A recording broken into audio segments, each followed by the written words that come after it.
Gotcha. So, but we will take, all of our friends are welcome, and those that are here, come on up. Those of us that join us later, or those of us that just lurk, we appreciate it all. So how's And thank everybody you, doing Terry, for today? inviting me. I, Oh, I'm just sorry, Connie. I invited Robert because he's a cool dude. So and he's doing that's diamond fine. dots as well. Oh Oh, yeah. I was doing some earlier on a stream. Let's see, where's my little ones? I'm currently doing little bitty shiny dudes for diamond dots, right? On Michelle's stream. But I do have another one lined up for when I finish those to show that I can actually do regular diamond dots. There you go, Terry. Oh, that's pretty. Wow. Oh That wow. is That very, is that is nice. very pretty. It's a dragon. Connie, I'm not looking. Well, Oh, I'm just that's going to show you that, pretty. yes, that's when I'll start when I finish my little ones.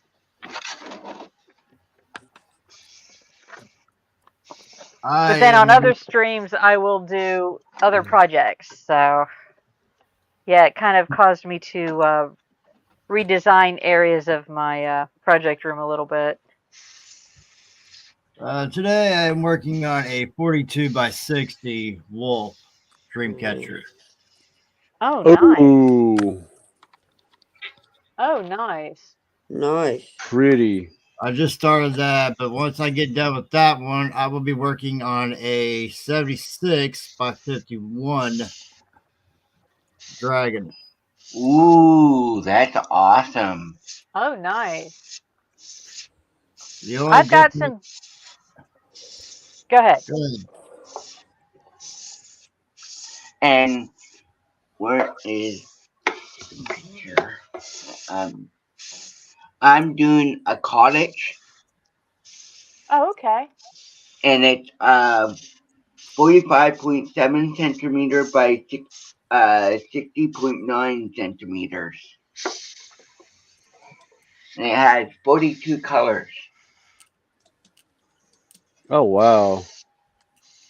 Yes. And Okay. Not to cut you short, but we do have a secondhand update on Perry Senior. For those of you that Okay. know, he's also known as the Hobby Barn, home under hospice care. Oh, thank God for that. That's at least a little bit of good news. No, he's under hospice care. Ah, right. Okay, I get you. Yeah. That means Oh yeah, man. there is no recovery at this stage. Sorry to hear But that. we do wish him, if he is listening, and he has been in our panel before. Yeah. As I said before, Terry, I wish you the best, Yeah, whichever Terry. road that takes. As do Yes. we all. We're all thinking about you. Multiple people have asked about you in various places. So, and he's doing well. Yes, I just got a secondhand update. So, And I apologise. I thought by hospice you meant he was back home. no, hospice care means, Yeah. the end of life, basically. yeah, it's end of life comfort Yeah. care is what that is. Yes. Right. If you choose, you can go either to a hospice facility, or some people choose to go home, and pretty much pain management Right. yeah, Okay. Yeah. and Got comfort you. measures. Insecurity. And well, I had a friend of mine choose that method, and he was home half an hour, and that was it. Yeah. But that was his wish, and his wife's wish, and they were together. Hey, Jeff Light and Dan Usher, welcome in, welcome in. And Maggie in the background. Hello. Yeah, Hello. yesterday I finished a Garbage Pail Kids and a monkey dressed as a Spider-Man yesterday. Oh, wow. So that's a... Some of these All kits, right. I absolutely love them, but they don't give you a separate piece or listing for the pieces. You know, the sprues. So you got to sit here and figure out which one's A, which one's B. Excuse me. That's B. So A, B. Then you got to find the pieces, but at least this one's numbered, not quite like my ship. Okay, let's see. So yes, this is my current new build. It's called Atlantis. Oh, so you found the Atlantis, huh? Yeah. Well, at least in a metal kit version of it.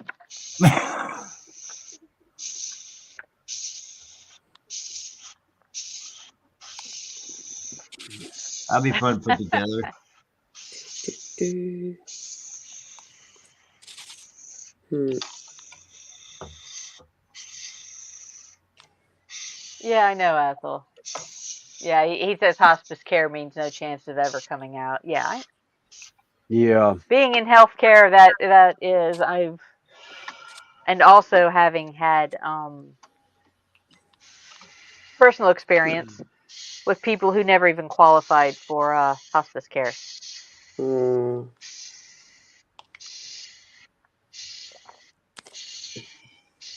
So, but it is life, and let's just hope it is as comfortable as he can be. yeah. Yeah. 100%. Rough on the rest of us, but Yeah. comfortable for him. Oh, okay, good. Oh, spare parts. I like this. This is one of the few manuals that actually gives me English translations. All right. Well, some of them don't. All you have is the pictures, which is great, but then sometimes they tell you, you shouldn't bend this one.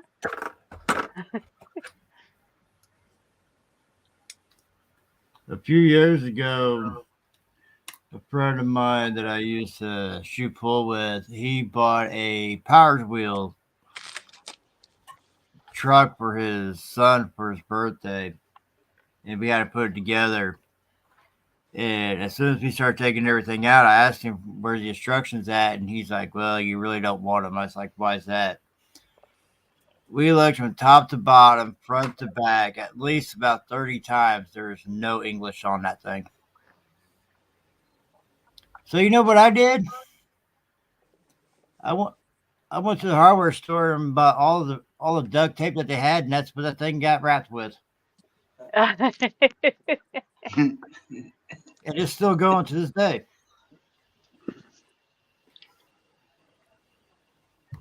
Well, that's the one thing that building Gundam models has taught me is how to work with pictures.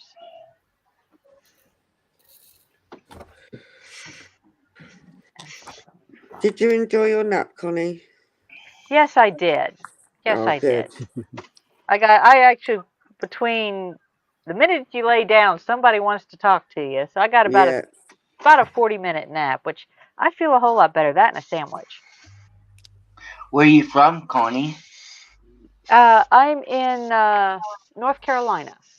Nice. Yep. She's about an hour and 10 minutes north of me. Oh yeah. So we actually hooked. We were friends before at fair when her daughter was working festival, and we just hooked back up over the last couple of years Oh, wow. and Ah. started hanging out. Yeah. It was allowed to fly. I would annoy you both.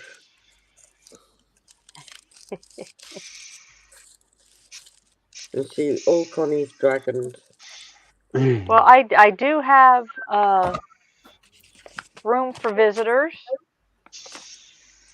I have spare, rooms that make, with guest beds. Yeah, yeah. Does that come with a spare green card as well? No, you got to work on that one yourself, Terry.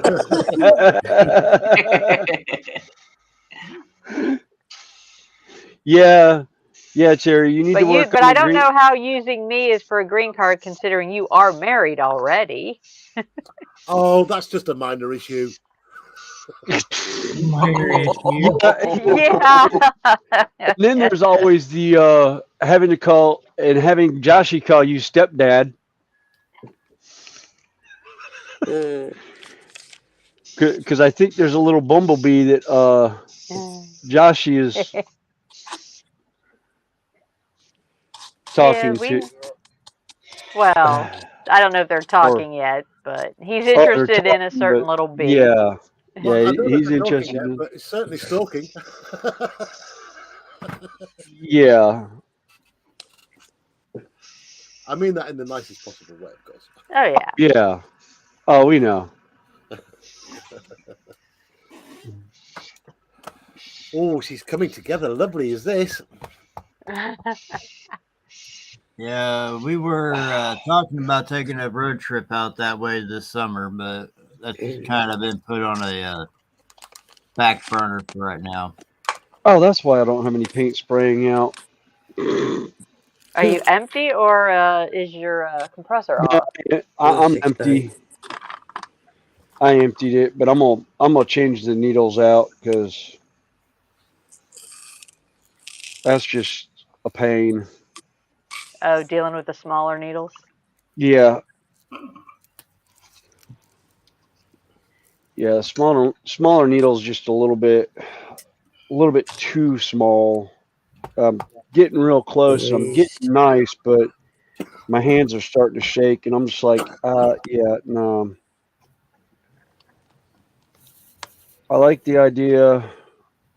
I can get it down, but right now my body's not happy with it. I just don't have the fine motor control in my hand right now. Let's see, everybody saying hi to everybody else. Like I said, we've got Jeff and Maggie in, Ethel, Dan.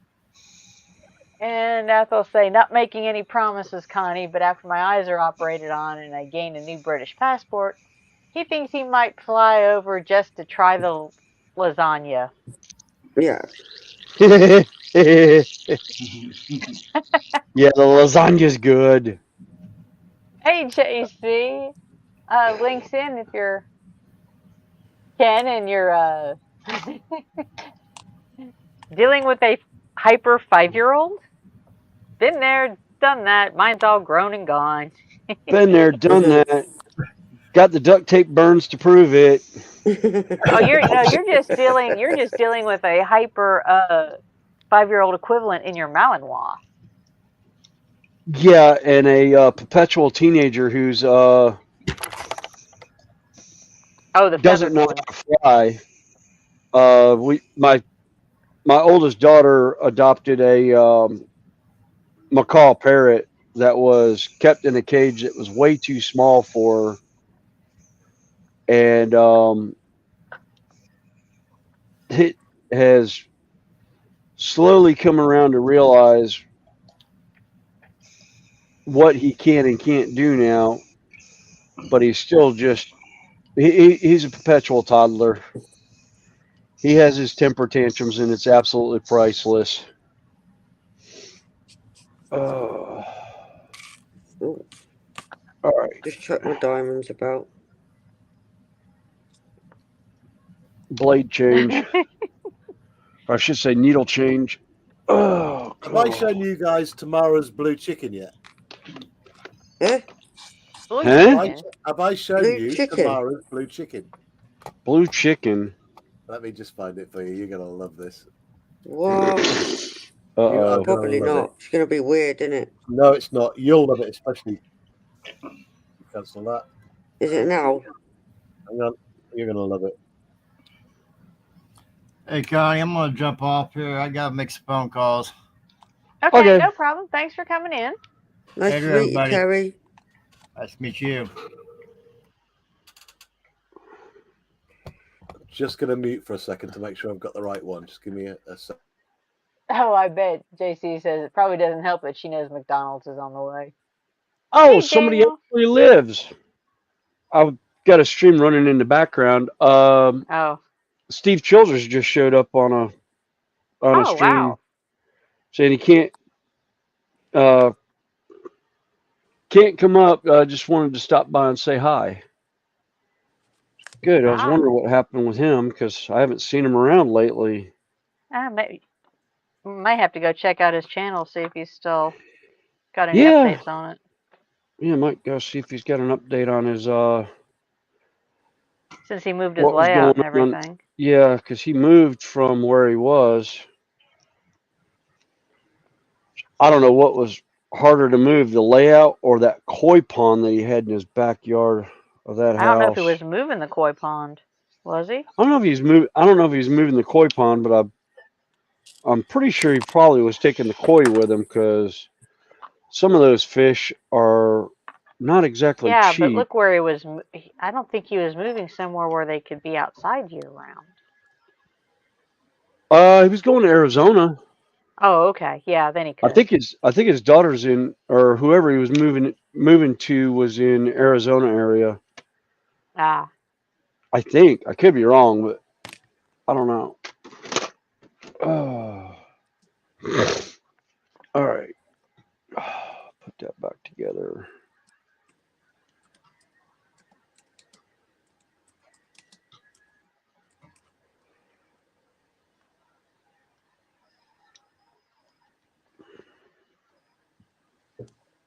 But for those of you that are new, let's see, check out, Kits and Bits was in earlier. He does a very cool show. Lots of nice people hanging out. Unfortunately, he does his mostly while I'm at work.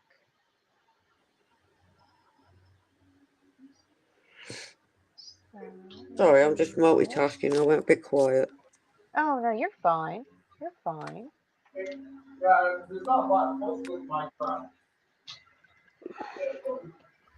Yeah, I'm just kind of. I just posted the link in private chat. You'll love this.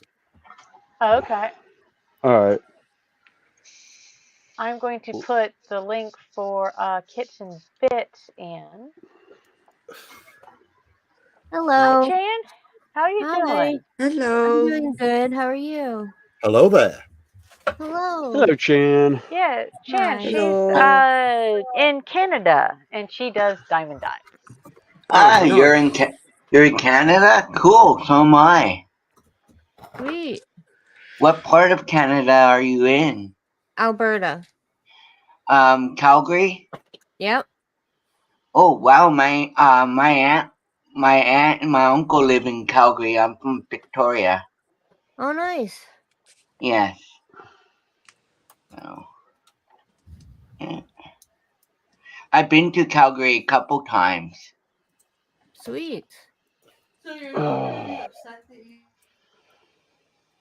All right. I will check that out in a little bit. I'll just bank it. It's just a great channel.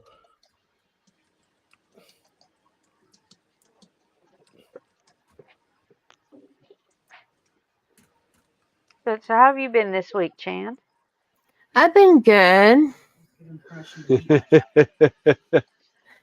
I've been good. Nothing much happening with me, though. I finished my Rainbow Lady, which is nice. Well, sometimes that's a good thing, not having anything happening. Mm-hmm. I mean, I think some people tend to underestimate the value of a quiet life. Right. Definitely that.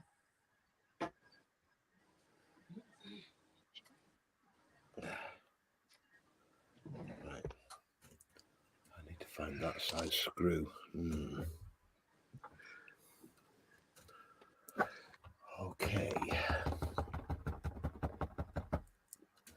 What to do? Next, I was trying to figure out. That looks a nice picture. Thank you. Yeah, that's, CW. Sorry, I had to turn the phone round just to see what your name was. no, I just I show struggle yeah. with reading. An eye. That's pretty. Yep. Yep. That is pretty. Wow. Thank you. I You're love welcome. the colours in that. Me too.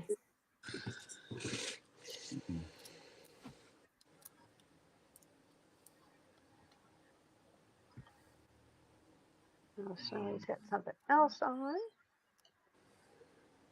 Or a phone call.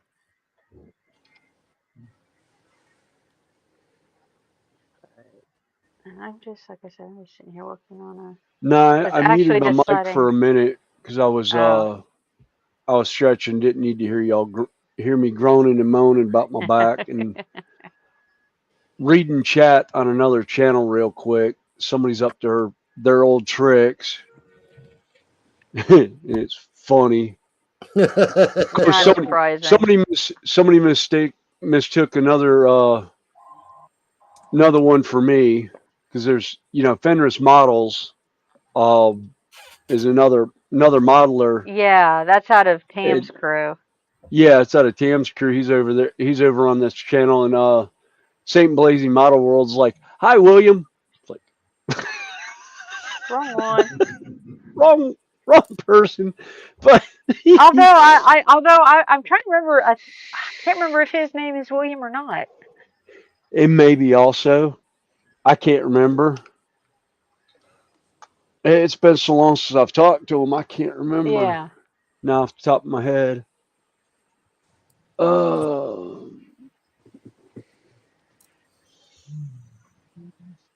I just wonder if Marcus will pop in today.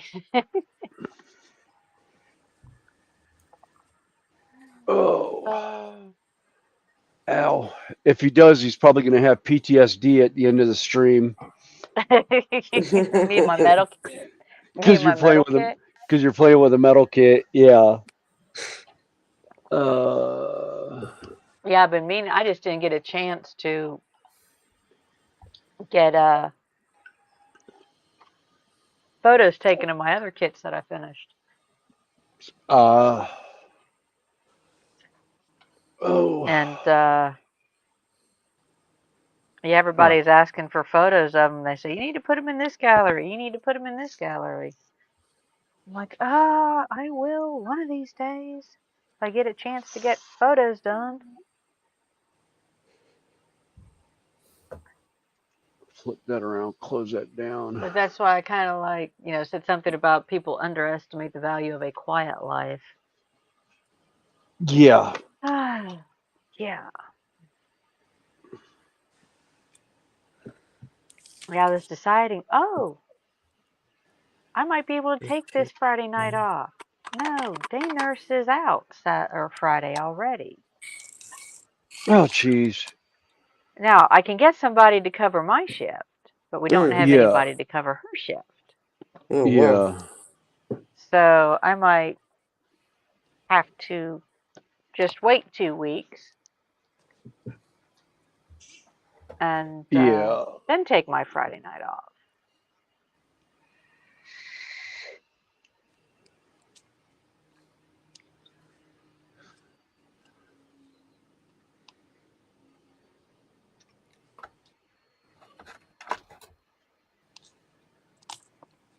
Oh, this is gonna be sweet.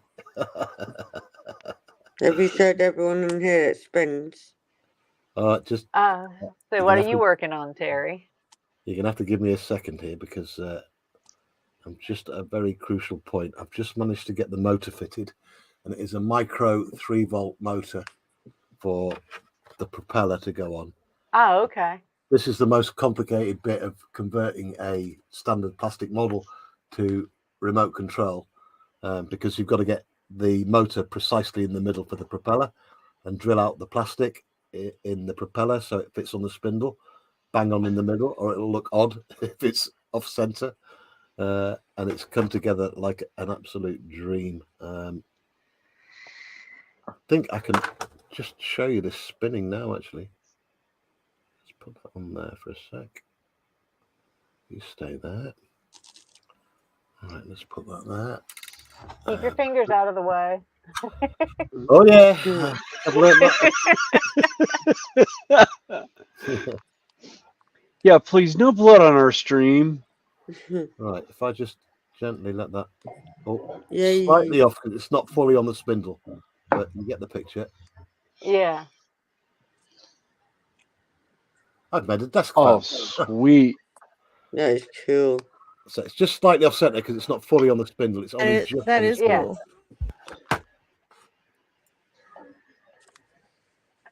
So that's that. And now I need to get some 2-part epoxy lobbed in there to hold the motor solid.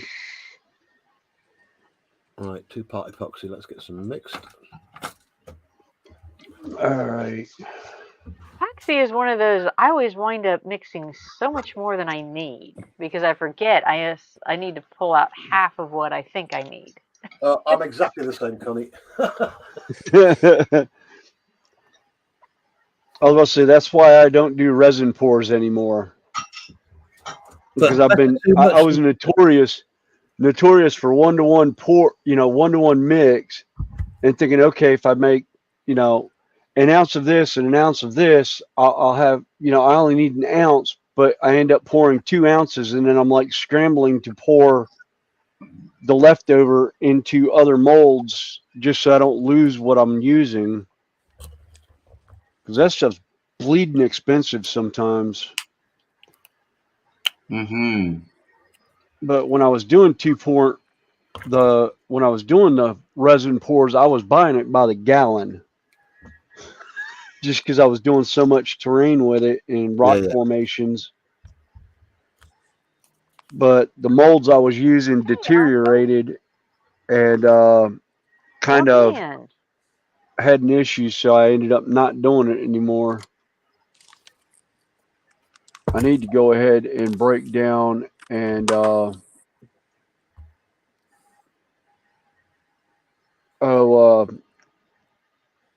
buy new molds from the guy and just do it in hydrocal instead. Even though that stuff's bleeding heavy as all get out. It's basically plaster. I've never actually used 2-part resin for pouring or anything like that ever before. I've never had the need really. So it's reserved to using it for glue. Yeah. Well, I mean, you've got it for glue, and then you've also got it where it sets up. Do I still have that wall? Where is that floor I had that I made?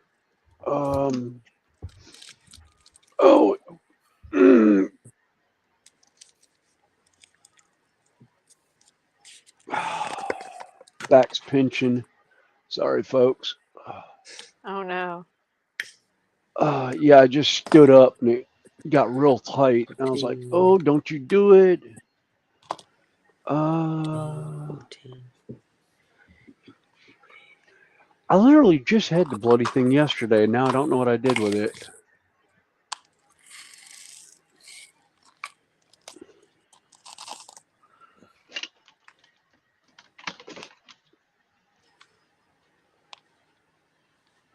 I'll just leave you to set for a little while.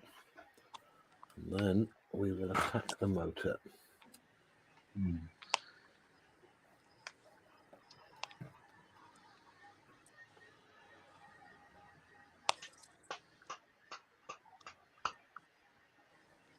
Oh, that's right. It was warped. I think I threw it out.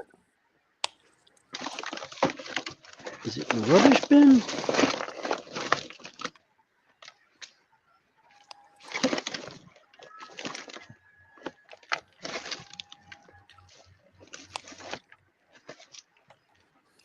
Yeah, I think it was in the old rubbish bin that I threw out already. Oh, well.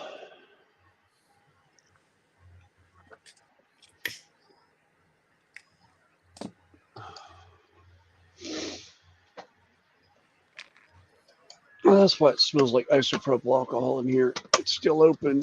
Oh.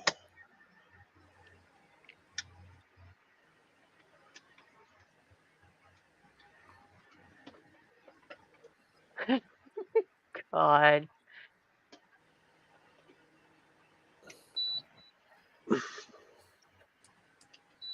Connie, are you What? watching what I think you're watching? Actually, I'm reading screenshots that I'm being sent. I am not gifting of my watch time, but I am being entertained, shall we say? Yep. Are you not entertained?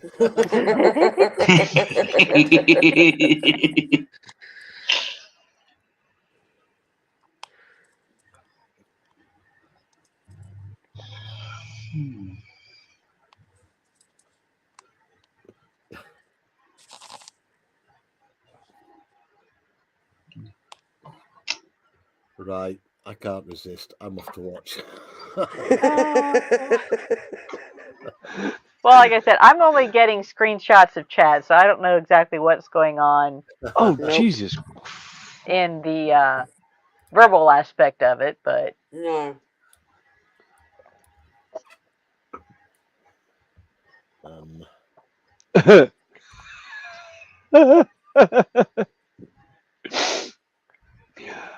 Hang on, I'm going to mute my mic. I'm laughing too hard for this.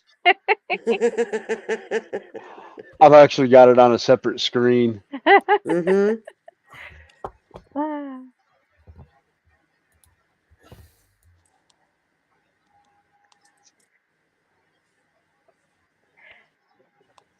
yes, it's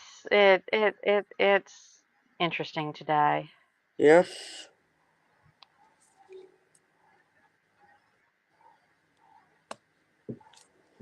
Hey Finn, how you doing? Hi Manuel. MP Monoplastic. I can drop the link if you're interested and you'd like to join us. Yep. You know, we're all just kind of hanging out here doing our thing. Which is Thank you, why. Connie, for having me. Appreciate Oh, it. anytime. Anytime. Like I said, this is how I got into it, and I've chosen to continue it. Yeah. And thank you for having me. Oh, you're welcome.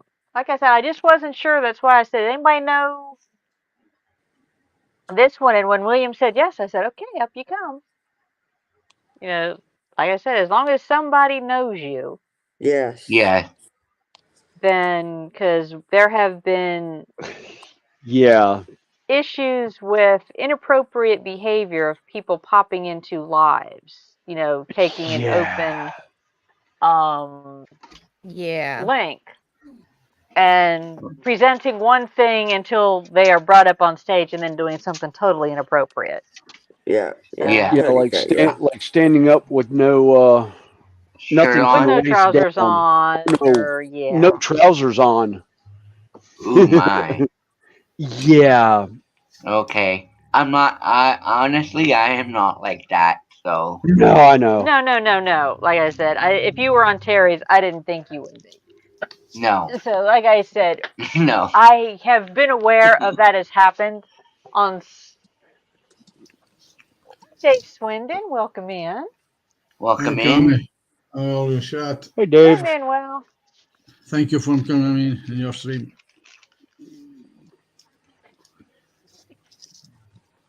Do, do, do.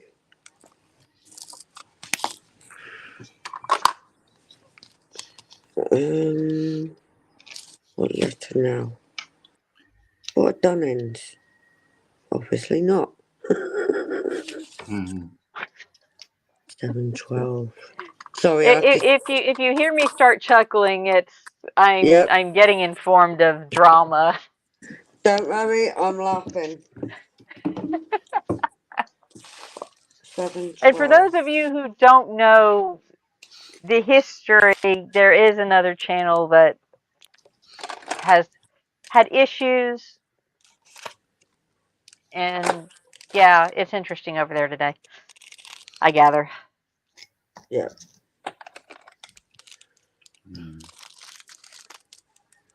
So we shall see. Uh-huh. 7:12. Right, got it.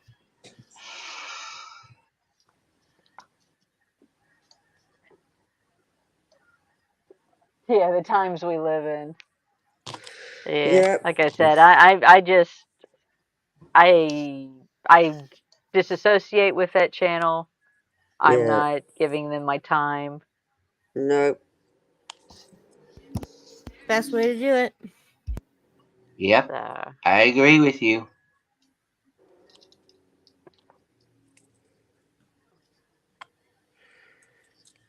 Are you what was working it that tonight, I Connie? heard? Do what? Sorry, I jumped in on you. No, you're fine. Go ahead. Are you working tonight or is it night off? No, I am off tonight. Oh, that's nice. I don't normally work Sundays because I prefer to stream. Yeah. But if I don't have somebody, I will go in. But Right. as of right now, they do have coverage. Oh, that's all right then. So you got a bit of a break. So, yeah. And next weekend is my weekend off. So I said, I'm actually considering taking the Friday off, but may have to scuttle those plans. So, we shall see. Yeah, definitely. Yeah. But like I said, healthcare, particularly the private duty that I do, it's like, yeah. I always say, as long as you enjoy your job, that's the main thing. Oh, I absolutely love it. And, my little one's caregiver and I were talking last night. She goes, you can't leave. I said, I was with my previous client for over 10 years until Yeah. he no longer needed me. And yeah, so when he no longer needed me, it took me a while to get another, well, for my little one now to be available. I worked with him off and on, or jokingly say for like the last 8 years, he's been my every other Saturday night date. Oh. Yeah. A lovely little young man who they brought him back after he drowned, but Oh no. he had some brain injuries, so he needs Oh. some monitoring and stuff like that. Yeah. But he is fully loved, fully cared for, and absolutely one of the best, happiest little guys for the most part, except when he's not feeling well. Yeah, he is a absolute joy. I met him last year Renaissance Festival and Mm. just giggled the whole way down the hill. He was breaking his neck looking around and just giggling at everything. And he has this certain belly laugh that he gets into when he is really happy about something. And Oh. you can hear him on a phone and you will start laughing because Yeah. it's just that happy of a sound. Yeah, Oh. I've actually heard him do it when I was on call with Connie saying, "Hey," because we usually talk on my ride home Yeah. from work, and all of a sudden I hear this, and he And he just starts. belly laughed. I mean, he was laughing as he was intaking air, and then just rolled it out. And I mean, I was dying laughing. How Oh did you wow! manage to Somebody drive just home showed up like on that? that stream. Connie, RWC Okay. Toyman just showed up over there. Oh, wow. Oh, no. Oh, please. Now would be the time. Now would be the time. Oh my god. Festa! Hey, Festa's SJ. in! Welcome in. Sorry. Oh, it's a train wreck.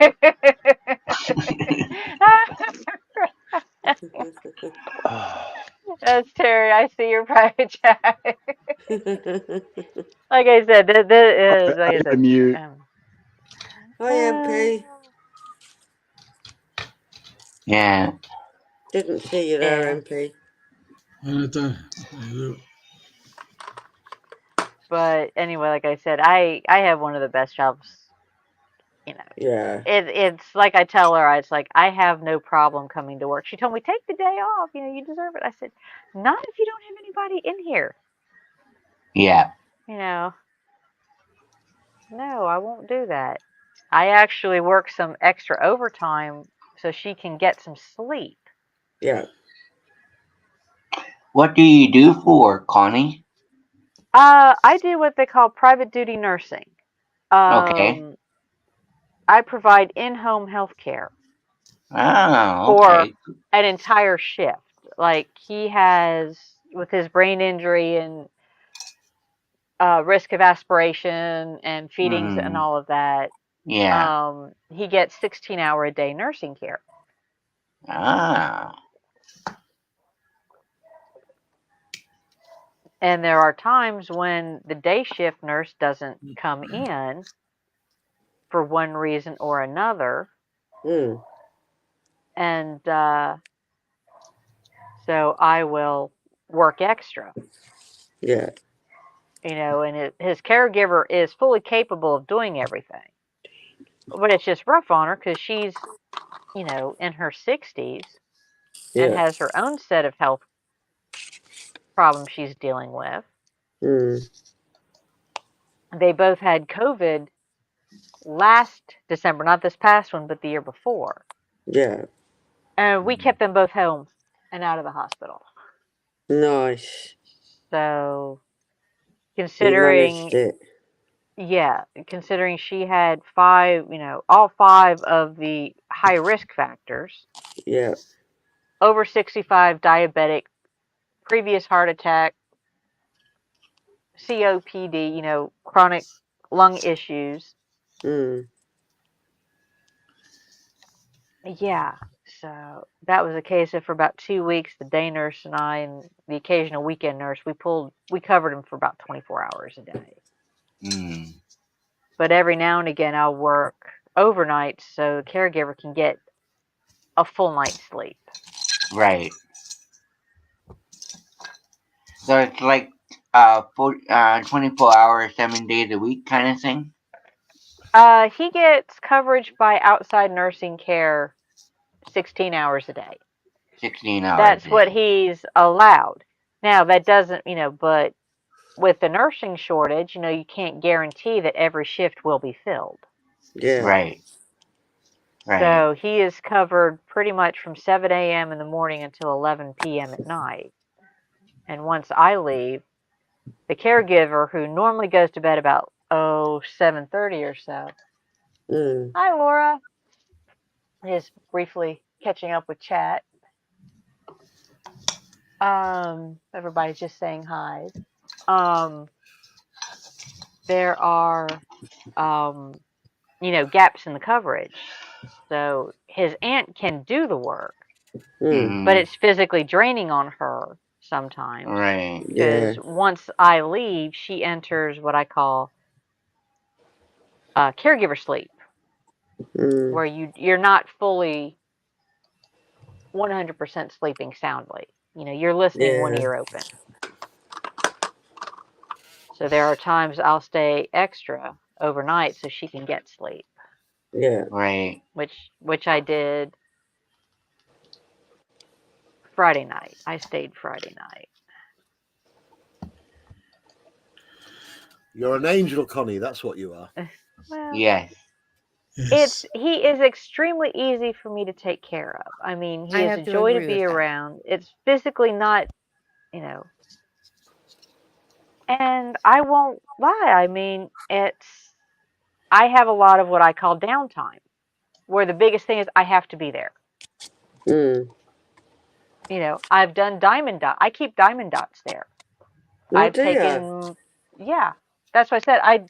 I'm in the habit of doing mine on a lap board That's Yeah. cool. as opposed to sitting at a desk. Mm-hmm. But at least it's something you can do in between. Yeah, it's easy. It's portable. You know, I can leave it there in a bag, Yeah. and Like I said, she goes to bed at little one goes to bed at 7:30. She goes to bed at 7:30. I'm still there at 11, or I leave at Yeah. 11. So between watching live streams and playing on my tablet, I've done my micro Lego builds. Yeah. I've taken those. I mean, they get a kick out of watching me do them. Oh, nice. And I'm getting paid well to do it. While I'm there. Like I said, the biggest thing is a lot of times I just have to be there. Yeah, yeah. And it's easy enough for me to do so. Mm-hmm. And it's close to the house. I mean, it's 11.6 miles, or let's see, what's my conversion?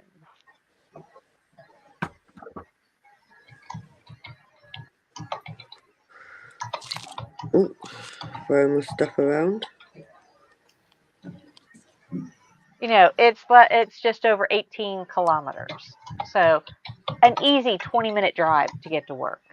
That's not too No far traffic. away then. Yeah. No. Easy enough to get to. I have made it in less time than that. Yeah. And she likes, she loves having me because there was one Sunday she had another nurse during the day. I was off, and I get a call at 5 minutes to 9 in the morning. He's aspirated, and the nurse doesn't know how. Before she could even say get his wheelchair on the back of her car on the lift, I said, I'll be there in 15 minutes. I made it in 12. And I got the call at, like I said, 5 minutes to 9. They were en route to the hospital at 25 after 9 with all of his gear and everything for a hospital stay. Yeah. I've always said it though, Connie, for jobs like that, it's not about the money. You have to have a built-in genetic thing to want to care for people. Yeah. Yes. If that makes sense. Yeah. If you're in it for the money, you're not going to be good at it. Yeah. Yeah, I have a carer like that. Because I obviously have carers. I'm not ashamed to tell anyone. I do have carers in. Well, you've got the ones that come in and do specific duties, right? Yeah. Because I have really bad mobilities. And help me make sure I take my meds, make sure I'm eating and things are cleaned and stuff like that. The only thing I don't let them do is my birds. They're mine to do, sort of thing. But yeah, there's one that I've had. He just doesn't care. I'm supposed to have washes, and what he'll do is he'll go to my bathroom, chuck a flannel in my bedroom. He'll chuck it at me. I'm like, what? No. And then my microwave broke down recently, so I've been waiting for a new one. And he goes, I'm not effing standing near your air fryer for 20 minutes.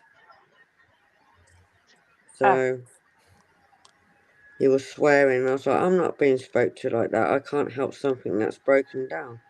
Have we got rid of him, Tasha? He's been barred from coming to me now. Right, good. Yeah. But I don't know if he's lost his job yet entirely.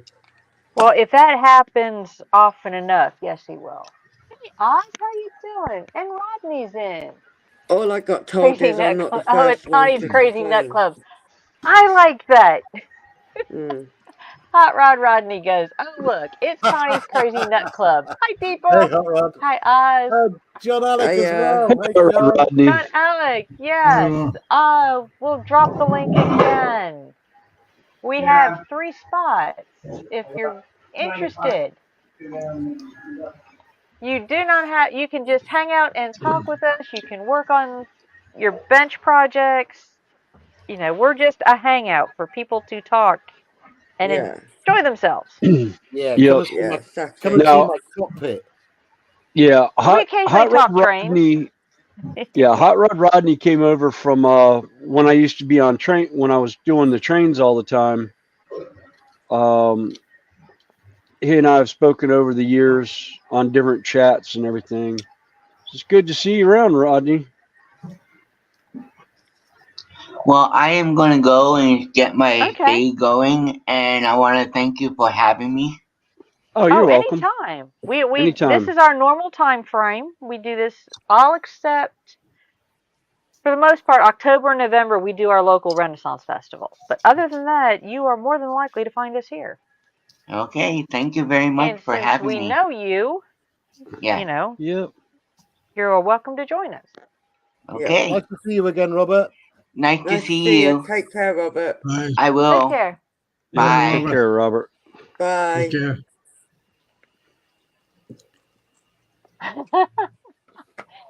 Ben says, have we figured out yet the best way to use diamond art to create a clockmaker class artificial intelligence to take over the world yet?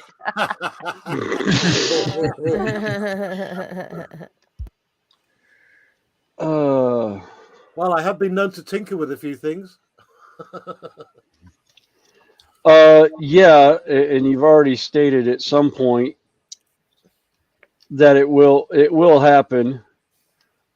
We're all waiting on the edge of our seats. Yeah. I'm We're all just waiting trying to see which subject matter you choose to start with. I'm just trying to figure out how I can fit lasers to it. Actually, I told you could do that. You draw up a tank and you use a shadow box frame. You know, one that's deep, and you can put all the electronics you want behind it. Connie, just cut out little openings and put your little lasers back there.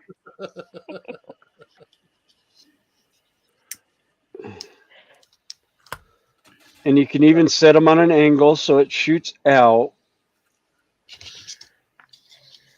So it looks like it's shooting along the picture. Yeah, Terry, we've thought about this. We've discussed this.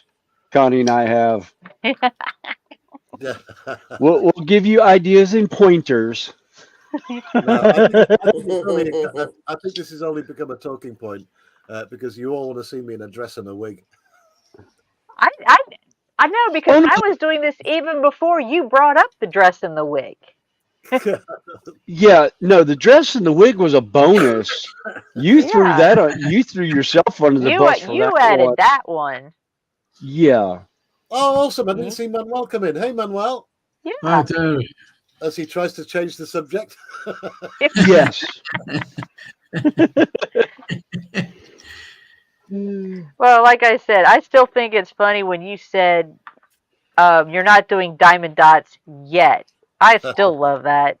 And I have that on a video clip on my phone. Genuinely, Connie, it is just it's a time issue. That's all it is. I know. Holographic memory shouldn't be a problem. Oh, I'm sorry to hear that, Peter. I just got out of the hospital. Pulmonary embolism. No, those are not easy to deal with, and I understand extremely painful. Whoa. I am sorry. What who was that? Scale modeling, Peter. God, he was on with us a couple weeks ago. Yeah. Okay. Yes. Yeah, almost no more Oz. No, we do not want to hear that. Yeah, no, we don't want to hear that. No. We want to hear you basking, enjoying yourself in, was it Thailand? Where you're getting ready to move to? You're supposed to be enjoying yourself in Thailand. Yeah. Ooh, Octo bought Joshy 2 diamond dot kits. You'll have to let us know which ones, Octal, unless you want Joshy to know, because he is lurking as he's making food at the moment. Pete, you got someone to look after you? Oh, he says it's still happening. Oh, that's good. Oh, nice.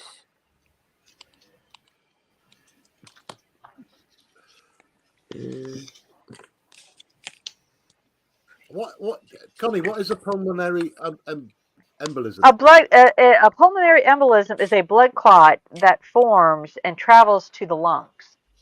Right. Oh wow, no. or breaks loose from the lungs into the bloodstream. It's Yeah. That's fixable, what though, happened isn't with my mom. Um, And it causes it blocks the blood supply to the heart yeah. or Yes. other major areas, depending on which route it takes Oh, and Yeah. where it's man. located. It's fixable, though, isn't it? It depends on the severity of it. Yes. Um, if you get like they discover it, you have chest pains and stuff like that, and you discover it, yes, they can be taken care of. But sometimes it hits, the clot breaks loose and it blocks a vein to, the artery to the heart or the lung or brain.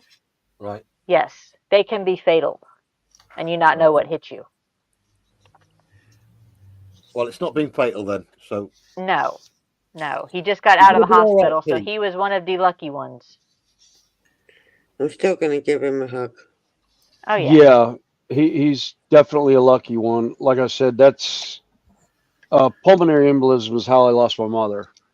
Oh, They had found blood clots on her lungs early in the day, and she was actually at the hospital um, near medical ICU when it hit, and Yeah, it's one of those that, sorry, depending on how they hit, it's okay. yeah, You never get over something like that. yeah, but I mean, she had no idea what hit her, and I felt bad for um, the nurse that worked on her, um, like a 13 to 15-year trauma nurse, and my mom was the first patient she ever lost. Oh, Um, she actually quit at the beginning of her shift. She left shift. I had somebody else cover for her. But yeah, God damn. okay. Well, this don't make all sense. right. What's going I on? need to go run the four-legged Malangator? munchkin. Yeah, the Malangator, aka a Malinois that's 3 years old and completely spastic. Kyle just Kyle just called and asked me if I would run her. I was like, "Yeah, I'll come up in just a second." All right, Okay. I will be back in a few. no problem. Okay, All right. Snow.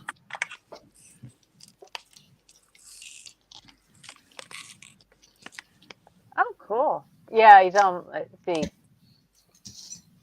Yeah, he says you can't breathe. It's very scary. Yeah, because particularly if it's the first time it ever happens, you have no clue what's going on. Yeah, blood thinners is about the standard. He's going Yeah, to send him to Josh. He's going to do them on stream. Cool. He's got his choice of streams to do them on. true. I'm going to show. I'm going to show our John Alec and Oz something that's going to make them happy. Now, I'm hoping it's going to. I'm hoping it's going to focus. let In. me bring you up on big. Hold on.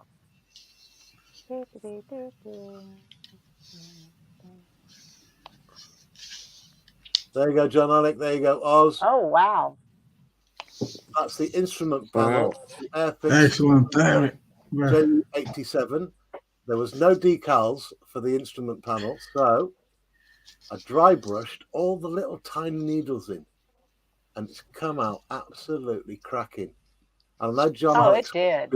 build, so just really happy with the way this is coming out. So yes, no. Excellent work. Yeah, I Oz says, wow, nice. Been dedication to detail. Yeah, That's Oz, what I no mean. way, really? I said what he says. I think that's in reaction to you, no decals. Yeah, so that's where I'm at with that. And if you stick around, guys, I'm about to get the propeller and the engine together for the final fitting because I've fitted a micro motor tiny micro motor into the engine. That's going to go on there, and it's going to be sublime. There we go, little 3-volt micro motor in there for the propeller. Come on, focus. There we go. So, And Terry, or you can send this to your channel if you'd like. oh, have you got it enabled? Oh, let's go. Yeah. Okay. I think there's enough room for you to do that. In fact, do you know what? I can send it to Twitch, Twitter, Instagram.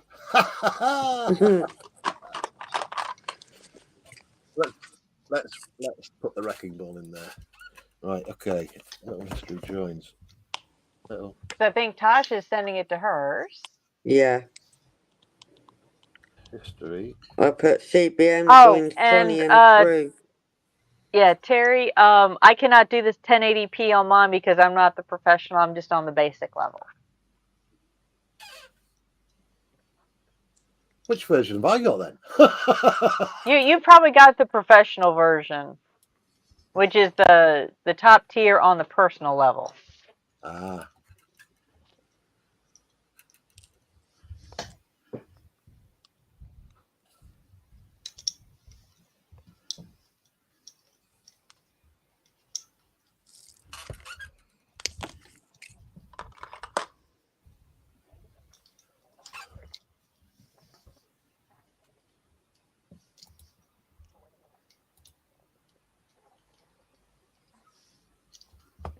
There we go. Boom. I think that's because he's got a piece of cardboard down on.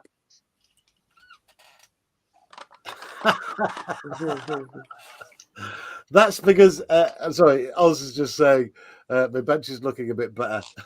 That's because this is the Airfix box on top of all my usual junk.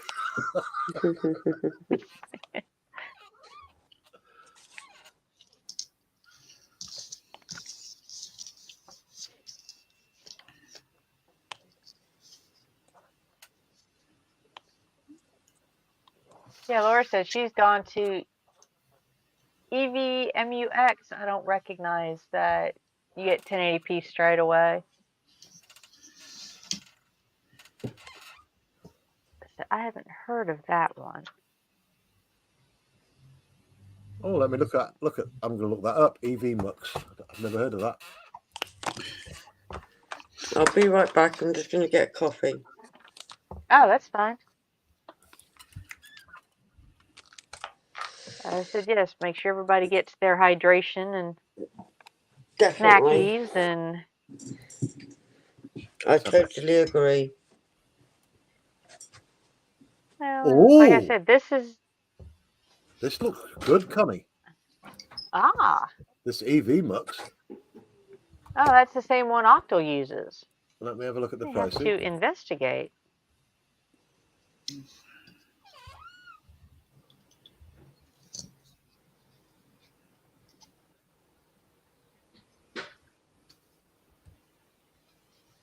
And their free one is 1080p.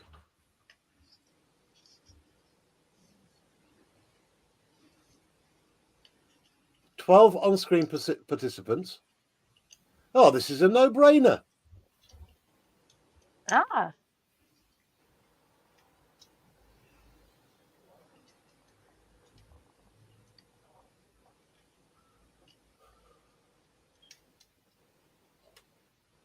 Right, okay.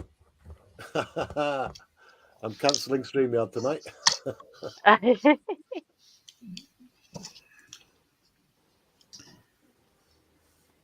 Wow, why didn't I hear that before?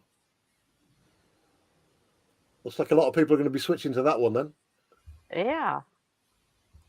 Let me add that to my quick find bar. Add the bookmarks.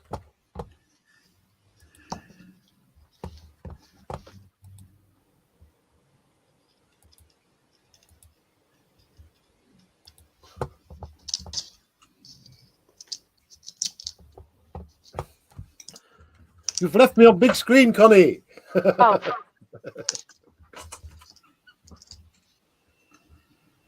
Hey, Penny. Hey, Penny, how you doing? Hey, Penny. Yeah, I might have to look at that one.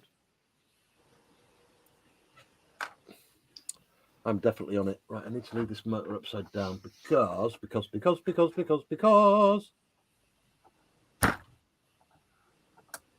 has two-part epoxy setting. Oh, come on, stay upright. How am I going to get that to stay upright? Oh, right. I say, if y'all hear roosters crowing, no, you're not going crazy. My neighbors have let their chickens roam for a bit.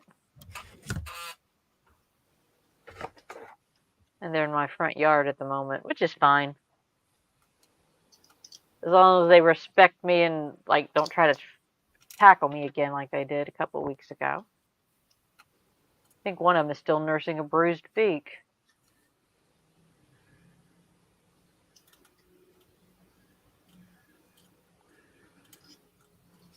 And it says also for 30 hours instead of 20 on the free version. Yeah, StreamYard's getting cancelled tonight. I'm going to go to EV Mux. That's a great deal.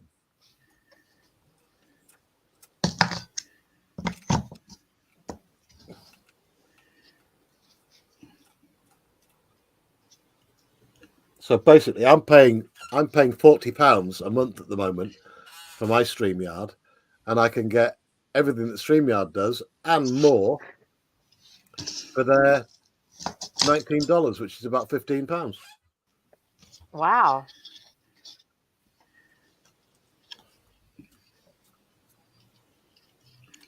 Why is that falling down? There we go.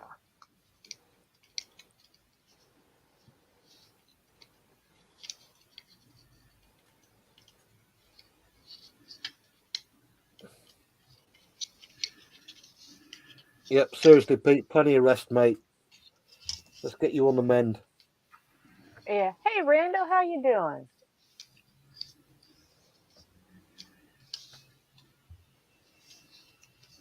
Oh, have a good one and safe travels, Randall.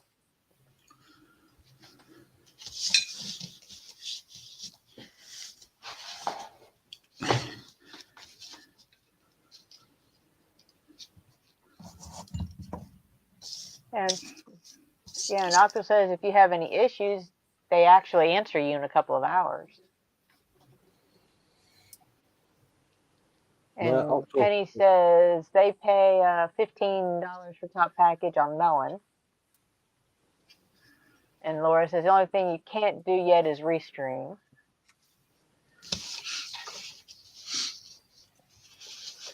Then saying goodnight to Randall, and Octo is saying, yeah, and they even take suggestions on how to improve the streams.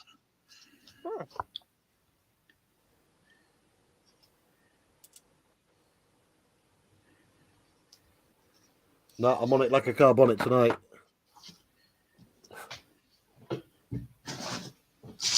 Right. Put this in here.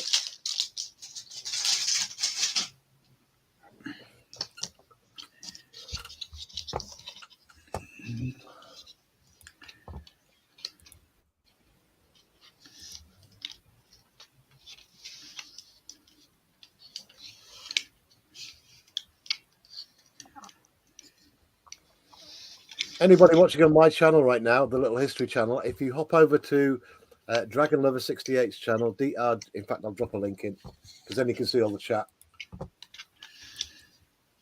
Copy. Here we go. Oh, I can put mine in. Easy enough because I have it.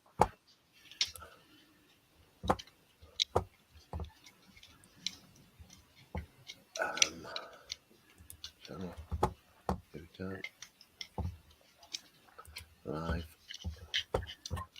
Right. Boom. Yeah, that's the current one. Oh, Penny's watching on my channel. Control V. Let's see. Octo also says you can also stream to more than one platform at the time also. Same as. And Laura says the next improvement is meant to be noise cancellation. They're adding AI to help cutting background noise out.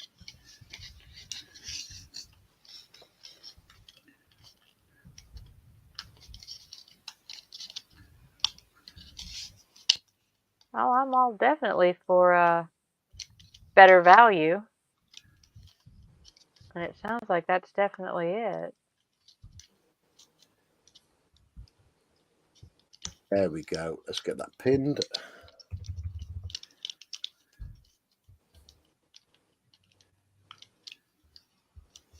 Pin message. Ta-da. Done. Oh, we've got Done. 24 watching. 2 Awesome. hour stream. Oh, he says, what, do I have a 2-hour stream Awesome. limit? That wouldn't be good for me because, yeah.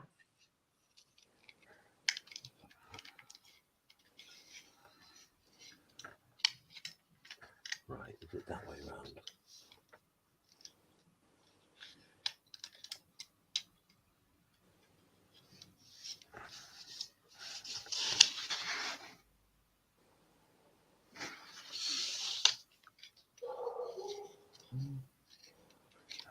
Yes, I think it is. Let's get it glued.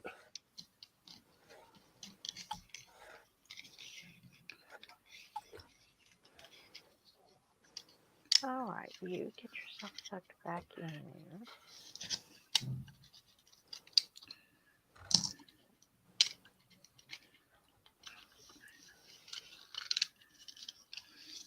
I am absolutely loving this build. Thank you, Epic. Thank you, thank you, thank you.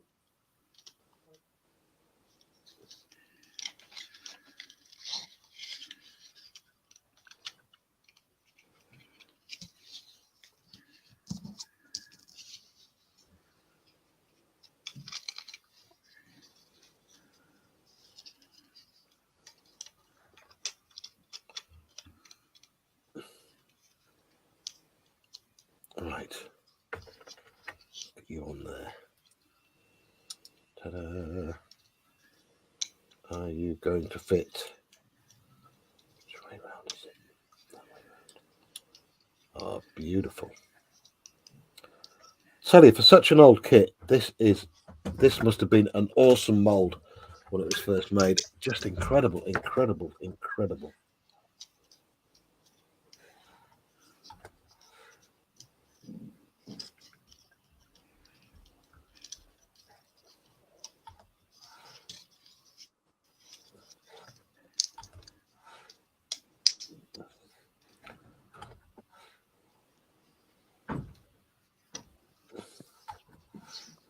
I was about to do belly, bench, and beverage just then, but then I've just remembered I've not eaten anything today. Now that's not good. I'm just not hungry. I really pigged out yesterday. Ah, Far too much fried chicken. Right, that's that done. So I need, what part is that? 88A. I think I just had the A screw out as well. No, that's the C. A. 88A. There we go. And apologies for my squeaky chair.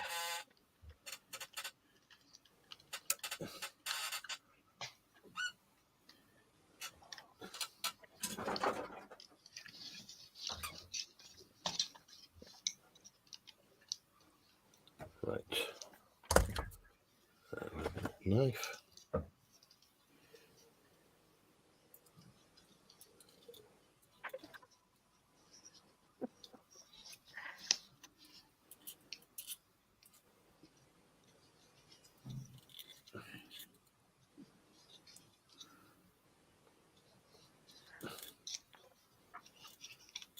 I'm going to read out some chat in a minute, I think. well, like the most of them are talking about a 2-hour limit. I guess it's on the. They're still talking about EvuMux Ah, or whatever, however you say that. there's like a 6-hour limit on the paid version, 2-hour Oh, on the, but you can just restart it. that's no good for us, Connie. I know. Octo says it's unlimited if you pay. I'm back. Oh, So it's only a Yeah. 2-hour limit on the free one. So if you pay for it, you get as many hours as you want. Well, I think you get 6 per stream. They said, but if your stream ends, you just restart it. I said, but God, even 6 hours is a short stream for me. Why I only stream once a week.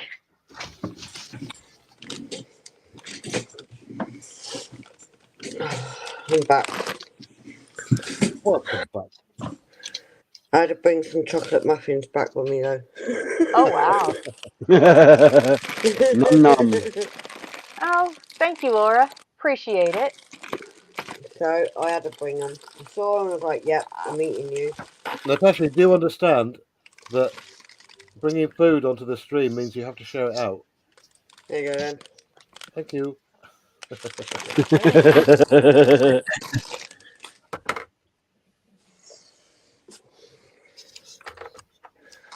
Right.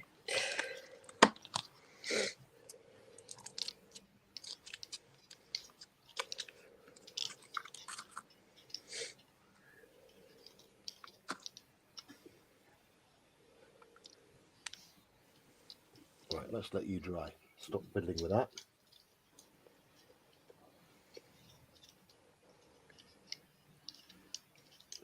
Should be fine. I've got no clue where this attaches. Ah, I see where it attaches. Across the top of the ending, so I'll put them separately. Forgive me for talking to myself, but it's something I do. I'm my own best friend.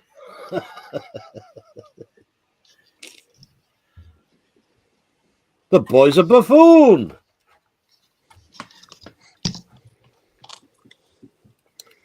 Well, then who do Right. you blame if you don't take the advice? Exactly. And I'm stuck now because I can't do any more because I've got to wait for that 2-part epoxy to dry.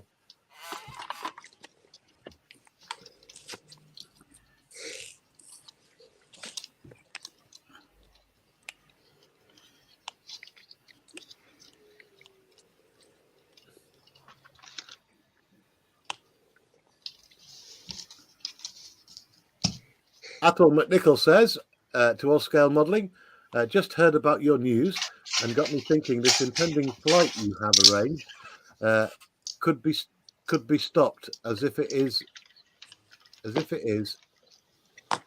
and computers, then it's open to everyone. Oh, his recent issue. Ah, right, okay.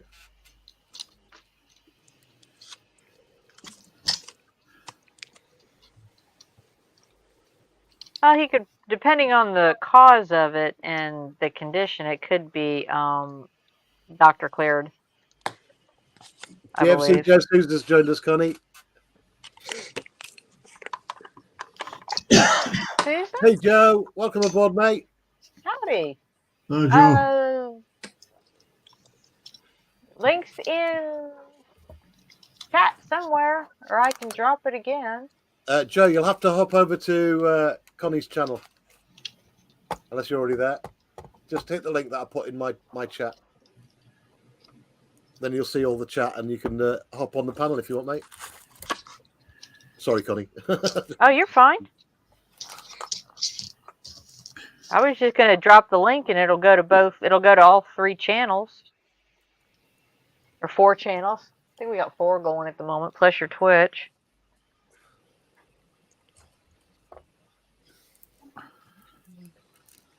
For some reason, it wouldn't let me restream yours to Twitter, X, or Instagram. No clue why.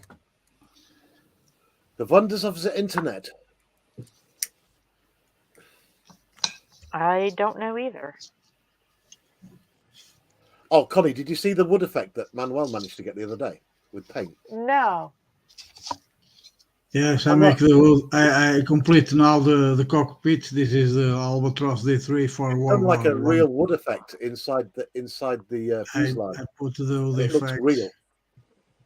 Oh wow. Oh wow. This is all the Wow. detail with the engine, everything, the leather in the seat, all the Show us the other bit with the wood, Manuel. Yes, this is the wonderful. effect of the wood I create is one for the inside the cockpit. Oh wow. Is dry brushing That's with really different cool. layers. And here in the base of the wing of the cockpit, here the effect of the hood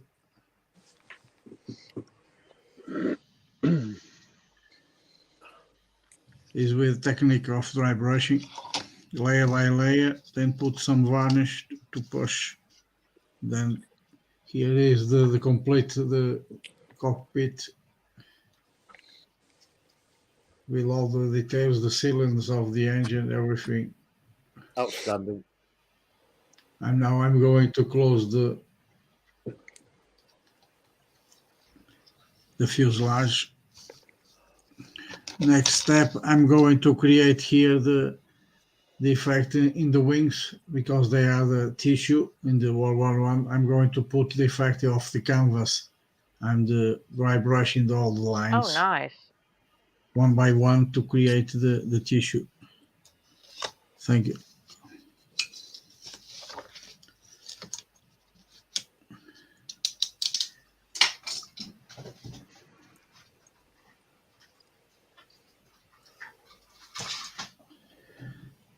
The other one I just finished is this one, the Paladin from the Gulf War, Beautiful. 172 scale from the War of Iraq.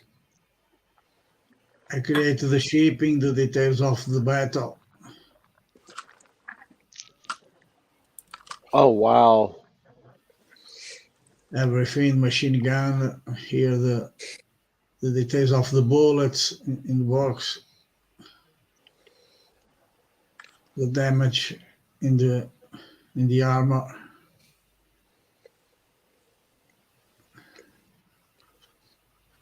And the tracks, the effect. This is very small. That is awesome. I love that. Thank you, Natasha.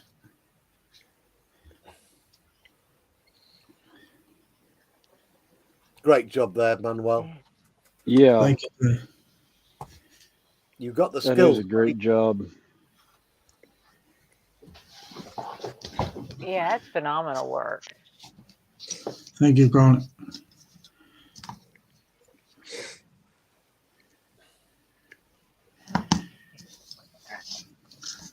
Oh, what else can I do now?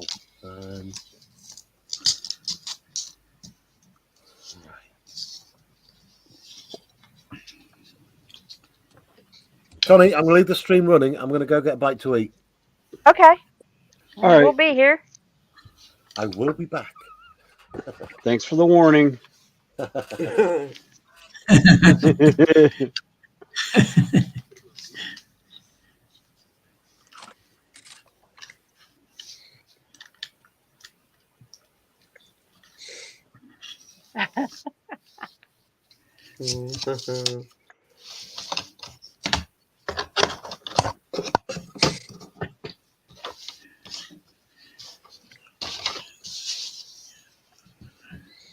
Oh, that's cool, Oz. Like I said, if you just, you're far enough out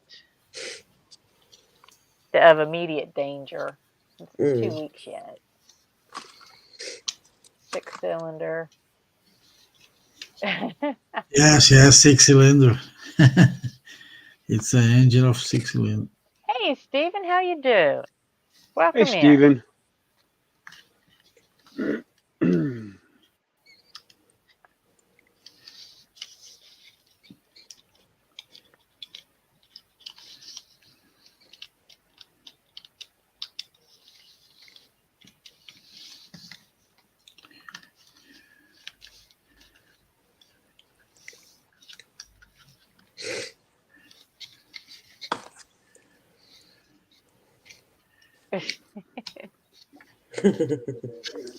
Sorry, I'm laughing. Yeah, we're probably laughing over the same thing. Yeah, I think a major implosion is about to happen. Not really, because I haven't seen stuff really hit, but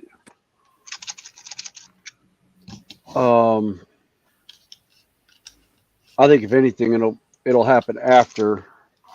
There'll be a long talk Well, afterward. I don't, there's been timing outs and removed and stuff like that going on. Yeah.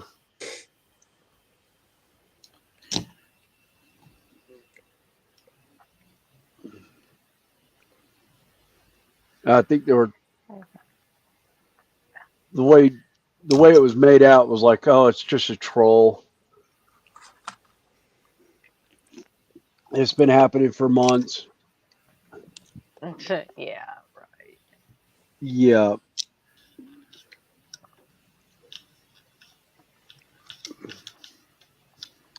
Well, like I said, if anybody is interested in joining us,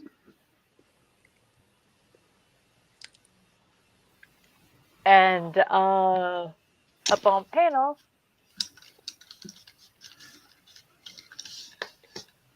just wave a hand at us and let us know, and I will gladly. If you can't find it, it's already in the link at Timer 3 Mm. in chat. It's like I have no problem as long as we know you, and I think we know most of everybody that's in here at the moment. Yeah. Yeah, I'm having to get a little bit creative because I had a tab actually break in a really inconvenient spot.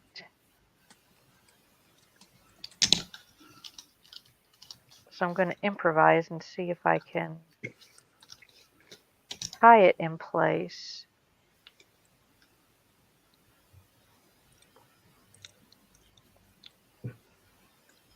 But I need a backer piece.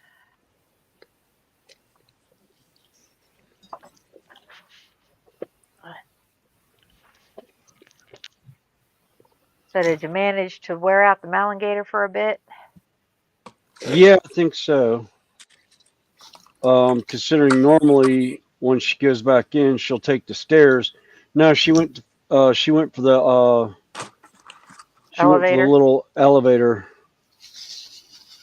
Yeah, she went for the little dumb elevator, little small elevator. My parents had installed years ago when their legs were getting the better of them. They couldn't climb the stairs anymore. They put in a small little, like 3 foot by 5 foot. Little personal elevator. Yeah, a little personal elevator. Oh, there's a puppy. Sorry, I have another stream going, and he was showing a German Shepherd puppy. Ah.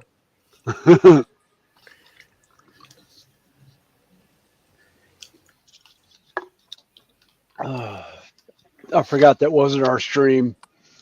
Mhm. I've got two screens going. I've got our stream up on one screen, and I've got another stream with Yeah, no I've got the audio, same. just watching the chat roll through. Yeah.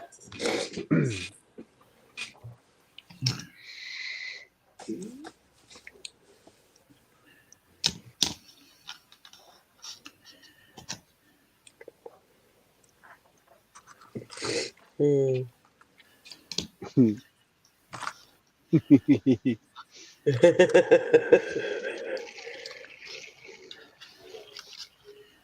Sorry, I'm still giggling, waiting for the implosion. Yeah, Well, I think there's several things going on over there from what I've been yeah. messaged about. Apparently, there's quite a few different things going.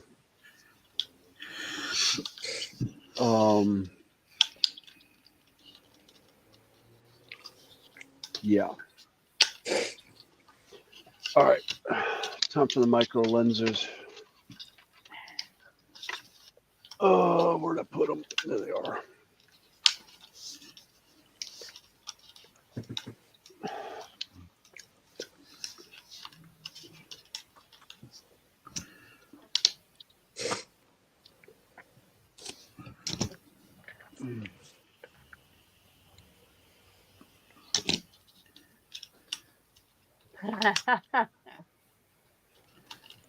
Ah, Athol says, "Oh no, trouble has arrived," wagging his little tail, sniffing the kitchen area, knowing full well it's food time.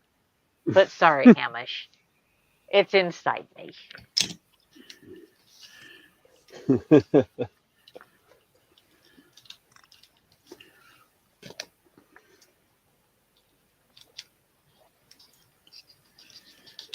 Oh, fan blades are so much fun trying to paint. I kind of don't want to.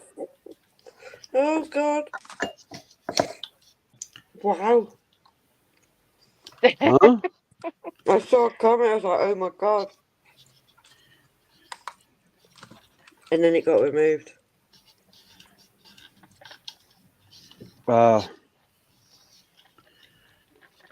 Well, like I said, there's some stuff going on. I'm not watching it, but I'm being kept informed.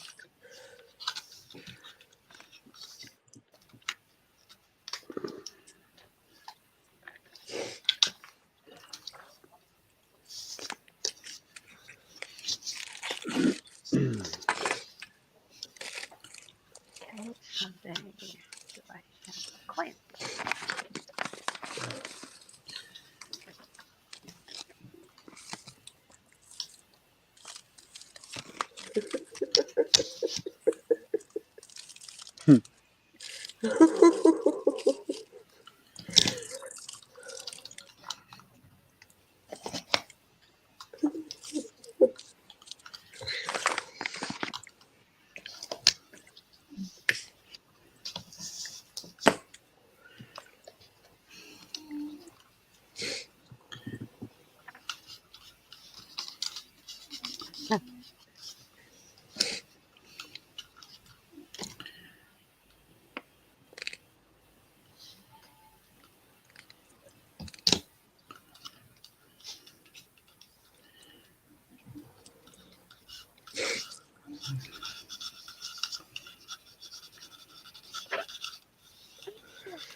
Ouch.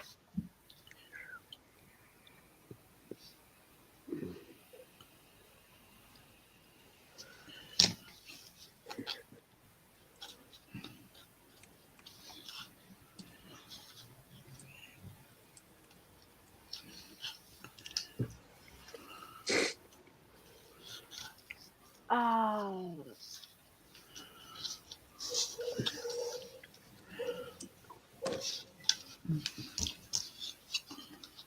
somebody's puppy's unhappy.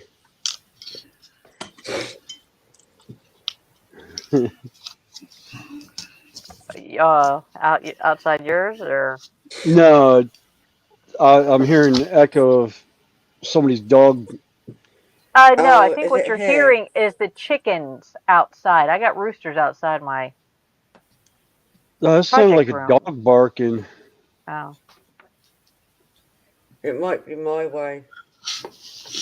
They leave the dogs outside all the time. Yeah, Uh, it's nothing bad. I just also heard a dog bark. I was like, oh yeah, they do not sound happy to be wherever they are right now. Well, that dog that was barking, it tends to get left outside so long, even in the rain. And I'm like, poor dog. Oh no. no, if you're going to have pets, now, cats are a little bit different. They can, you know, more easily fend for themselves. Yeah. I feed a semi-feral colony of them,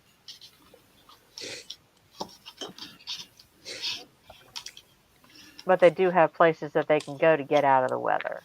Mm. I just don't agree with them being left out there. And we've had a couple of major storms as well. I'm like, let the dogs in.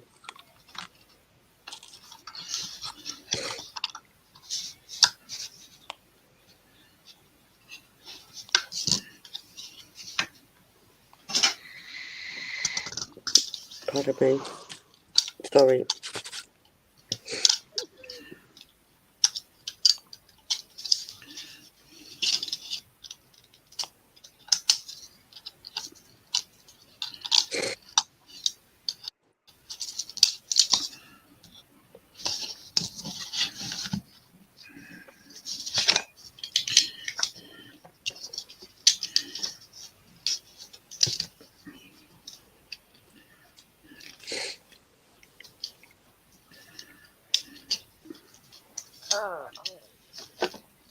Hey, Donnie, how you doing? Welcome in.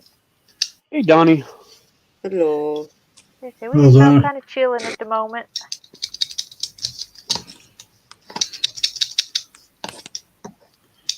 And I'm hoping everybody else is having a good Sunday afternoon or evening or however your time frame falls.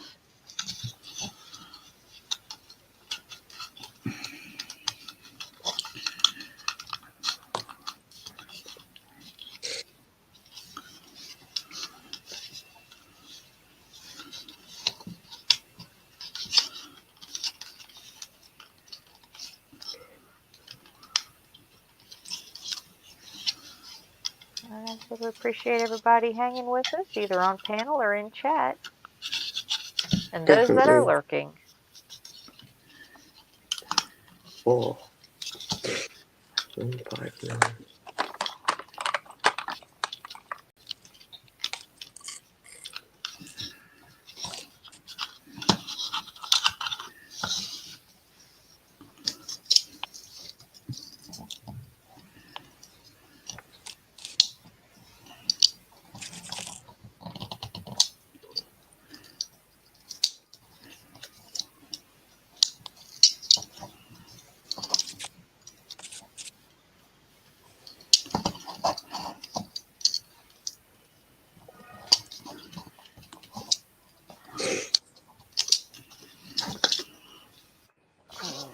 Bring this horse.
Okay, I want to get this to work.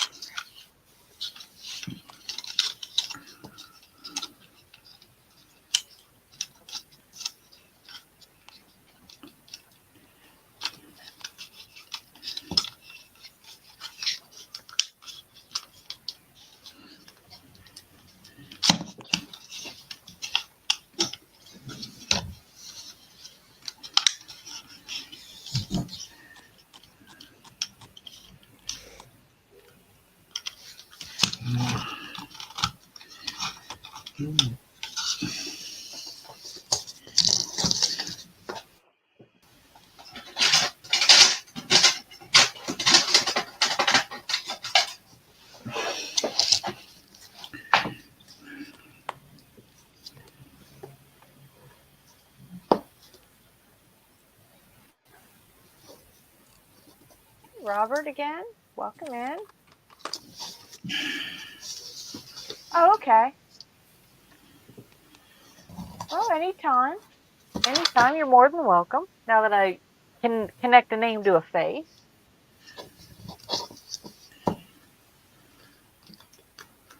We always like having new people on here, as well as longtime friends. Come on often enough, you go from being a new one to an old friend. Works for me. Yep, works for me. Yeah. Yep.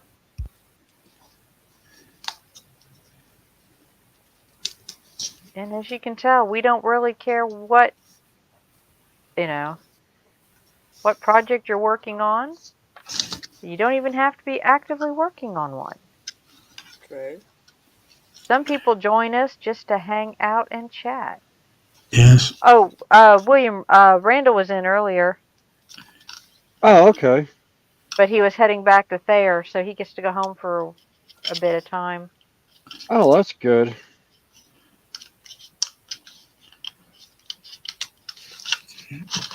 So It's he's always probably good to be lurking in the able to go background. home. Yep. I know he's been in that hotel for about a month now. Yeah, Has he? something like that. A little over a month or so. About the end of December, early February or early January that he I said I can't remember if he could was spend there. Christmas. I think he got to go home for Christmas for a day or two. Yeah.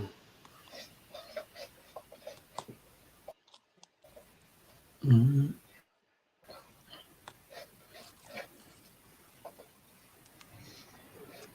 All right, that's all the detailing. That side. Okay, sure. Some detail on this side.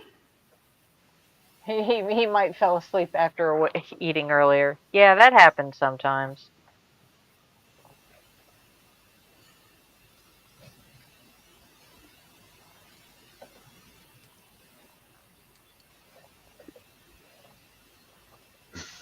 So I think you've got the link. So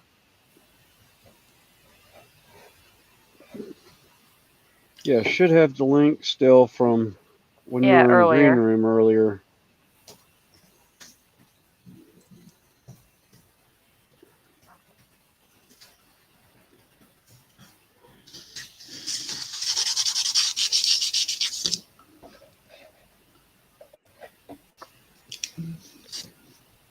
Oh.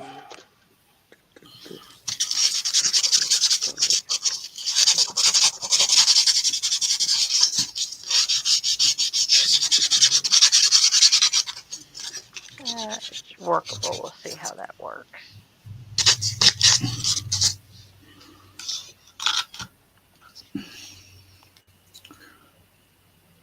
I had a tab break off in a very inconvenient spot. So it's like, how do I anchor this? You got it. Super glue. Super glue wouldn't work in that spot. Sometimes it's not the best thing. Well, it was right at this very edge. Right on the end of this piece. And I wound up tying a string to it and going through and pulling it to the other side. So we'll see how long it lasts.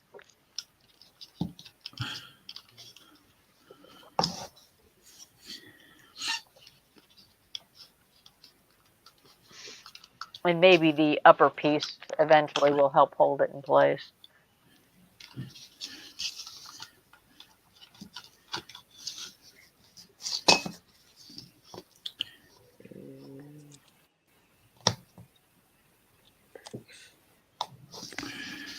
Uh, 30.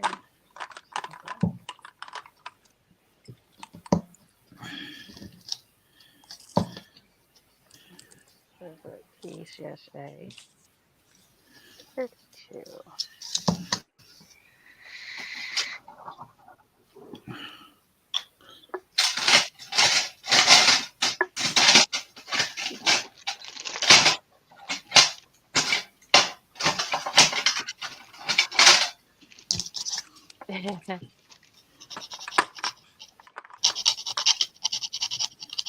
I'll say, who did we? Oh, Chan just dropped out. Oh, did Yeah. I was like, wait a minute. I look up. I said, and Terry dropped also. Yeah. Oh, wow. Well, Terry may have either hit the button or had something else to do. Yeah. Well, no, because it's showing he's still streaming to his. Oh, he was leaving it up, Yeah, but he he was will. dropping He down. will. Yeah. Well, he was in the basement. He was in the basement. He just dropped out, but Oh, he has okay. since dropped out of basement. It will continue Okay. to stream to his channel Okay. as long as the stream is active. Yeah. Okay. Yeah, Ethel. I think Joshy does need honey in his coffee to give him a little bit of energy.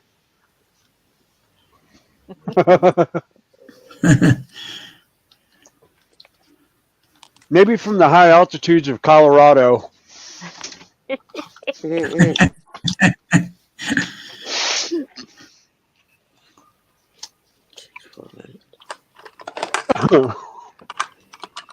Sorry, I'm gonna put Joshy on the hammock underneath the bus with that one. Yeah.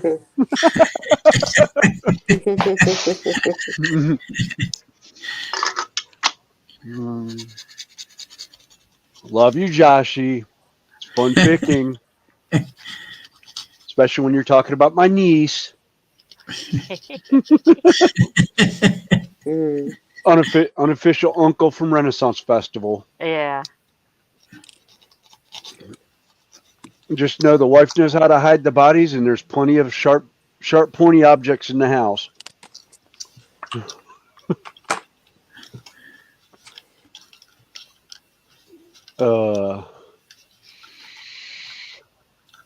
Hey, John Alec. Hi, John. Hey, John. Again. That's Yeah, what I I was said. gonna say, If you're at your he's back bench and in. want to join us, links up in chat, or I can. One of these days, I'll figure out how to pin it. Yeah.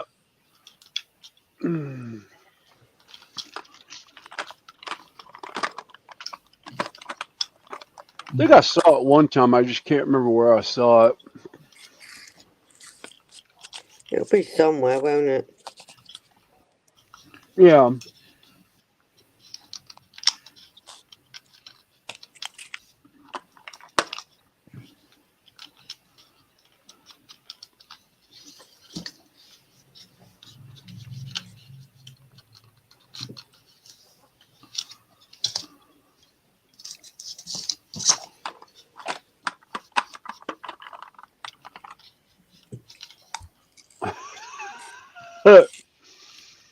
Hey, Ron, how you doing? And yes, I saw your message. I just haven't had a chance to Hey, Rob. think about lately. Yeah, we'll get together at some point. Like I said, my schedule's been crazy the last couple of weeks. Oh, are there three I there? will. Oh, there's.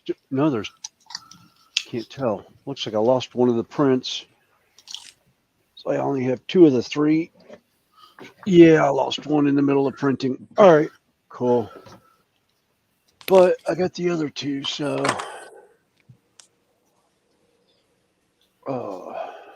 But again, Rob, if you're at your bench and feel like popping up with us, you're more than welcome to.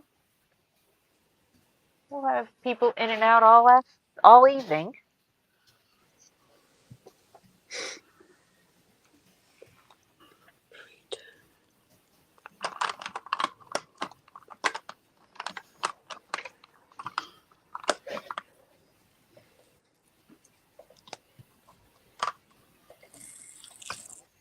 Oh, that's understandable. Like I said, we just we run for long.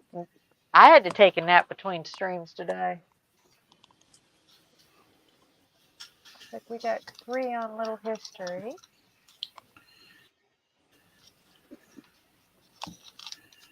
We got what 23 people watching us Yep. total. Oh, wow.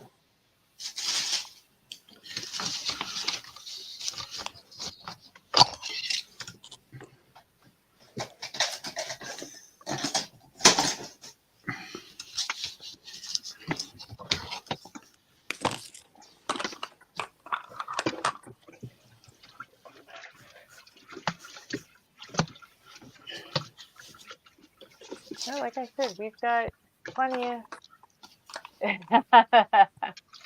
Yeah, he says in about half an hour he'll be ready. The line is coffee replenishment. Then I can do things. Yes. Yeah, actually, speaking of coffee, I might just make a pot, or not a pot, but a cup here in a second. I got to clean a vat out. Yay! Well, at some point, it evidently stuck to the stuck in the vat, but the other two came off, so it looks like it was going to be a good print for all three. So I will keep it. And have you tried the Rain-X? Yeah, I think I've just Bit. printed so much that it's starting to stick. It's very Dax, possible how that's you what the problem doing? was. Who came in? Daz Faulkner, how you doing? Oh, Daz. I thought you said Jack. I was about to say Jack. Jack stopped in.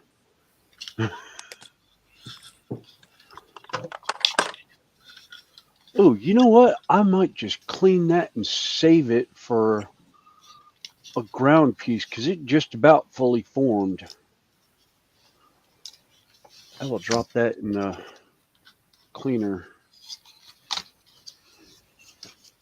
In the possibilities pile. Huh? Ah, crap.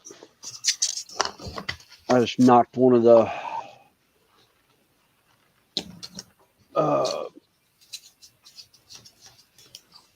clips down on the floor.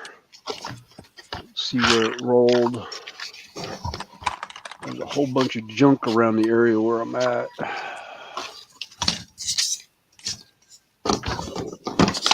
just felt it on my foot. Yeah, there it is.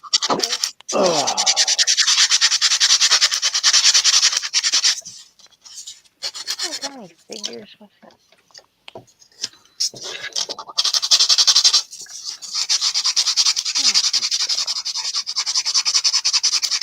So, William, didn't we figure out that this was about N scale? What I'm working in with this stuff? I think some of it was, yeah. Let me see. N scale. Here we go. Where's the doorway?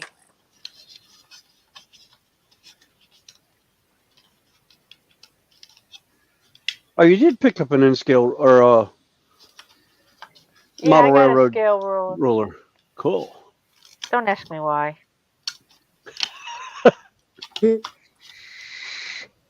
Yeah, because this shows this archway is probably about 7 feet. So this is just what I'm working in is just slightly smaller than N scale. Okay. Cool.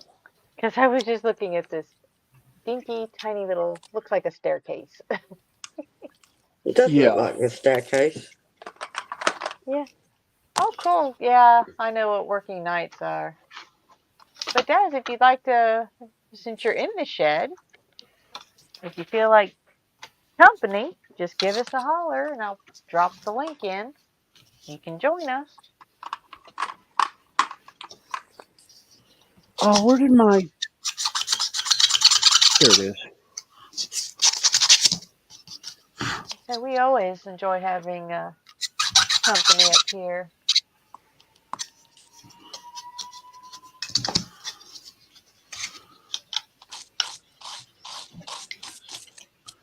Yeah, it looks pretty good. It just looks like it might have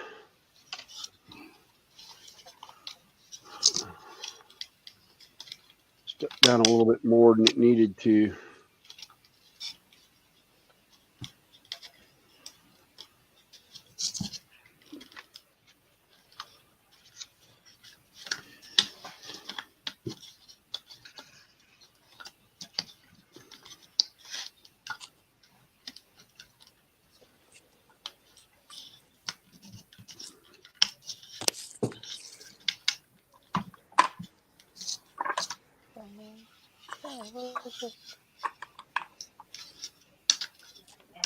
Because I like working on my bench if I've got company. Oh, we've already got 20 thumbs up so far. 17 watching at the Nice. moment. Cool. Like I said, we've got some that have been and gone to get food. They may or may not be back. Yep. Depends on how much food they have and whether or not they need a nap afterwards.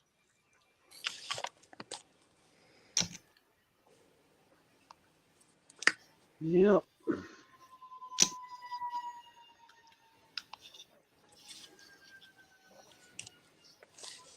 I can hear your washing cure spinning in the background. Yeah, it's just about finishing up now. All right, that was the STL straights. Yeah.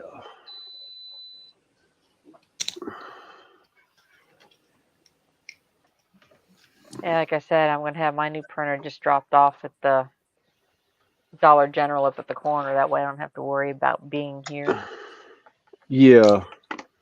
I thought I heard pieces rattling around in there. I just pulled the basket out and there's a couple of loose pieces that were sitting flopping around in the bottom of it. Evidently fell off the build plate at some time.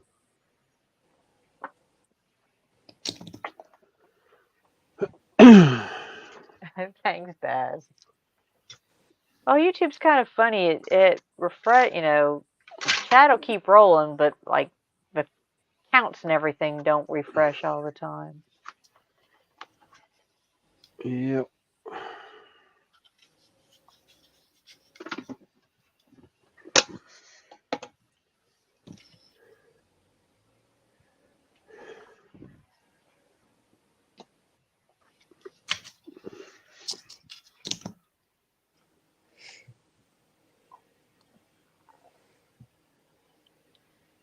Yeah, the other ones came out. It's just that one got stuck on the build plate or on the FMP plate, so it didn't come up.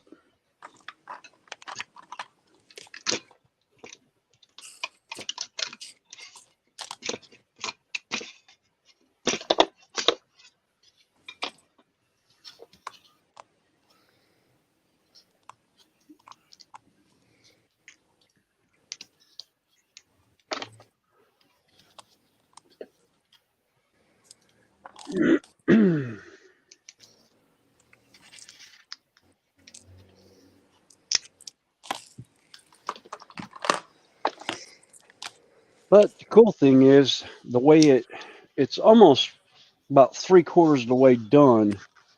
So I can use it inset either in the ground or on as a column going up a Yeah. wall. So Oh, that's good. yeah. That's the one downside to resin printing. It's just like you can't. It's kind of hard to reuse Mm. some of the mistakes. Yeah, some of the mistakes. Yeah, or having one that where is that little guy? His leg. I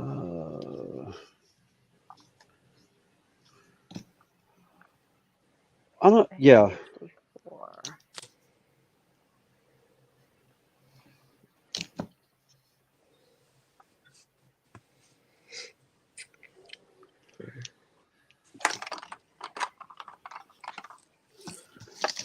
Yeah, when you have a leg do something like this.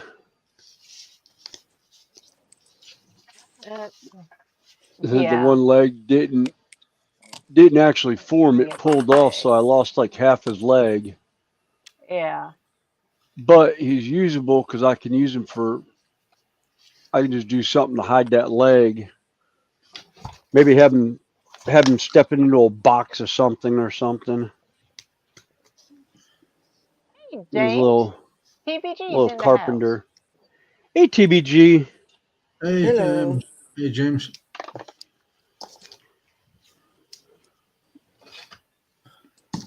Thank you for stopping in, saying hi.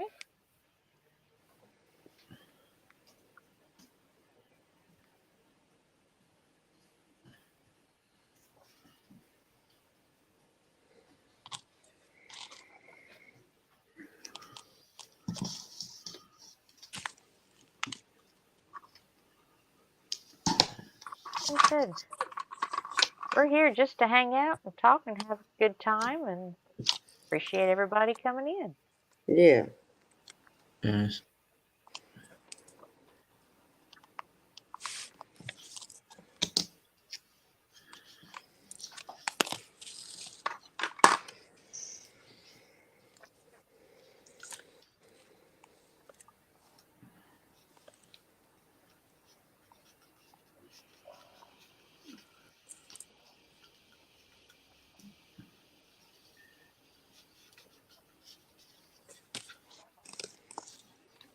Now the other, Connie, the other dragon you are working in photo wet, you just finished that one? My little dragon? Yes.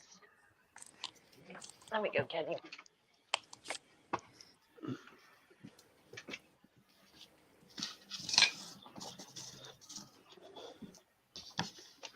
This little fella? Yes, yes. It's finished. Yeah. Yeah. He turned out First, cool. Like I said, I'm in a metal kit kick at the moment. yeah. Great work, Connie. It Oh, you're looks fine, awesome. James. I love the part of the air with the air Yeah. in the head Like of I the said, dragon. It's fantastic. The effect. yeah, he turned out cool. He was just not terribly expensive little kit, but he was fun to do. And it fits my collection. Yes, it's another technique. Yes. Photo wet. Yeah, and I know somebody screams bloody murder at it too. Well, some of the kits are easier to work with than others. Yeah. Yes, it depends of the kit and the parts we are bending. And also having a good set of tools. Yes, it's important. You know, some people have commented on all of my little pliers. Yeah. Oh. Oh, thanks, Daz. He says I call in for my weekly fix of a pair of hands and a voice.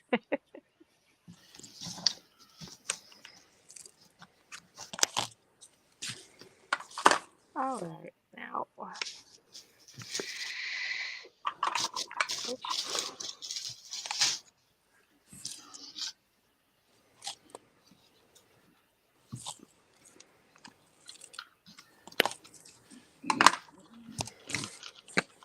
36. Did I make a mistake? I don't want it to fit.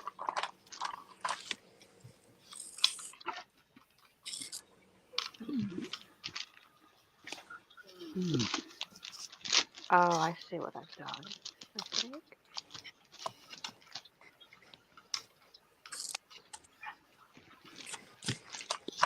I think I fit that piece backwards. That's what I did. Yikes.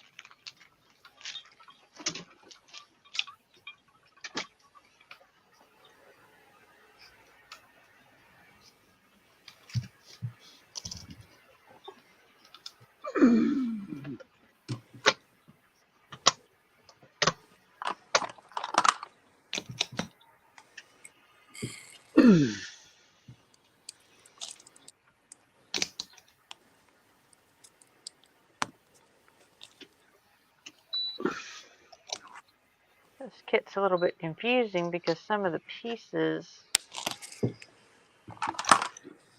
are painted on both sides. And if you don't, I guess I'm just going to have to pay better attention to them when I'm taking them off the sprues.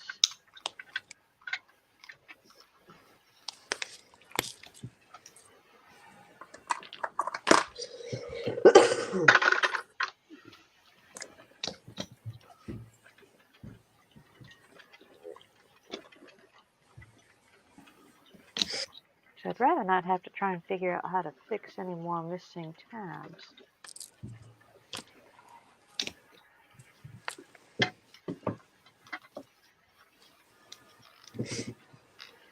Yeah, it's usually no fun. I can't wait for you to do your first metal kit. I know. I keep putting it off. Mhm. I've got it sitting actually underneath where my laptop sits. Um, Oh, I'm that's just one thing waiting. about the metal kits is, the stash doesn't take up a whole lot of room. Yeah, no. Unlike my plastic addiction, Right. or as it's going now, my resin addiction. Jeez, I've got stuff stashed all over with resin stuff.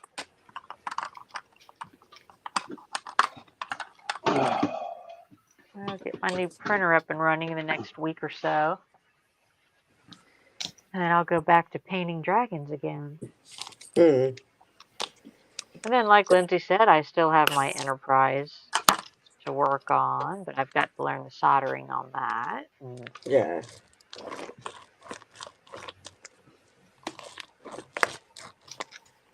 All right, it's got 2 hours. Cool. Oh.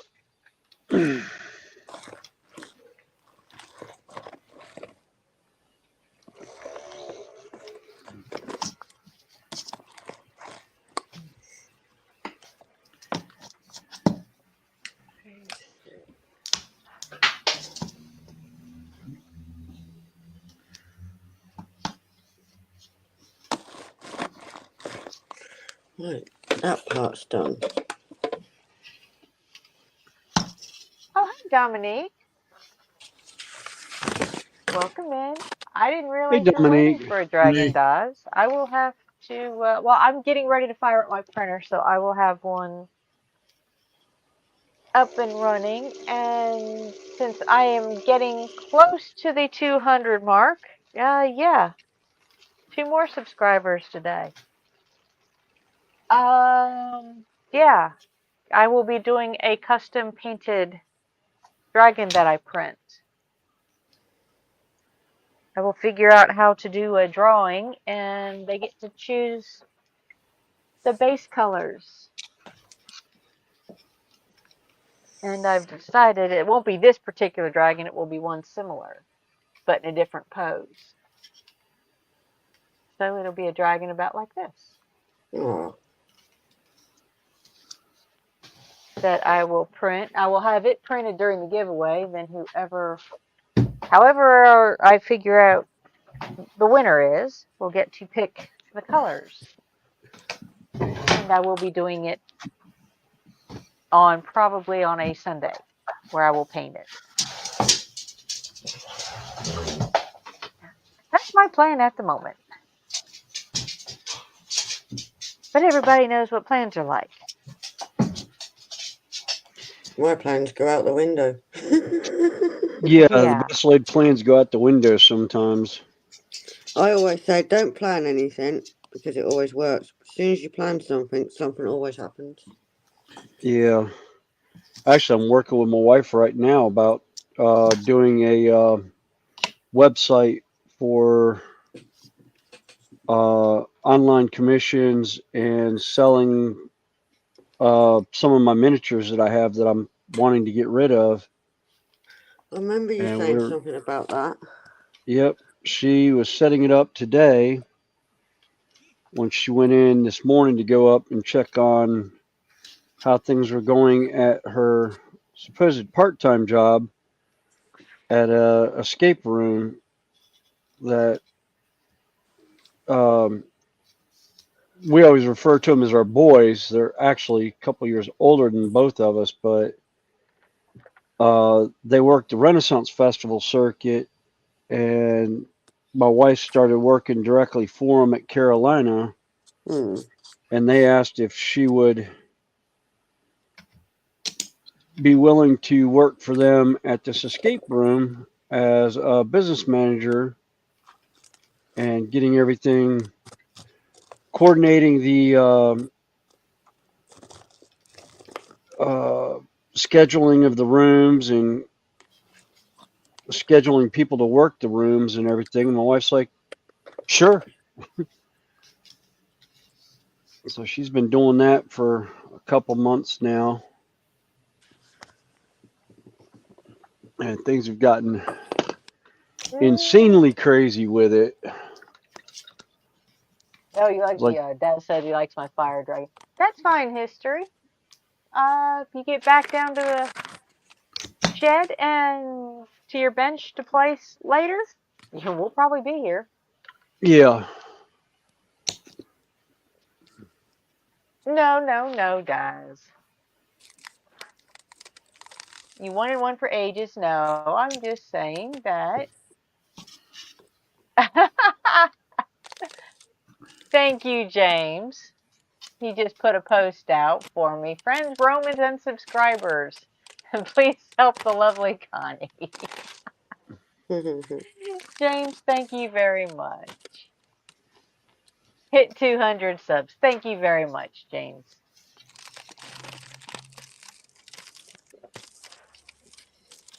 No, I won't.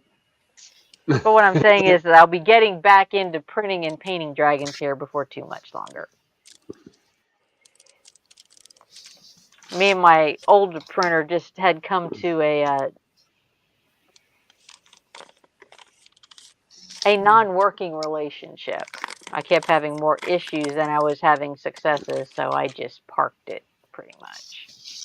Yeah, that's pretty much what happened with mine. And then I replaced it because I realized I was starting to have printing issues that I realized parts needed to be replaced or fixed.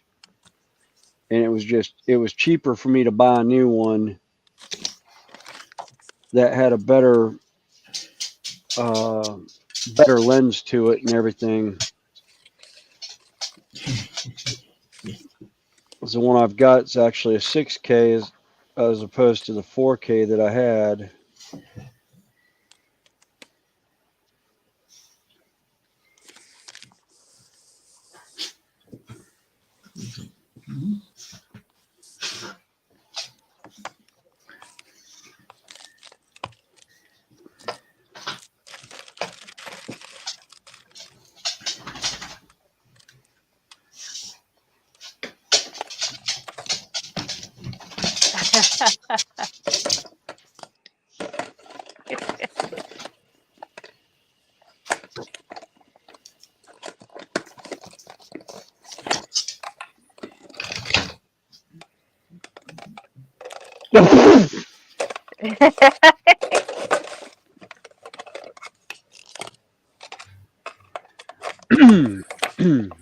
Guys, we're still pretty much family friendly at the moment.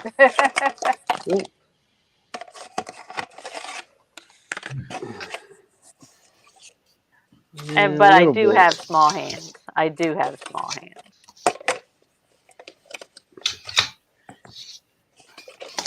No comment on the rest of your comment.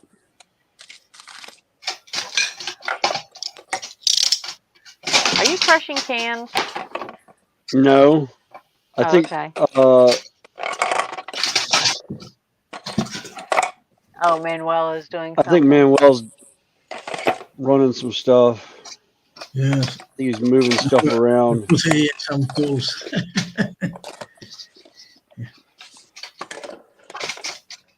Again, thank you, James.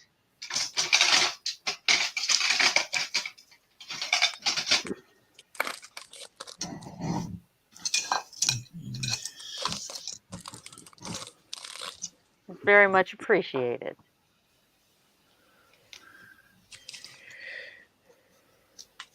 Okay.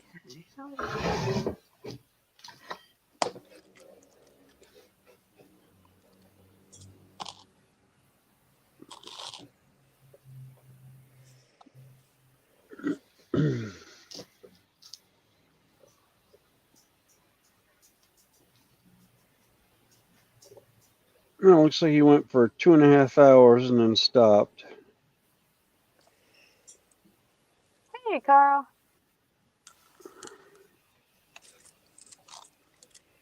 Hi, Carl. Hi, Carl. Hey, Carl.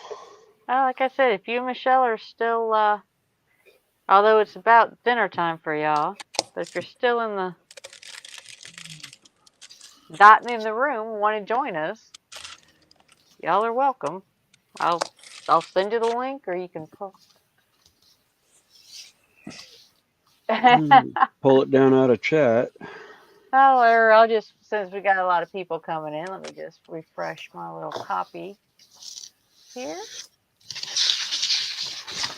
Copy it there, and I can paste it down here.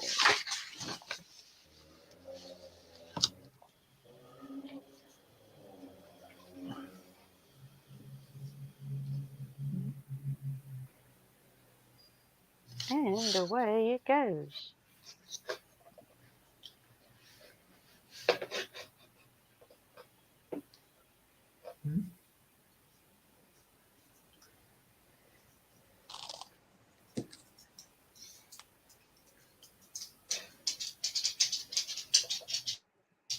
And Carl says hi, and Joshy's saying hi to CBG, and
everybody's saying hi to Joshy.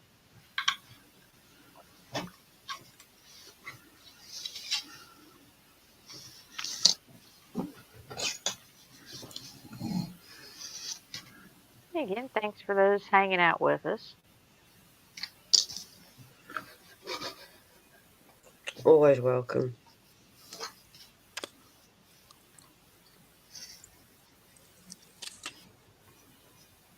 Well, that's what I kind of like. The only time I work on my bench is when I'm streaming with somebody or this stream. Yeah. I think it gives you more motivation, though, doesn't it, when you're with other people, kind of thing. I don't know if my wording made sense at all. Yeah. Well, like I said, it's. I started working on my bench doing handicraft stuff, listening to a live stream. Yeah. And so it's just kind of gone hand in hand ever since.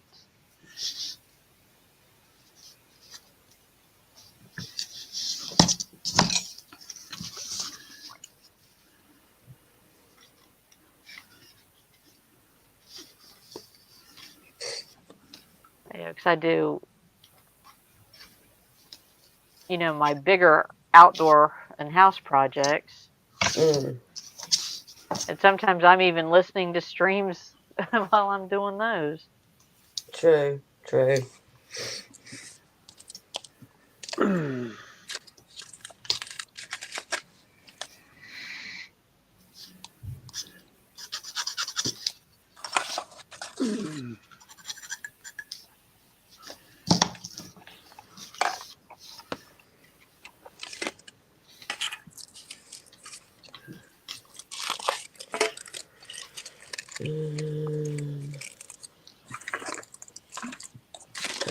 Them two. Back in the drawer.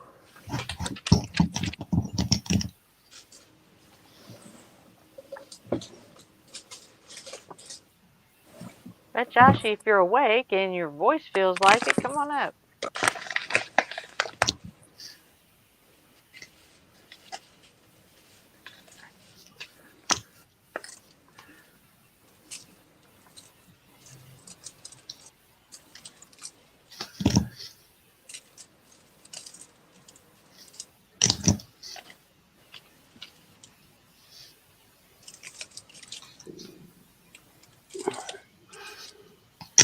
screen's on. The screen's on that side. All right.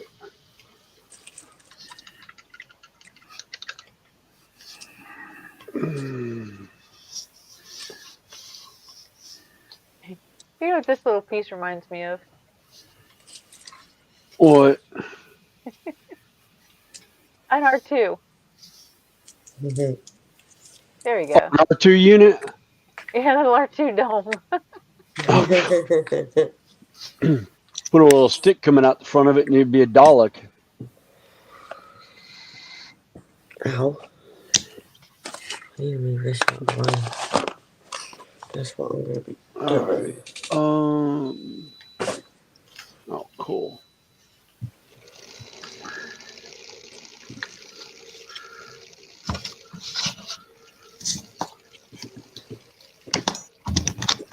Move some more models around.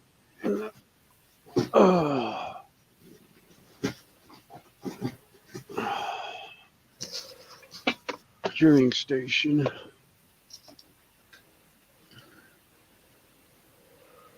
All right.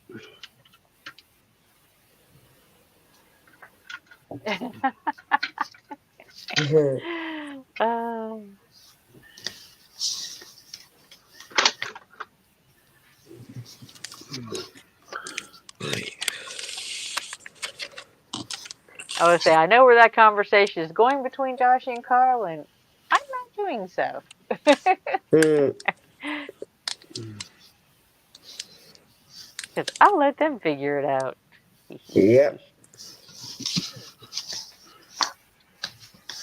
Best way. Oh, and of course, interesting conversation comes up, and I'm not anywhere near my computer. Oh yeah, I'm the saxophone. Well, Josh, he made a comment about he lost his voice this morning, and his thighs are thighs were a killing bit him. tender. Yeah. Hey, Clint, how you doing? Oh, never mind. I know where that's going. Yeah. Yeah.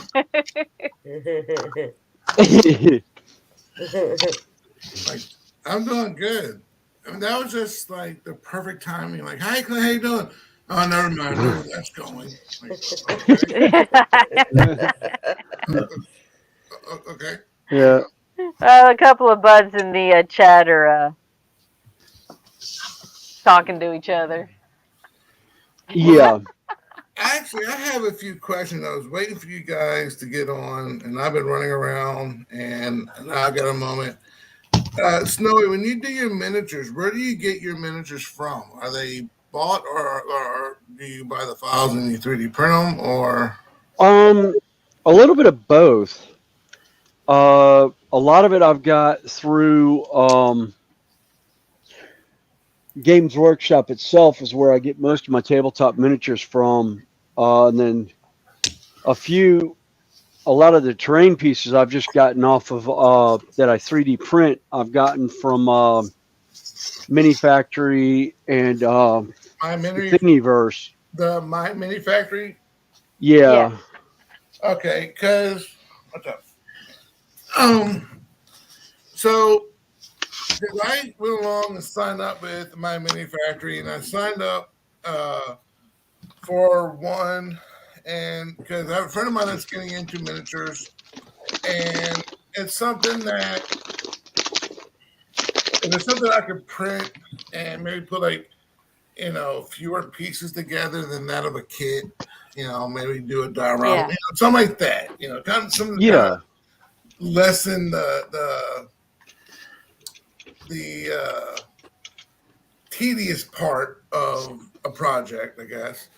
But and so I signed up, and I went along, and I sent a $35 pledge, and it says the campaign ends on February 9th at 11:59 p.m. I'm like, okay, cool. And so there's like nothing there's nothing in the library, nothing. And so I went along and I reached out to the creator. Well, that's because it hasn't finished yet.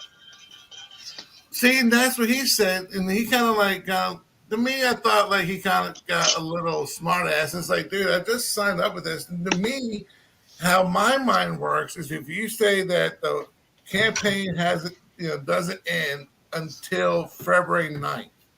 February 9th at 11:59 p.m. is not the beginning of anything; it's the ending. Right, Well, but and a that's what lot of it depends on if it's kind of like a Kickstarter where they see if they get enough backing to develop the prints, yeah, because I've got one right now or that if hasn't shipped from November that I got onto a Kickstarter with.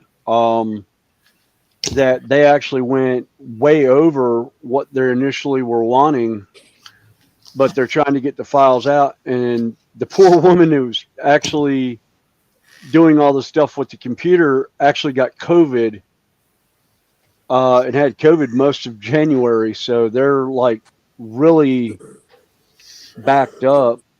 But yes, a lot of if times, yeah, you it'll, look at the pledge, if the files are already created, then they will wind up in your library on the 9th or the 10th.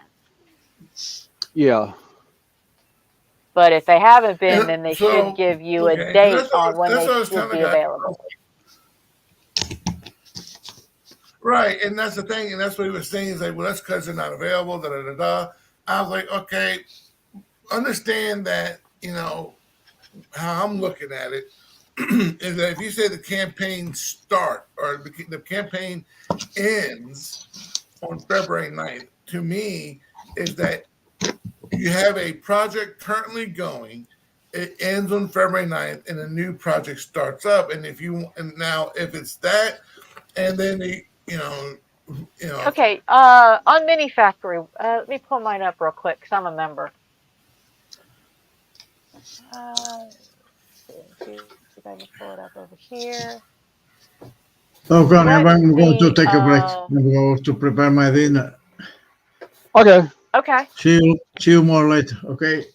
All right. Okay. We'll be, Yeah. if you're what's the name of the store? Or if you pull it up on your computer, put the link in private chat and I'll pull it up, see if I can get it on mine. And Okay. I can explain what's going on. Maybe. I'm not saying I have all the answers, Well, but I was talking to the guy, and private chat. Here we go. So private chats for who sees that? I can put it in private chat. you just go up to private chat. The only ones that see that is the ones on panel. Oh, let's see. There you go.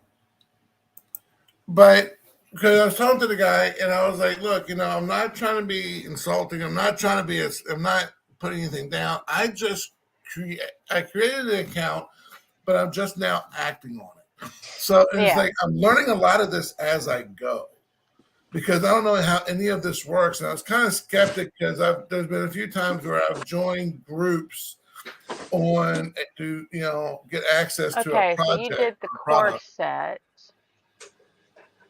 That? Yeah.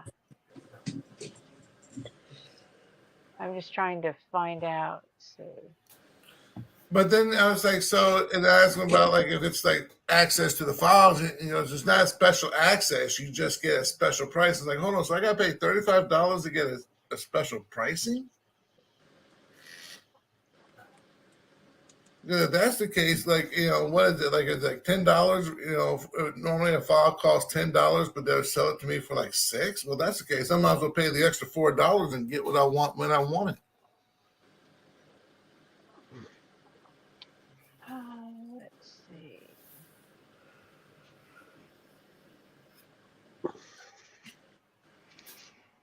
Yeah, it's like the Kickstarter I got on. I actually got I've got commercial rights to the files when I get them. Okay. So I can print the pieces off and sell them. Okay. According to this, how I'm reading it, Clint, you will get the detailed bust, 30 miniatures, 4 dragons, terrain, 30 different pieces of the terrain, and the airplane, and the files will be available as the campaign ends. So basically, what that happens is when in 5 days, Okay. the files will be available in your library. And see, and that's what it's like. A lot of it is, and like I was telling you, like, dude, I'm learning a lot of this as I go. So, but yeah, but but they're saying like it's not like I have access to that. I have to still pay for that. No. The way that is those are available in your library. The ones that aren't in your library, like the ones from the higher tiers, Yeah. like the all-in, you may be able to go and buy those additionally after they publish them. Let's see. Let me get to it. Let's see. Come on, load up. I want to see the dragons. Why is it you always get a bit of plastic stuck to you and it won't leave you alone? Like clings to you.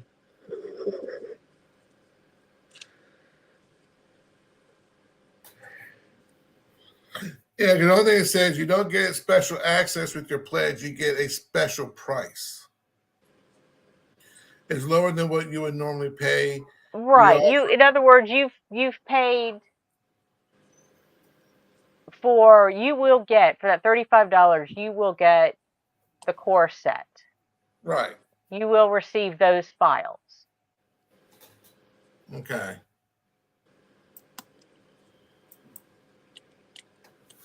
That takes care And then of if there's any of those that are outside of that, you can still purchase those.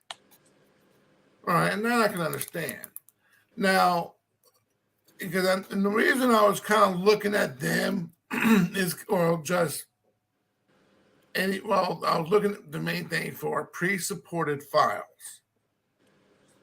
Reason for it being is I am having an issue with a print, and I made a couple of adjustments, and it sticks to the build plate or it starts to come off the build plate, but either way, it breaks off the supports. And I made where I'm using the heavier supports. I'm putting up like a larger attachment point for the supports, and I'm adding supports for the supports, and it still keeps breaking off. And what it is because this is one of the minis, or I guess minis, that I started on. I got this off of Colts. And I'm doing this for my friend, but then let me get my glove on. And you see, and I'll show you. PJ. And I'll show you what my prints are coming out to be like. So this is the one that she's not awake enough. This is the one that came out last night.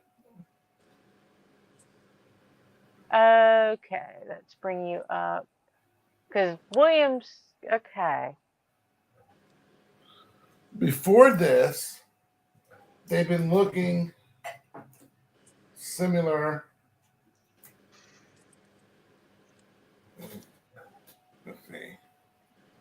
Get that off. Let me get under this other than drip onto my computer. It's been looking like this. Yeah. Run a print. They should have like a you have a like test a validation print? Yeah, the test print or a validation print. And I may I don't know what printer do you have? I have an Elgu Mars 3, and now also before I go any further, like what the last part I showed you, where normally where if we sit down, there's a few times it'll look like that, but it'll look like it's starting to peel off the Yeah, actual. you're losing. It's not sticking Yeah. to the build plate. Yeah. I say, JC Bricks he uses Elegoo printer. I have a photon and I'm getting another photon. You might have to increase your initial layer times so they stick to the build plate better. Yeah, and that's what I started to do. Which which and I'm still trying to learn the lingo. So is that the bottom exposure, right? Yes, and also like Mom and Son says, "Hi Tammy, hi Ray." It says wash your plate with alcohol real well. Make Okay. sure it's really clean. Because one thing I will say, I don't even want to apparently know this. where Carl and Joshy are going. Oh, They're talking whips and chains. Yeah, it's a bit. it was stemming from evidently there's some drama coming that was brought up No, from I another think stream. it's them talking about going back to Joshy's comment about Ollie, stop. Yeah, his throat and the sore thighs. It's stemmed from that. yeah, there were. Josh was It's a also whole talking chat. about playing in the woods with Yeah, paintball and having to watch out for things that have fallen and everything. yeah. Because So I think they've got like two or three. They've got two conversations going two different directions. Oh, this is actually a lot farther down than where I was at earlier. Okay. Let me see if I can pull up. And I'll share the.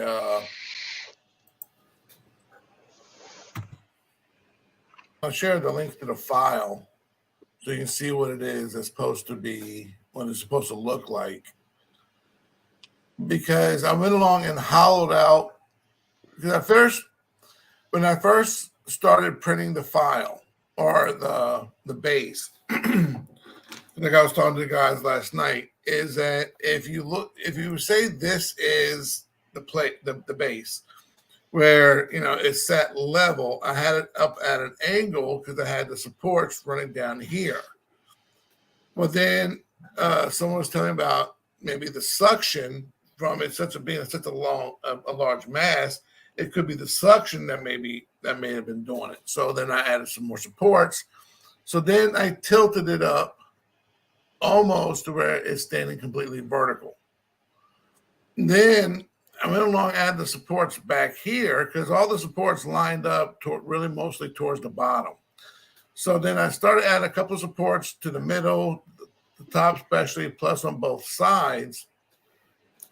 And then I went and I tried that, hollowed out, and of course I went along and put holes in the bottom so it'll drain, and that didn't fix the problem. That actually came up with what y'all saw just now with the supports that are sticking to the actual, I guess, the first layers or whatever. Yeah. Then, I went along and I did increase my exposure time. The exposure time normally through Chitney Box with Mars 3 is 80 seconds. I increased it to 100. And then I can see the actual build plate now. Just went along and canceled the print. There's nothing there. So I know it's part of it's attached to the build plate and the other parts in the vat. Yeah. What I found when I'm having issues with stuff not sticking to the build plate and actually falling off, if you lower the exposure time, it doesn't.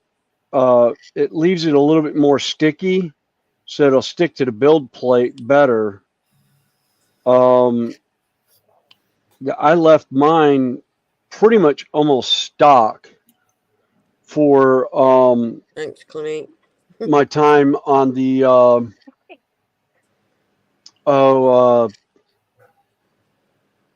for doing the exposure time.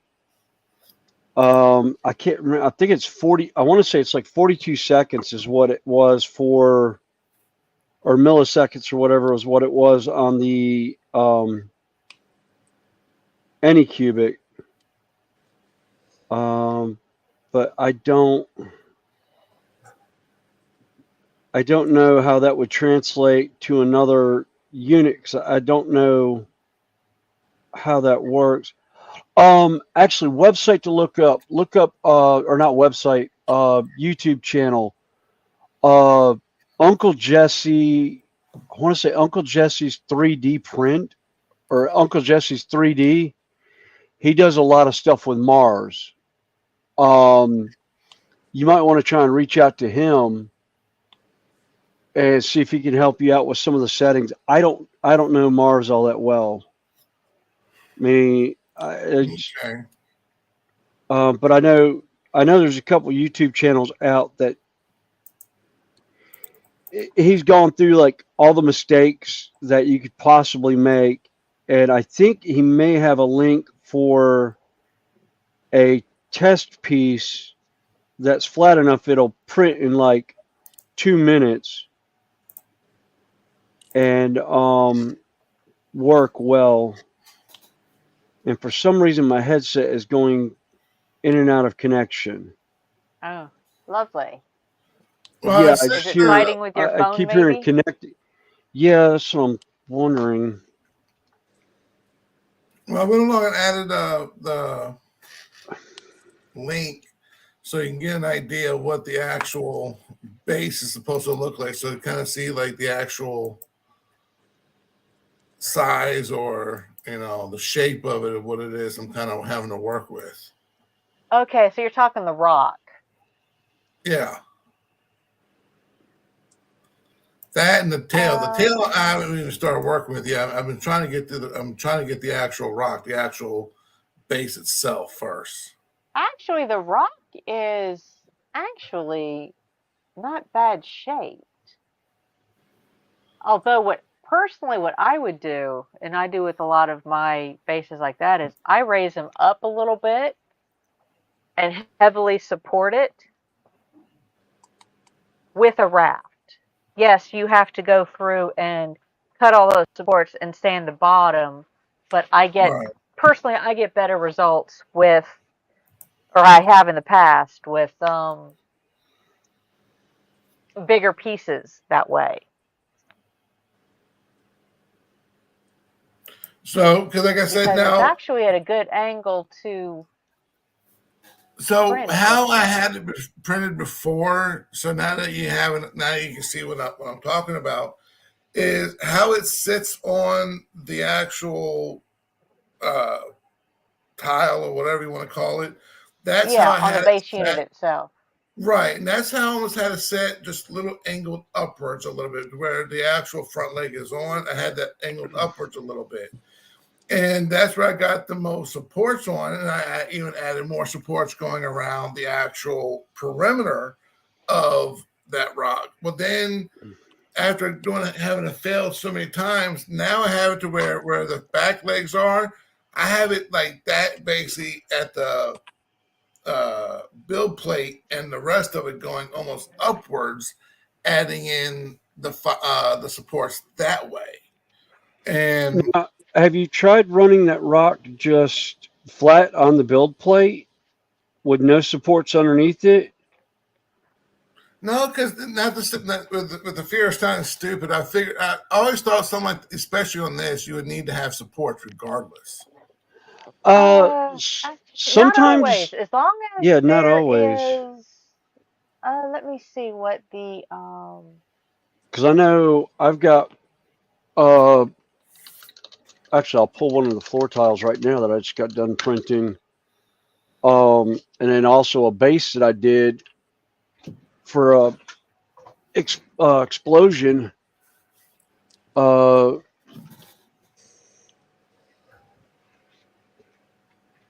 this right here I did with no supports whatsoever. I just put it straight on the base plate and just left it with no supports on the bottom side at all, and it printed off great.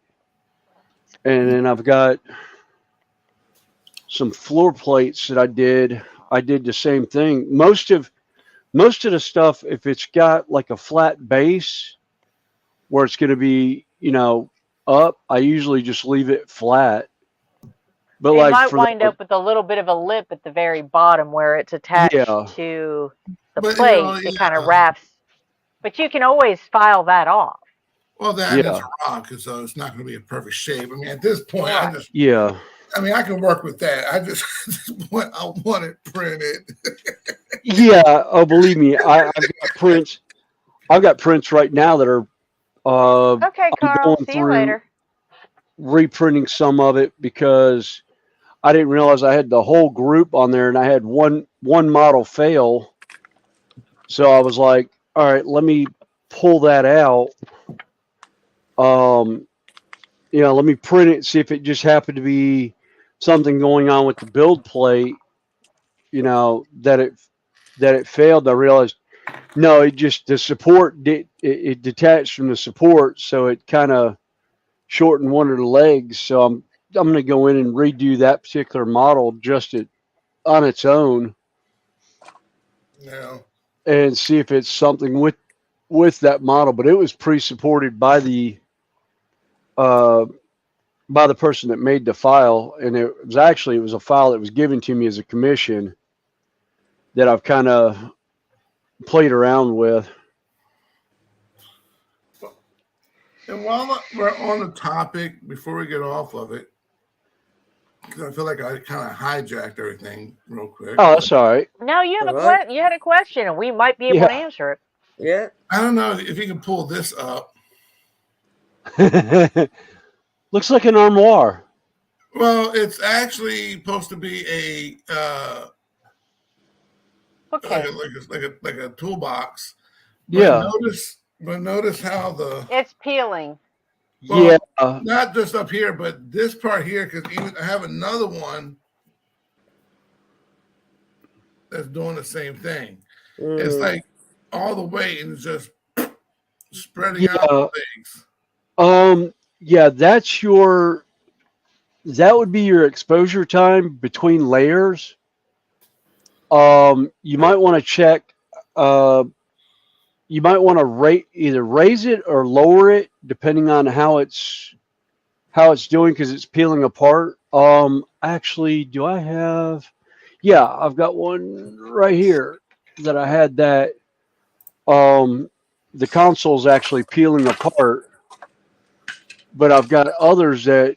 Whoops, wrong way. There we go. I've got other ones that came up a lot better. It's fucking.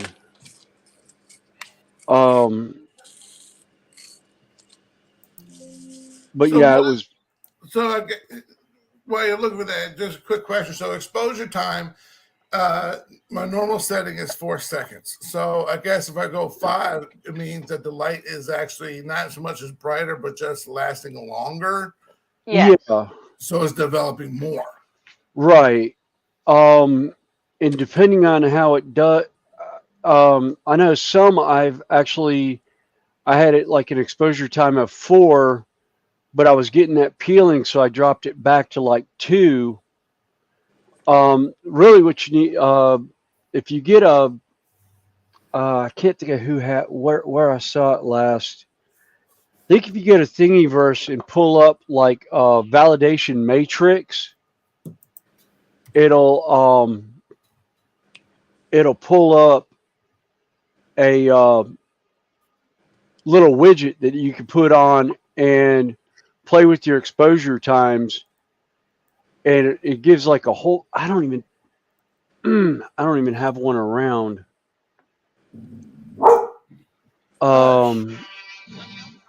What? All right, I don't know that number, so. Talking on the computer because they've been talking for a moment and you ain't said nothing. There ain't nothing outside for you. You've already been outside. You're already going potty. Go lay down. Yeah, Josh, you open Yes, up another. Josh, Open up more get your cookies and have cookies and a another cup of brew coffee brew. and come join us. Yes. Actually, I just realized my coffee's Hey. sitting over here getting cold at the other side of the room. Don't you shut up, because you're getting him started too. God. Yeah, It's there's like, you hear something about a mile away, and all of a sudden they want to bark at it. It's like, really? Oh yeah, of course. No, you're fine. You can stay right here. You're fine. It's bothering you.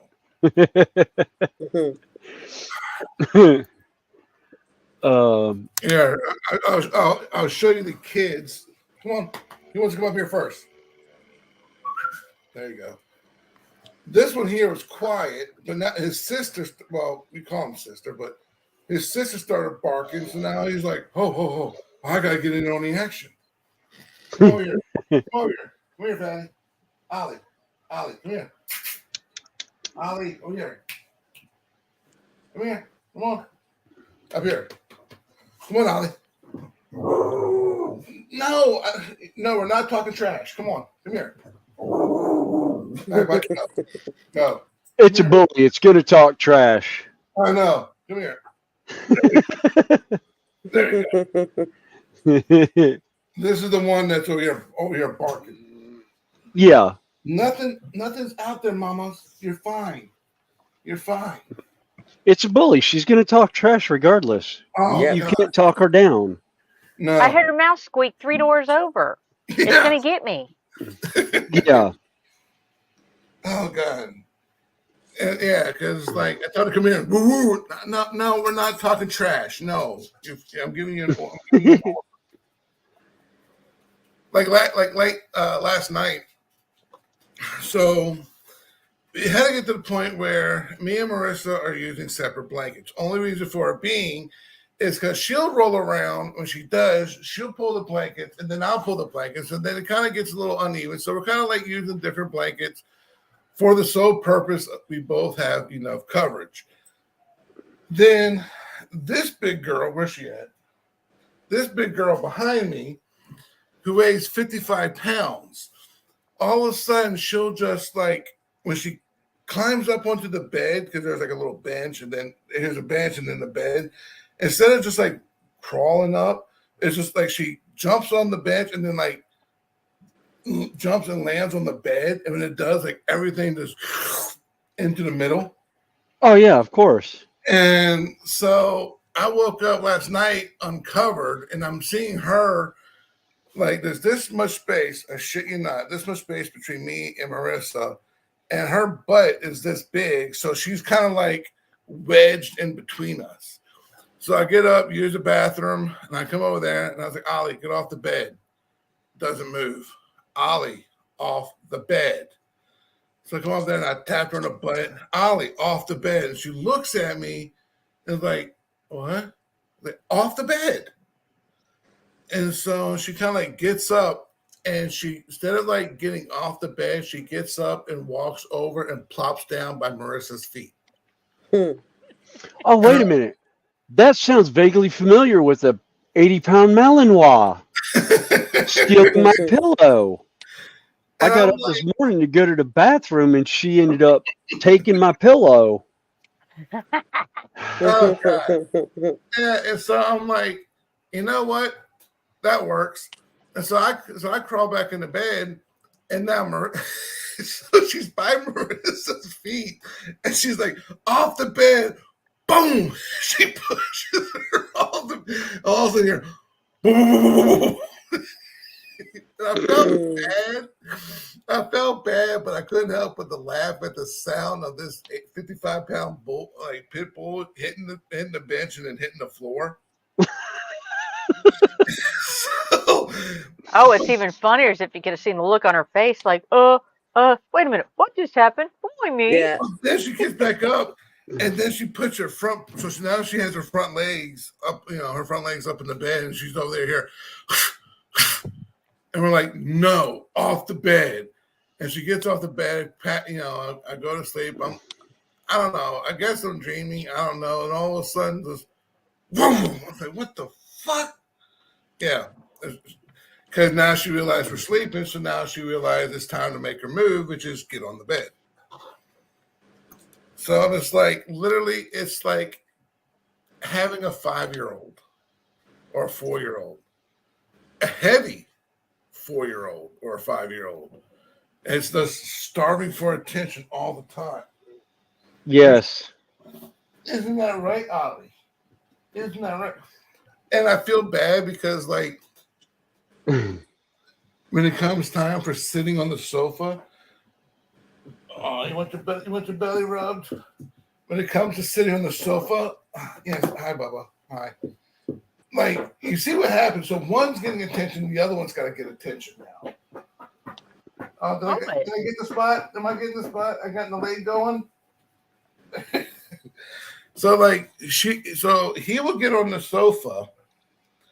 She'll get on the sofa and she'll lay on top of him because there's no room for anything else. So she'll lay on top of him. He's growling at her, but he's not going to do anything because she literally outweighs him by like half of what his weight is. So, you know, he doesn't. He just growls at her. He lets it go. And then I feel bad because I'll just reach over to be nice, be loving, start petting her, and her tail starts going. Well, he's facing Marissa, and she's facing me. So you only imagine where her tail is. Oh, yeah, smacking him upside the head. Oh, just like this. Welcome in, Rob. By the way, you're muted. I didn't know if you knew you were, so. I just felt so bad. Oh, but they're great. Yeah, Anyway. so Rob's joined us, but his mic's muted. Is that a personal thing, or is that like... No, well, it's on his end. Oh, okay. I don't think I've muted him. No. Or is it on my end? No, it's not on our end, because... Oh, wait a minute. No, I think he muted it. Yeah. Yeah, no, he's muted his mic on his end. He might be on the phone with somebody. Yeah. Could be. All right, well, I'll try to see about printing this off with no supports and see. Because actually, that looks like it will support or print out nicely without supports. Yeah.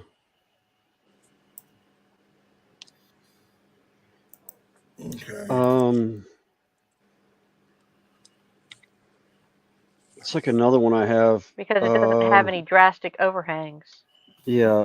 No, it doesn't. I mean, it's literally just barely big enough width-wise for the build plate. It's just like a tad smaller. Yeah. Actually, one of the flooring tiles I did today, it's right at 122 millimeters. And I think my build plate is like 125. Yeah. So it just barely fits on there, but I left it flat. It's like, and it printed through great.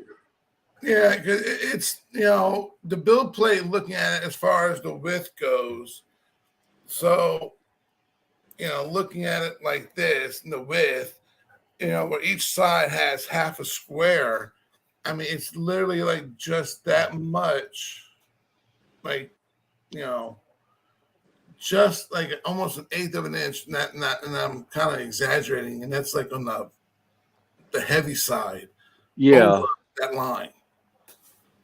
So yeah. But I was just trying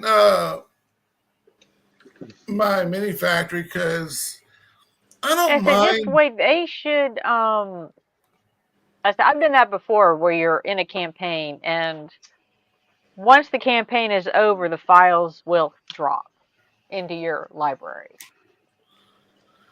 And that's all. And like I said, I wasn't trying to argue with the guy. And I was trying to tell him I'm not. I mean, because I'm learning. I don't know anything about this. I mean, hell, it's only been like maybe a year ago I started getting on Colts 3D and buying files, and that wasn't right away at that point, you know.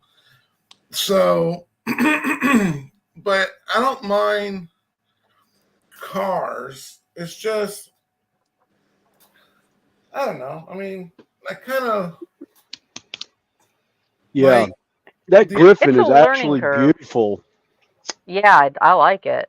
Well, Yeah, see, I appreciate that. And what's kind of neat, what I like about on this is, and you probably can't really see it, but besides doing the actual black priming, I use my army paints. I went from a dark to a lighter tan, or what I could. yeah.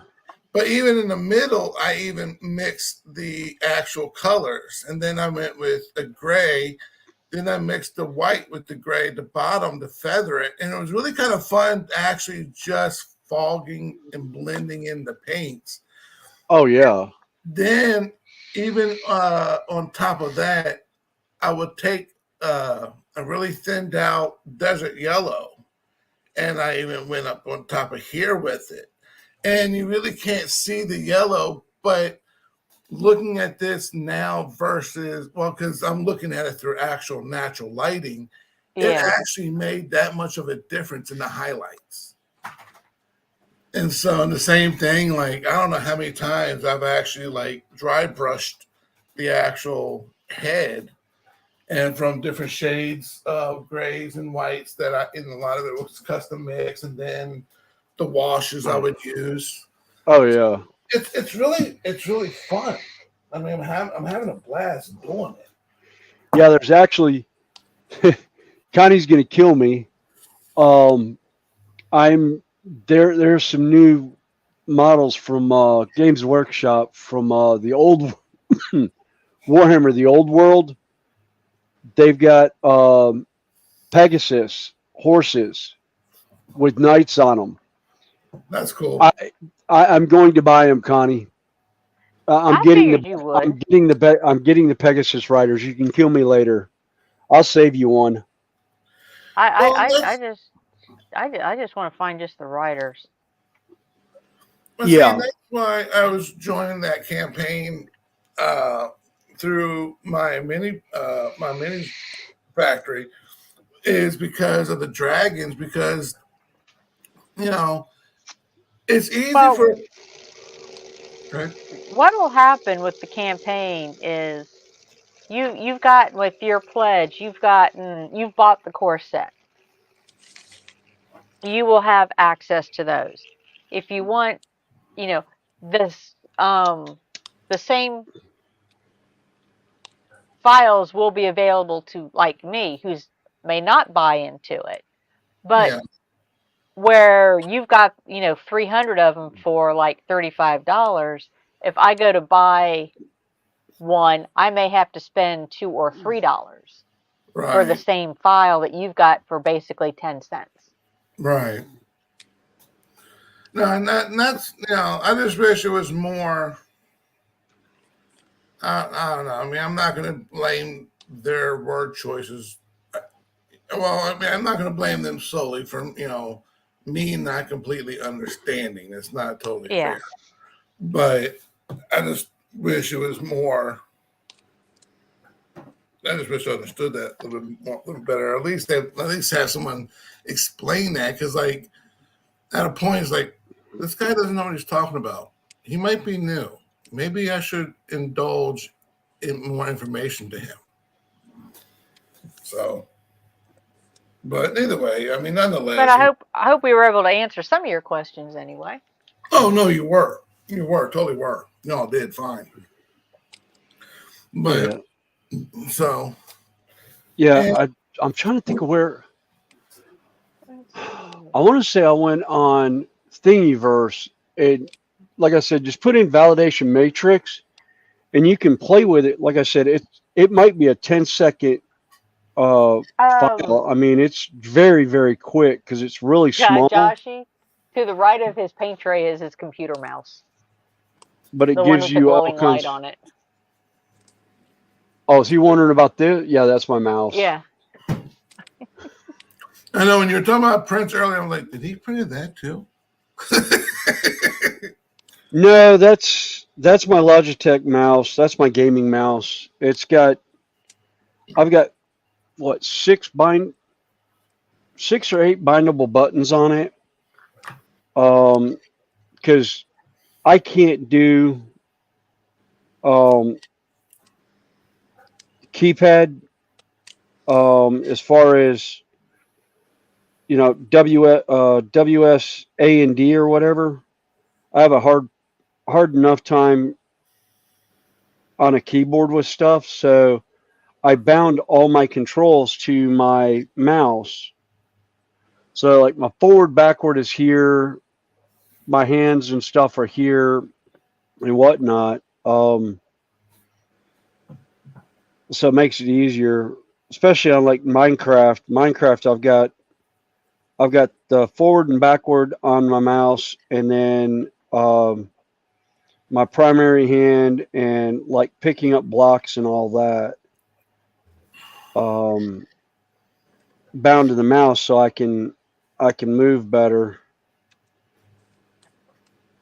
What was really fun is when I was playing Mech Warrior Solaris 7, because I had everything bound to my mouse to where I literally could go in and have everything run from my mouse. I wouldn't have to touch my keyboard unless I absolutely wanted to. Oh, nice. And it was more or less the buttons. It was to control like cycling my missiles, talking online, and stuff like that were all key bound on my keyboard, but everything else was done. Anything else to move my mech was done off my mouse.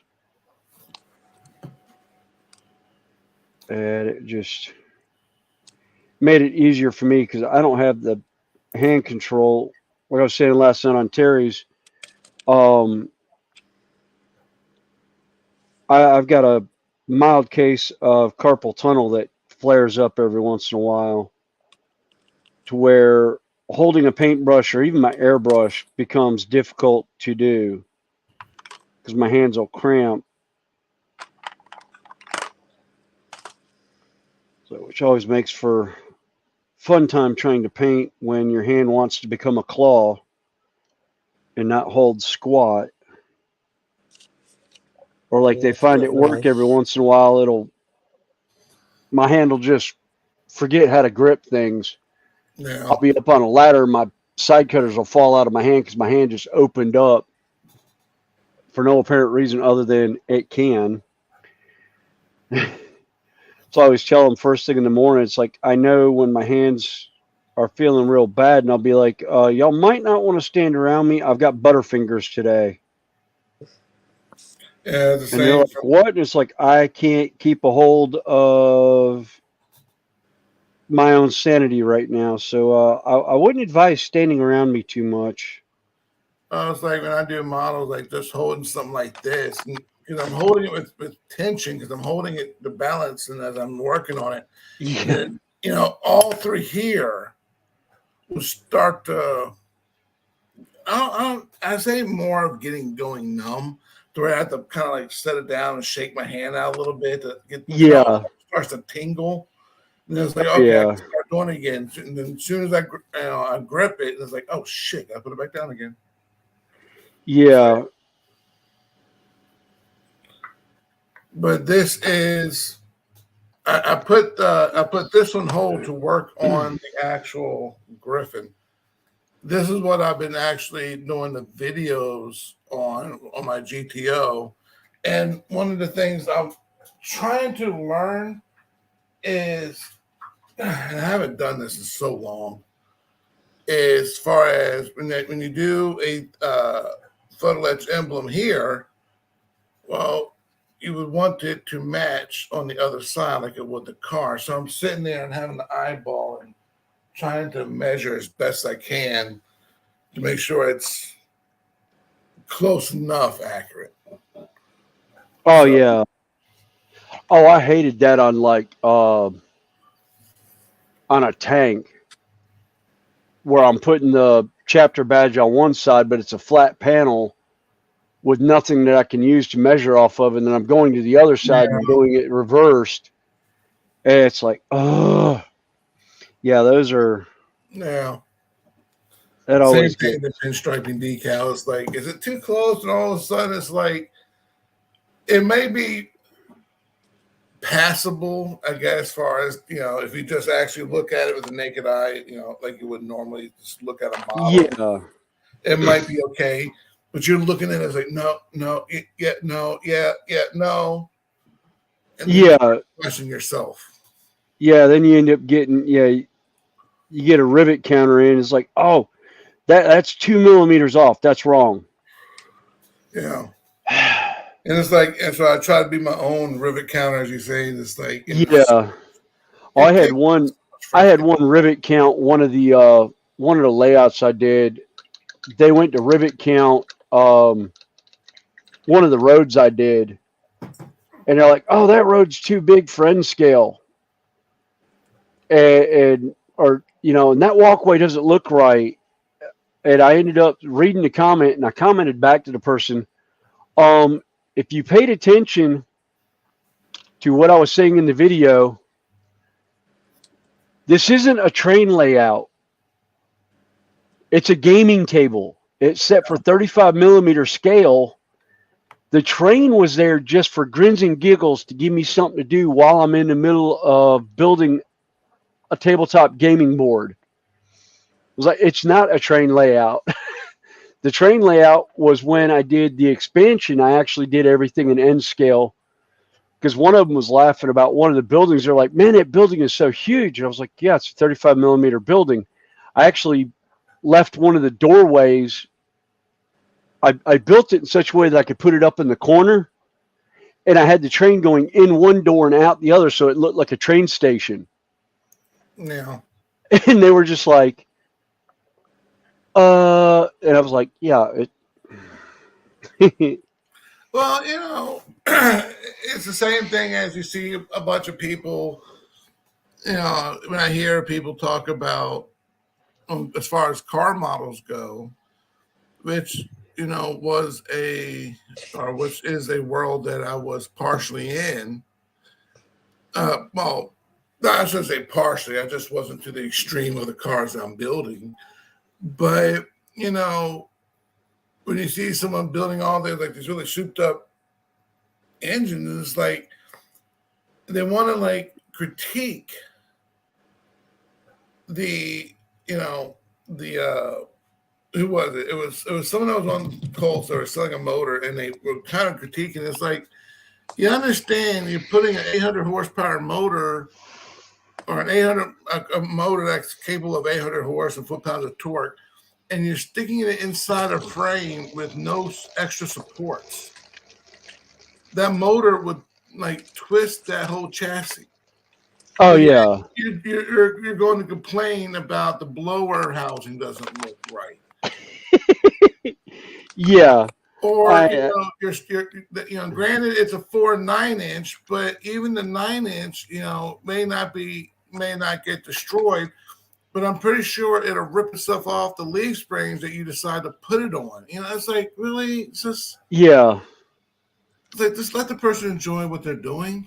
Yeah. That's kind of why I enjoyed that 57 Chevy, because I just built it to enjoy it. I wasn't really getting detailed with it. And this GTO is reminding me very much so of why I was losing my interest in the hobby of detail with it.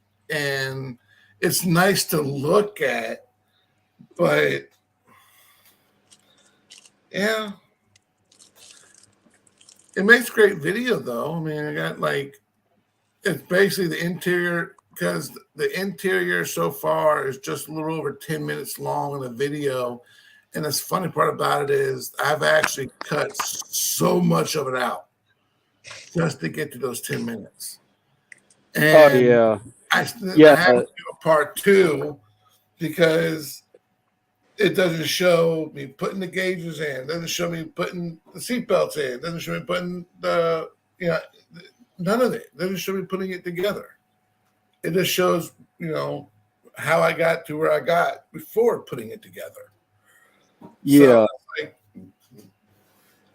yeah, I did that with one of my train layouts. I basically said, there's people out there that do it better than I do. I'll show you my finished product and let you see it. I was like, but as far as getting there, don't look at me to build your layout. Like, use me for ideas of a layout, not a how-to, because there's so many people that do how-tos a whole lot better than I do. Right. And I would reference some of the guys that I know that did how-to videos on train modeling and layout and terrain and stuff, and actually had reach outs from a bunch of them. One of them actually reached out because he knew I did gaming tables and more solid terrain, and he wanted to do solid terrain, but he was wondering how to go about it. And we actually had like a couple week long conversation through email, and then I ended up giving him my phone number to call me. I just told him, I was like, just keep in mind, there's a 4-hour time difference between you and me. And he's like, oh, right, yeah, because he's out in California and I'm in North Carolina. It was like opposite coast. Yeah. But he ended up plugging the channel on it when he went to do it. Because he's like, I just found out I was doing this my own, the regular guy way, but he says, I found an easier way of doing it from one of the tabletop community guys that are on my channel. And we kind of lost touch about 2 years ago. But I just saw he was back on again doing videos, and I stopped in to give him a shout out. And yeah, it was funny seeing that, because he was doing stuff for Model Railroad magazine and stuff too. And I was just like, wow, cool. But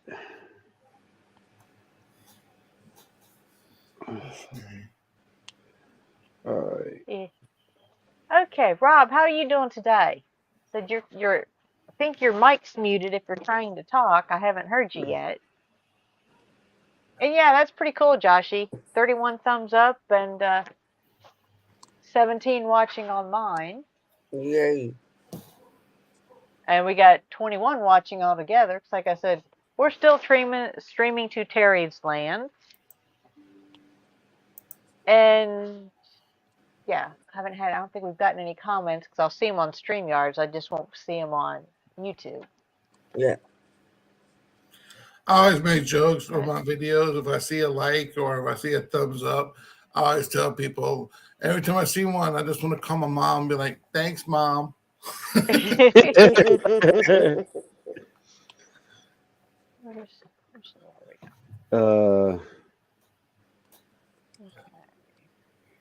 Yeah, I see a thumbs up or a like or a cool comment that I like, and it's like, ooh, thank you, Daddy. Yeah.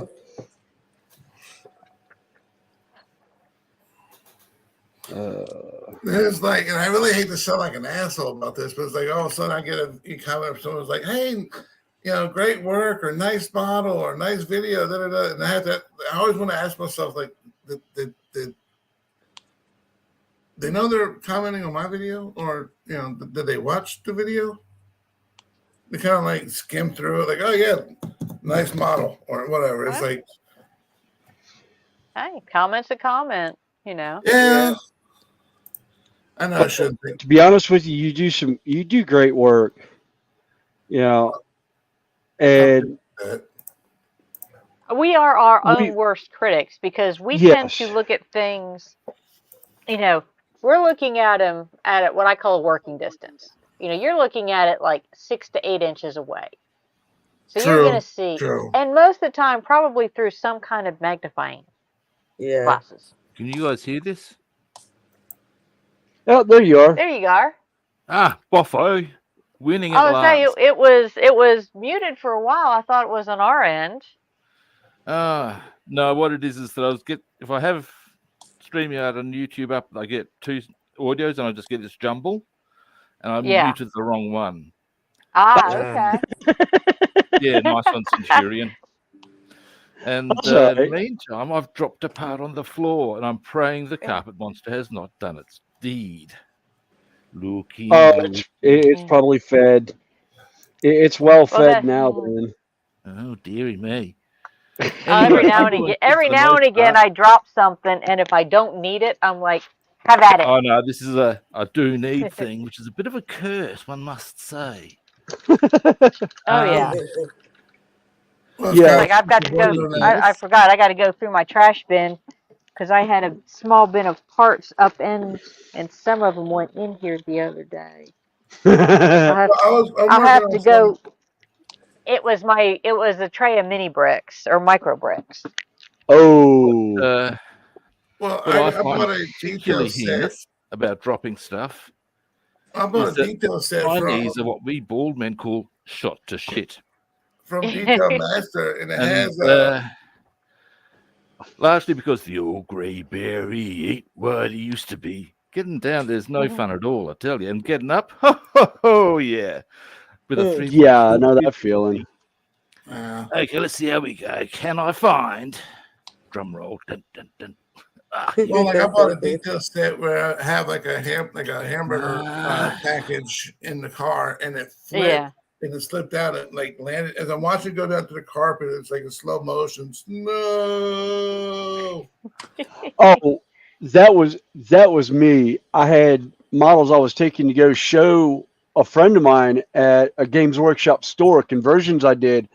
I had 10 of them in a little tin, sitting on the seat next to me when I got in that head-on collision.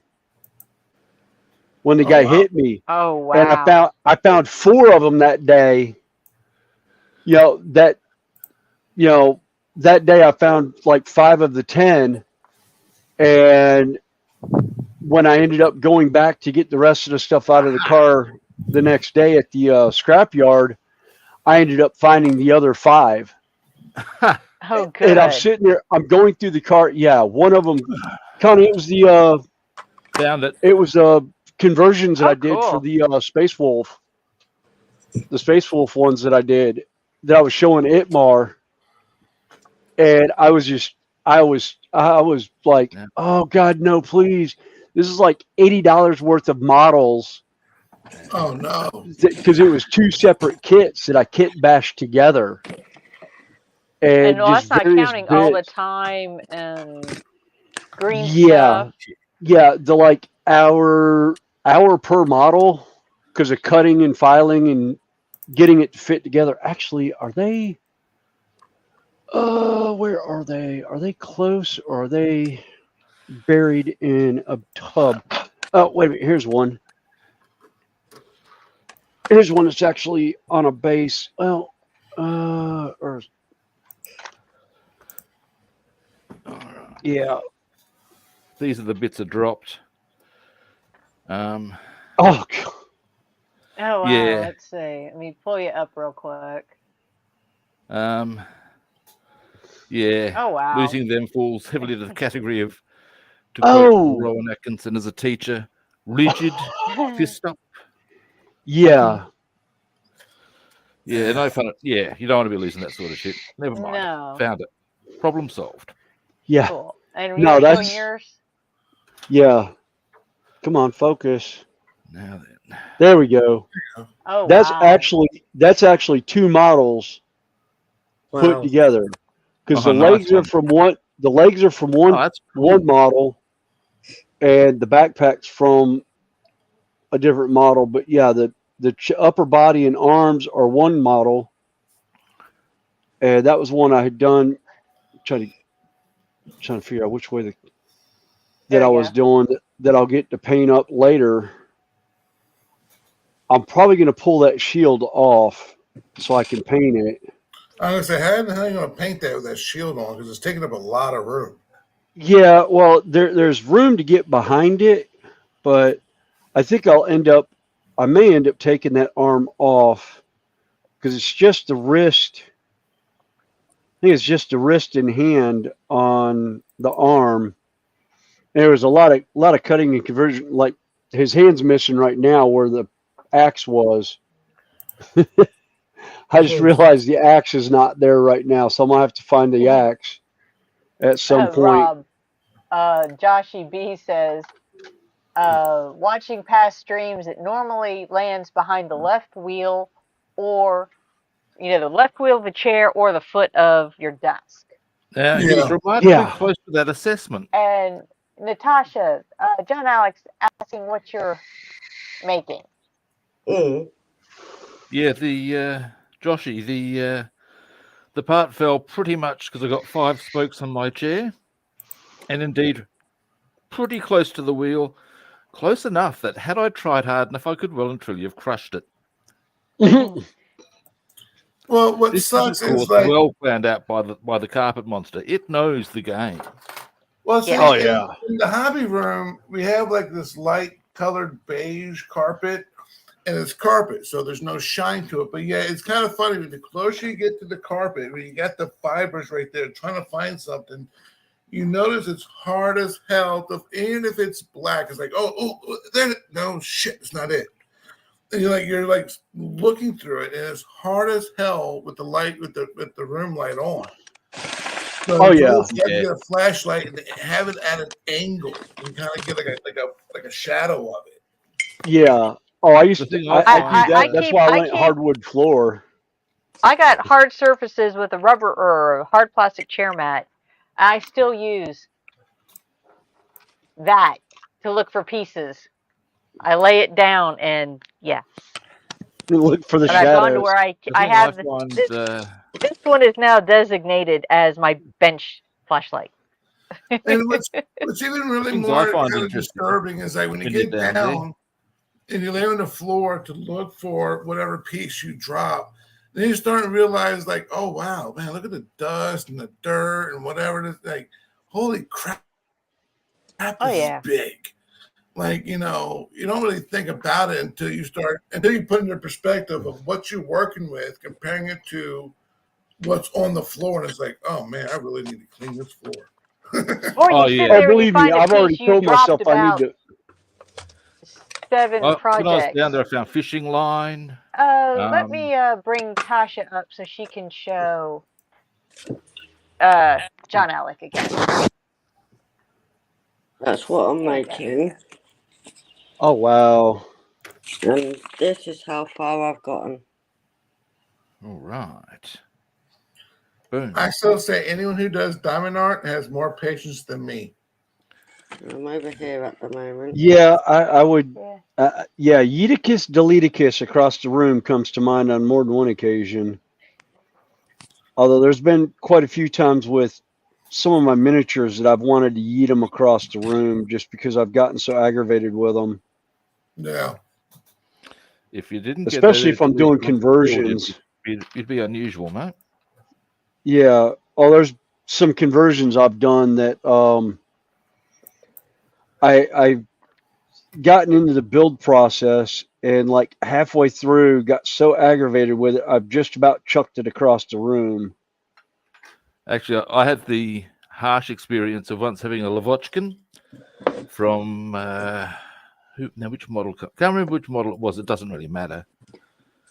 But I had it nicely built, nicely painted, and I went for the deckling, and the decals were absolutely shitful, and just even the easy ones just tore.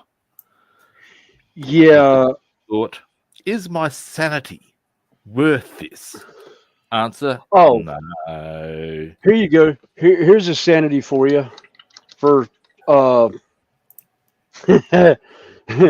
we'll go into sanity on it. 8mm figure. Oh yeah. Connie, you want to go ahead and pull me up big? Yep. I have Warhammer 40K models. Yep. Holy shit. That are 8mm tall. Nah. They're 35mm scaled down to 1/144 now. Jeez. Or 1/160. No, I'll let you do them. And then the scary thing, where'd I see? Yeah, there it is.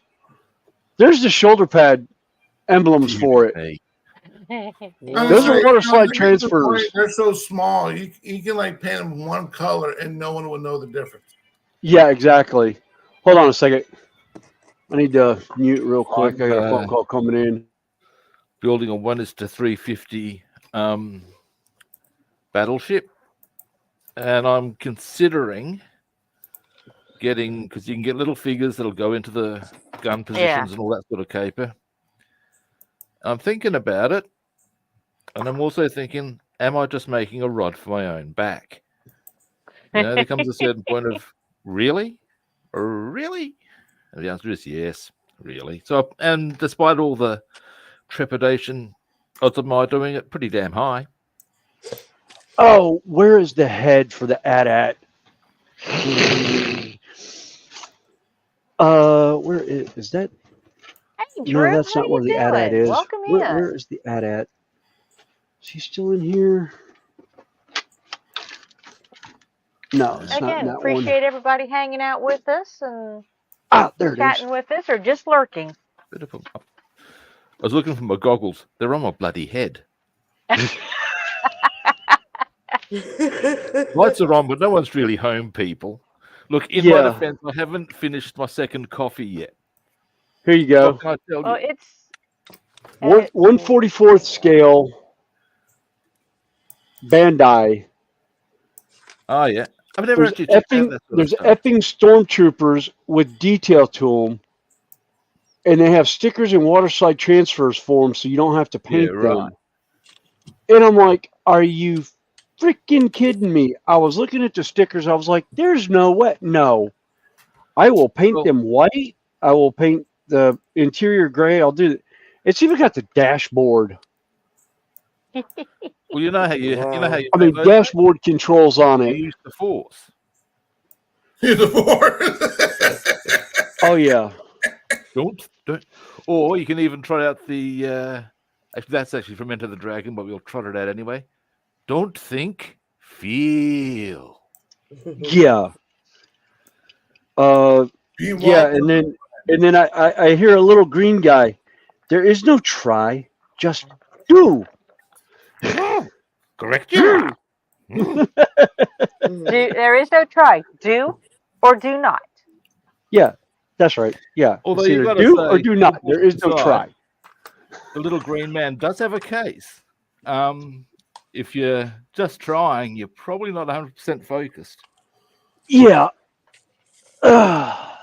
All right. I will be back in a few. I was just asked to give somebody a run because they're going spastic in the house. Okay. Well, the weather's nice. Yeah. All right. So I'll be back in a few. Okay.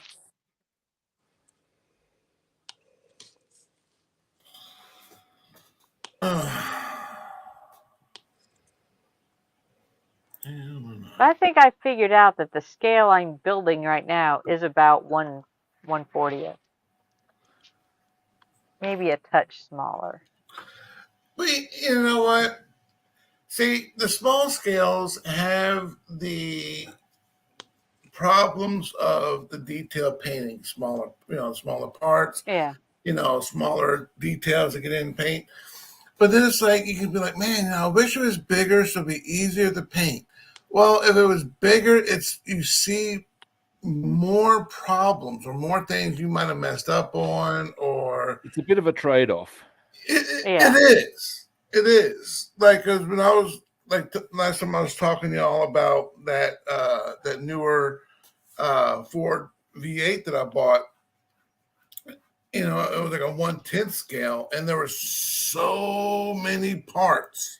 Yep. Because it's a 1/10 scale. I mean, why wouldn't you have a separate, pulleys or a separate oil filter or a separate, cabs or why wouldn't you? It's that big, you can afford to. Yeah. But when you scale it down to 1/25th that I'm working on, it's going to be a nightmare to put that motor together. Yep. So, but it's like, yeah, it looks cool. But then the trade-off is that I could miss a part and it's so small you would never know. That's Whereas correct. going to the bigger scale, it's going to The stick other out. side of that, though, is errors are, of course, like if something's out by 1 mil, it's actually out by 72 mil. Yeah. Which is quite a big amount. Yeah.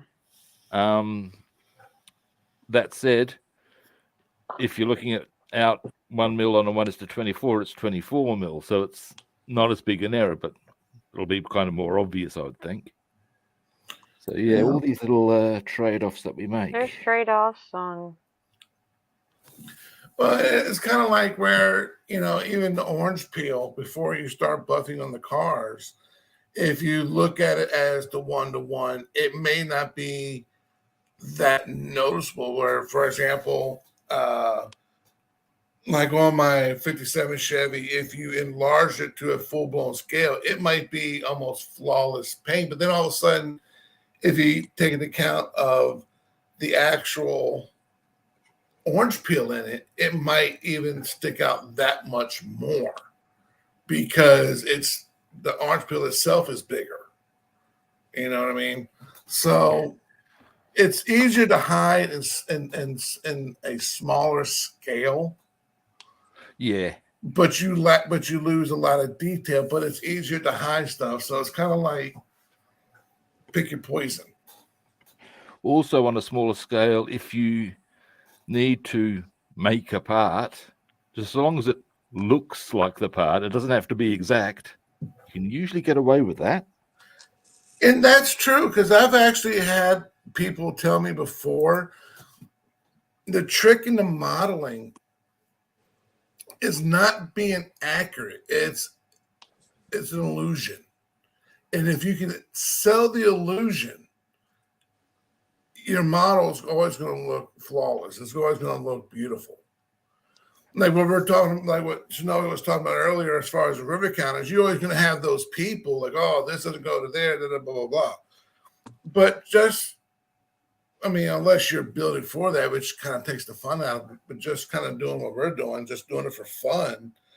And then someone comes over and it's like, oh, wow, that looks really freaking cool. But then you know where every little flaw is. Like I said, we're looking at it, like particularly like when we're doing like 40K models. Yeah. My mother was very good at miniatures. And I remember talking to her about it once. She said, everybody marvels at the work she puts out, but all she's doing is going, and I hope to hell they don't notice this. Because again, as you say, they know your own errors. Yeah. You're looking when you're painting something like this, and this is Warhammer also. It's just not 40K. What does 40K stand for, by the way? That's the game version. I mean, that's the game title, 40K. Okay. They have different, like this is from the Age of Sigmar game.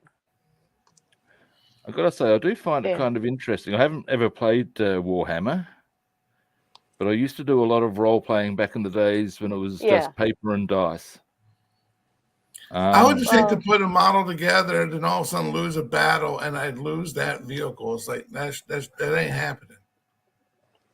Well, but when you're sitting here painting this, it's like, like I said, 6 to 10 inches away from your face, depending on what magnification glasses you're wearing and what size you're doing. But most people, they're looking at it from 2 to 3 feet away. Yeah. So what they see, you sit there and, you will see every flaw that somebody playing the game will not notice. Yeah, well, a mate of mine has a thing called the 30 cent or the 3 feet rule. And the 3 feet rule to him is if it looks okay from 3 feet, fine. No one's going to, once people start getting too close, they might notice, but they're being picky. If they start raising too much criticism, You just spread a large rubber mat out behind them, a la American Psycho. Grab your baseball bat, and away you go. Well, like Marissa was telling me, yesterday on the phone, when I was at work, she was like, not yesterday, Friday, she was like, you do a really good job on, because she was looking at the Griffin. She was like, you're doing a really good job on figure painting. And I was like, I told her, like, well, I wish I was, good at figure painting as I am building scale models, because you do phenomenal work. What's up, Bubba? What's up? I gotta get over there. Move out. And she's like, tell me she's really, proud of the work I do, and she really admires it, saying I do a good job of this, that, and the other. And I was like, I wish I see what you see, because only thing I see as I look at it is, because I painted it, because I put it together, I know what went wrong. And so therefore I cannot help but to look at, oh no, because, I messed up on this photo part, or, I got too much glue on this and this. And she goes, no, she's like, you do phenomenal work. And it's like, and then all of a sudden, of course, you go on YouTube and you see, other people putting stuff together. It's like, yeah, no, because my stuff looks nothing like theirs. But then I'm doing this for me, because I'm enjoying what I'm doing. I'm not out here to compare it, because I'm not in a competition. Well, and I'm still relatively new to all of this. I'm a firm believer that how you want to build a kit, whether it's the way that's been decked out in the instructions, or whether it's whatever, however you want to go about it is entirely your business. And if anybody says you're wrong, there are two words you can send their way, and the first word sounds like duck.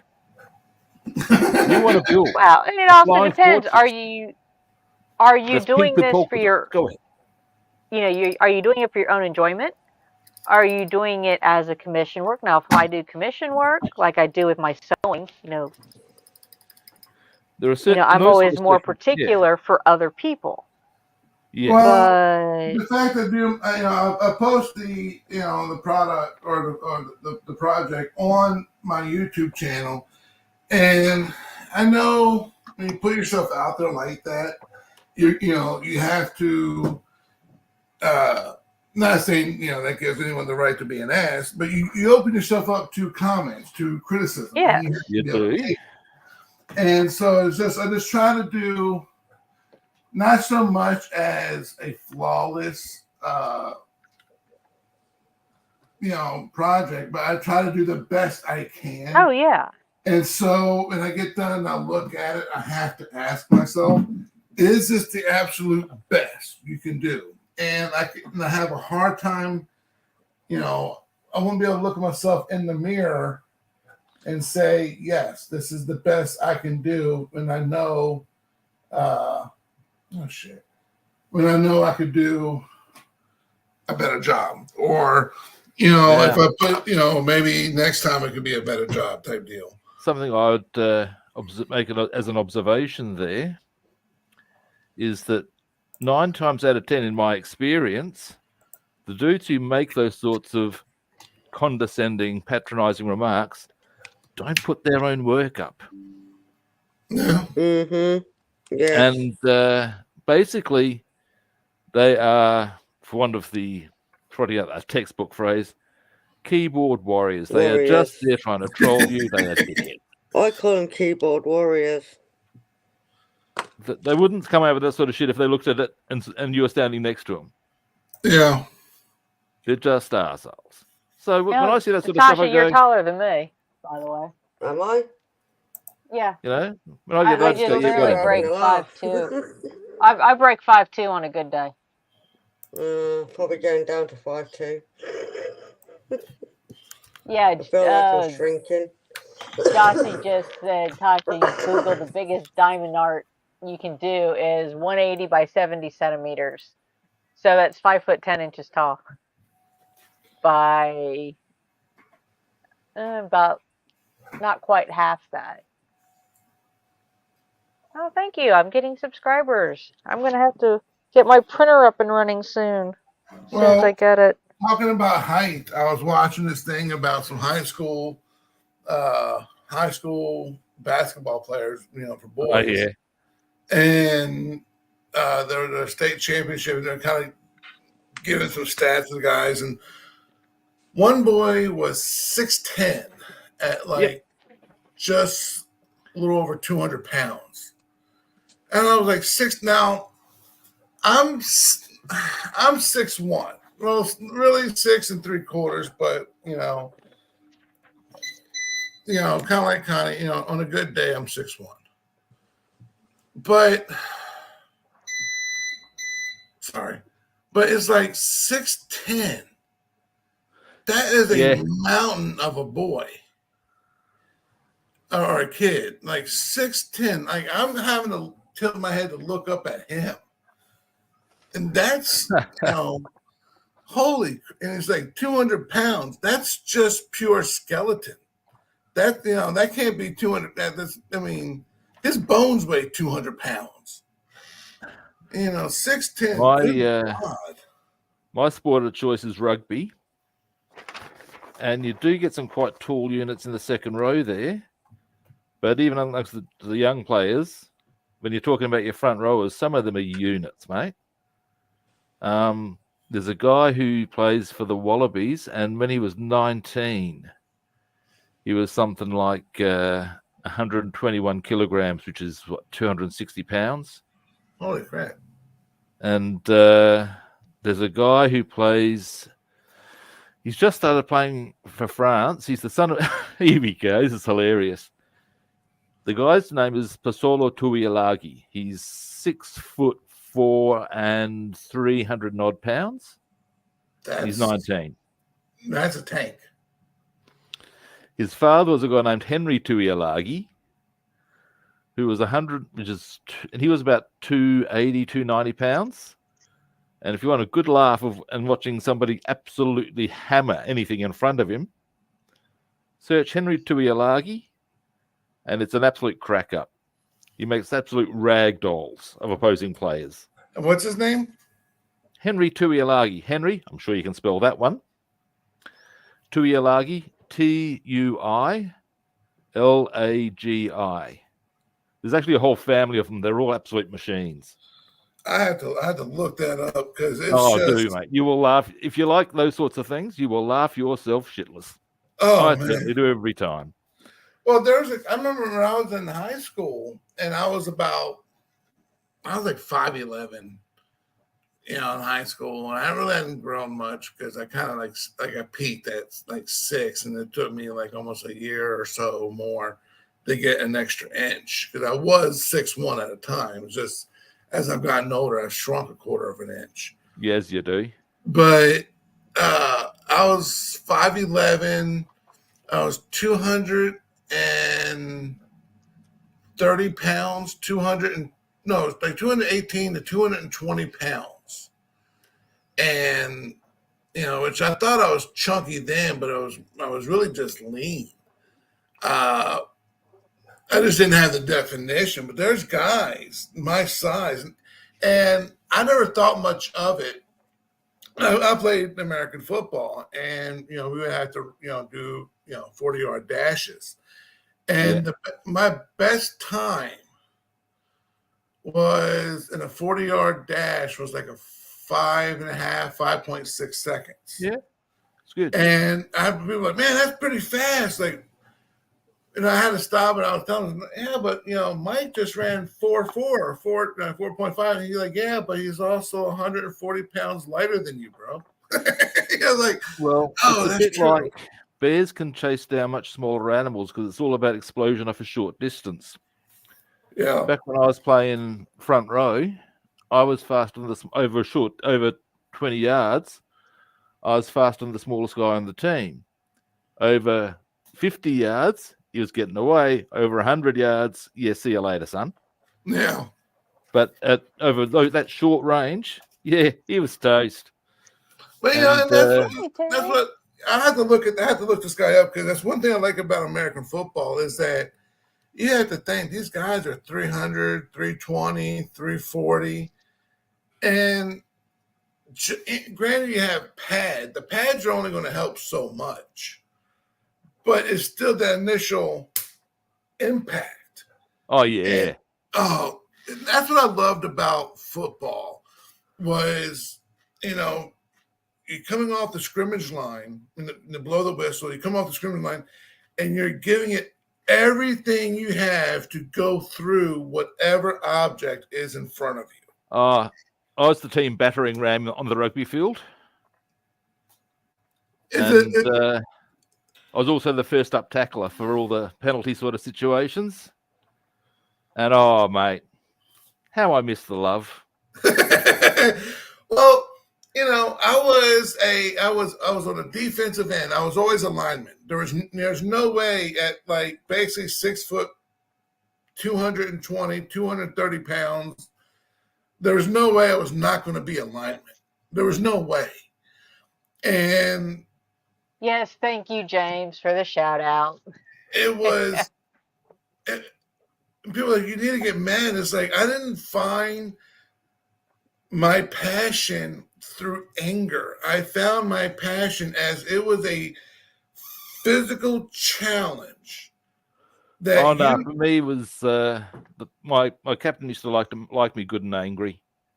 Well, for me, it was you're on the other you're on the other side of the line telling me I cannot get through. That just gives me another reason of why I'm going to go through you because you're telling me I can't. Well, I've got to go, but I'll quickly share a funny story with you. Well, it's a rugby-related funny story. I think it's funny. After a game that we had lost and I wasn't happy, and we're having our usual dissection, I'm saying, you know what my problem is? I'm too fucking nice. This seems to draw an interesting response from the crowd who nearly spat their drinks across the room. And I'm looking at them going, what? And they're there. And the coach, he was a state coach. He says, he had a bit of a short list there. Rob, you remind me of a guy who used to play second row for the state. I'm there, and why's that? He said, well, left to your own devices, you are both gentle giants of men. No, with no real desire to hurt anyone. Sufficiently enraged, you are capable of the most brutal acts of violence I've ever seen on a rugby field.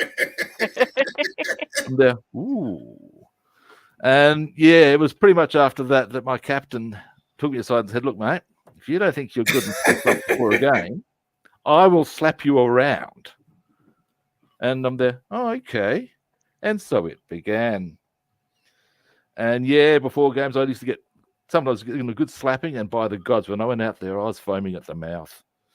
Well, I would tell you this. I would share one story because football was great, but my love was martial arts and boxing. Because I've done a lot of that. It's fun. I wanted to be a professional fighter when I was younger. That was my passion. And there was an older man, and when I say older, of course, the guy was probably about my age now, but given the fact that I was like about 13 years old, 14 years old, a 40-something-year-old man is old as hell to me at that point. Yeah, totally. And he knew all the tricks, did he? Well, he comes up, and he just started, he just came into our class, and at this point, I'm already a black belt, and we went to a sparring, and he had the hand gear, the foot gear, and the head gear, which when you first come in, none of that's required unless you want to cough up the money, and he did. So that made, punching and kicking and everything legal.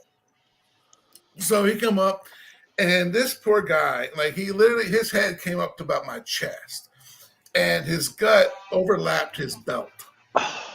And I felt so bad for him because he's trying to kick and he can't kick. And I felt bad for him. That was mistake number one.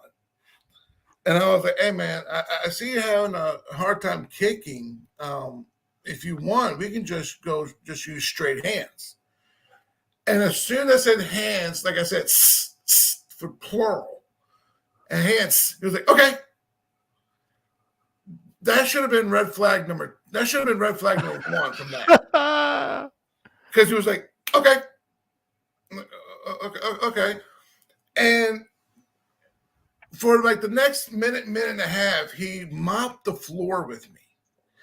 And so we got done. It was actually the last round or so for the class, and we're taking the gloves off. And we were talking about it. I was complimenting him. And he goes, "Oh, thanks." I said, "Yeah, man, you punch. You're very fast and you're accurate in the power you have. It's really remarkable." He goes, "Well, yeah. When I was younger in the Army, I was Golden Gloves heavyweight champion." And I was like, well, why didn't you tell me? Because you never asked. I'm like, but this is information I need to know. And he comes up and he was like, hey, I tell you what. He's like, I was telling him about me wanting to be a fighter and this, that, and the other, and the passion for martial arts and all. And he was like, I tell you what, I'll make a deal with you. You teach me how to kick and I'll teach you how to punch. How about that? Well, I should have been grateful, but instead of grateful, I was offended because here I am, 14 years old. How dare you tell me how to punch? Nonetheless, I met up with him because I figured I was going to show this guy a thing or two. So he comes up to a bag, an actual punching bag. He goes, all right, I want you, he goes, what hand do you write with? And I was kind of being a smart ass. I said, well, I'm ambidextrous. He goes, okay, so what's your strongest hand? I said, well, that's my left. He goes, all right, I want you to use your right hand 500 times to hit this bag. So I was doing a double punch. He goes, no. One, just one, just 500 pounds.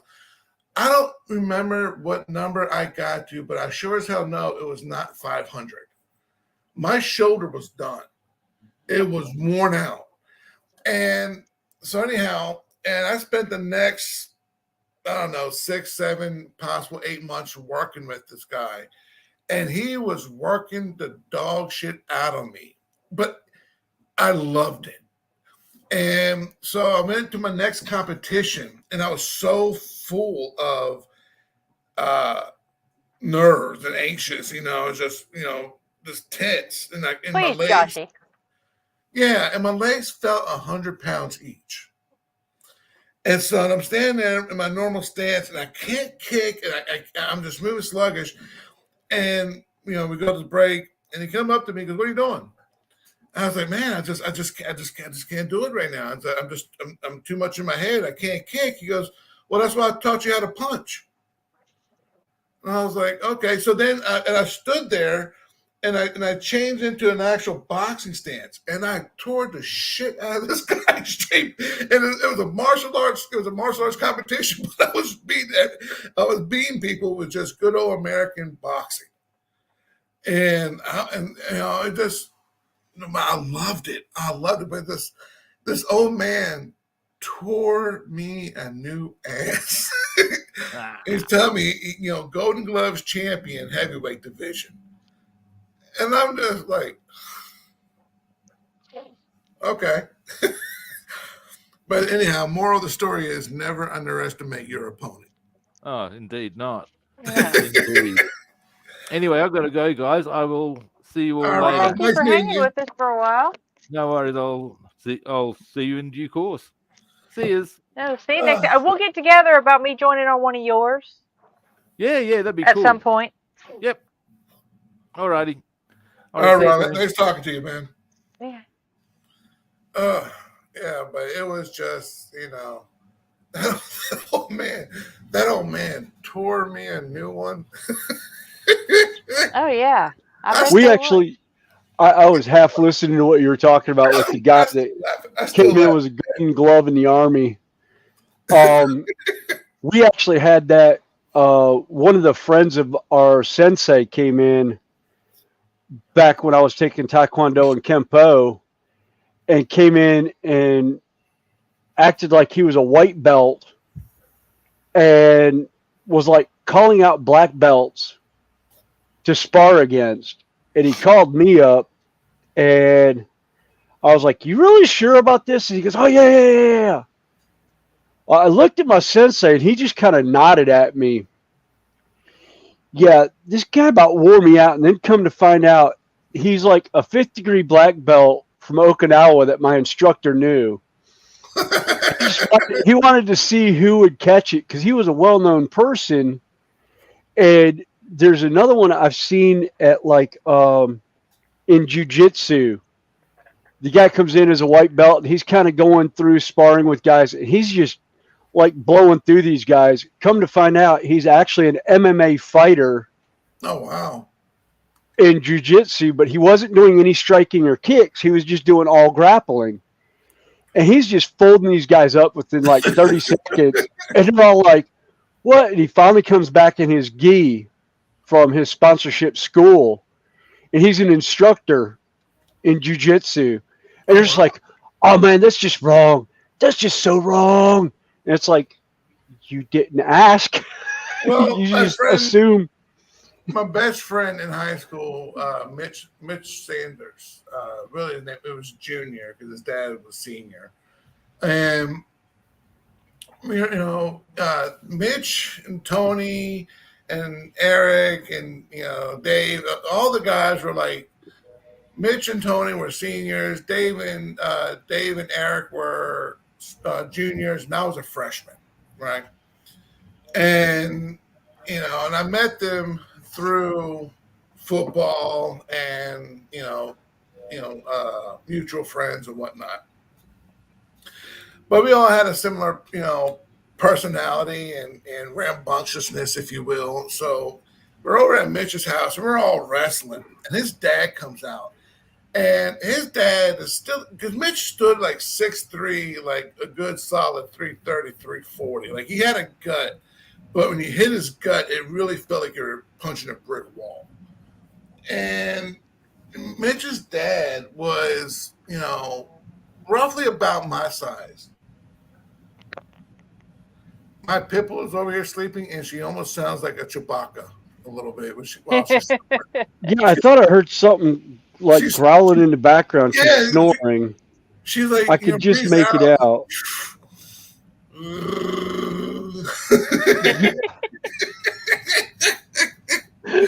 I'm like, look at her. Yeah, blue collar, I know what you mean. Back when I was younger, I used to take karate classes, which was like different breeds of different levels.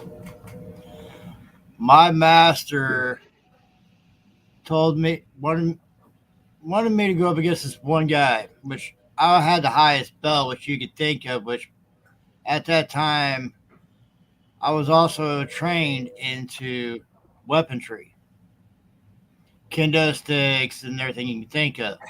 Yeah. And, well, Mitch's dad was, he was in Vietnam, and he was a Green Beret. Or not Green Beret, he was in Special Forces. I think, anyway, we'll say Special Forces. I really don't know. I want to say Special Forces. But anyhow, and we're all wrestling with each other out in the front yard, and he comes out there, and he's like, and despite the fact, or the out of respect that we have mixed company, I'm not going to say the exact word that he called us. Well, it's also, we try not to cuss too much on this. Right. He's like, well, what are y'all doing? And we're like, well, we're just carrying on, blah, blah, blah. And he went along. He took us all on. He tore us all up. And anyhow, so, and then, of course, he's, and I knew his dad was in Vietnam, and I knew he was in the military and all that. So I kind of knew, not to get my hopes up already. But, if you look at Mitch's dad, I mean, he's like a hair away from needing a walker, right? But he just toured, here's just 4 young guys, and he just, but it wasn't like he was sitting there dancing around. It was like, he was going for hits that's going to take us down and keep us down for a moment. Anyhow, so, and we're all talking. And what it was is that his mate, I asked him, I said, well, Mr. Sanders, what did you do in Vietnam? He goes, I was, basically I was a courier service. We had, where we had different stations at, I'll go from one place to another to, transport documents and or plans or whatever the case may be. And I was like, oh, wow. So like you and a couple of guys with what, just going this, convoy? He goes, oh no, it's just me. I was like, just you? He goes, yeah. And I was like, so you would be in this, what, you would be in a helicopter? Or he goes, no, I'll take the train or whatever. I just took public transportation. I was like, really? He goes, yeah. And he goes, and that's what I said, what would you be carrying the documents in? He goes, well, I only did it a couple of times. They told me I couldn't do any more, but I had a briefcase that was handcuffed to my wrist. And I was, why would you do that? Because I wanted someone to try to steal it from me.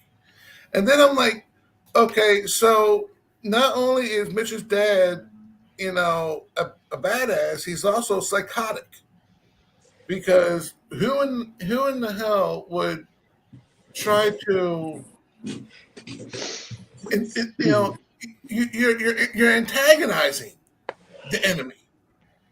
Like, okay, now I see why we lost that little wrestling match, because apparently Mitch's dad has a superior way of thinking. I'm just not gonna go look for trouble like that. But he was in special forces or whatever, and that's what he was trained to do, is get out of situations like what we kind of put him in. Yeah. But it's just kind of like, oh, okay. Well, so now when I see an old man, it's like, you just never know. Exactly. Maybe an old man standing before you might have been a Michael J. White or Tony Jaa at one point. You just don't know. Yeah. It's like I one of my favorite on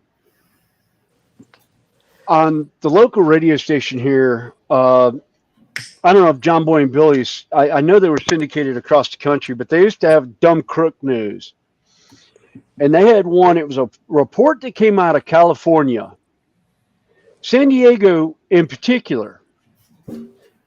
Paraplegic gets attacked by a guy, breaks his arm in like 3 places, and proceeds to wheel him into the Walmart that he was going to. When the cops finally got there and handcuffed the guy to take him to the hospital and to jail for assault and attempted robbery, in bold gold stenciling on the back of the guy's chair, on his wheelchair, on the back of the seat back, says United States Navy SEAL Team instructor. Oh, wow. with the Budweiser, with the SEAL Team emblem on the back of it, to where you cannot miss this. It was like, what was this guy thinking? The man's in a wheelchair, yes, but he's a trained Navy SEAL. It was like,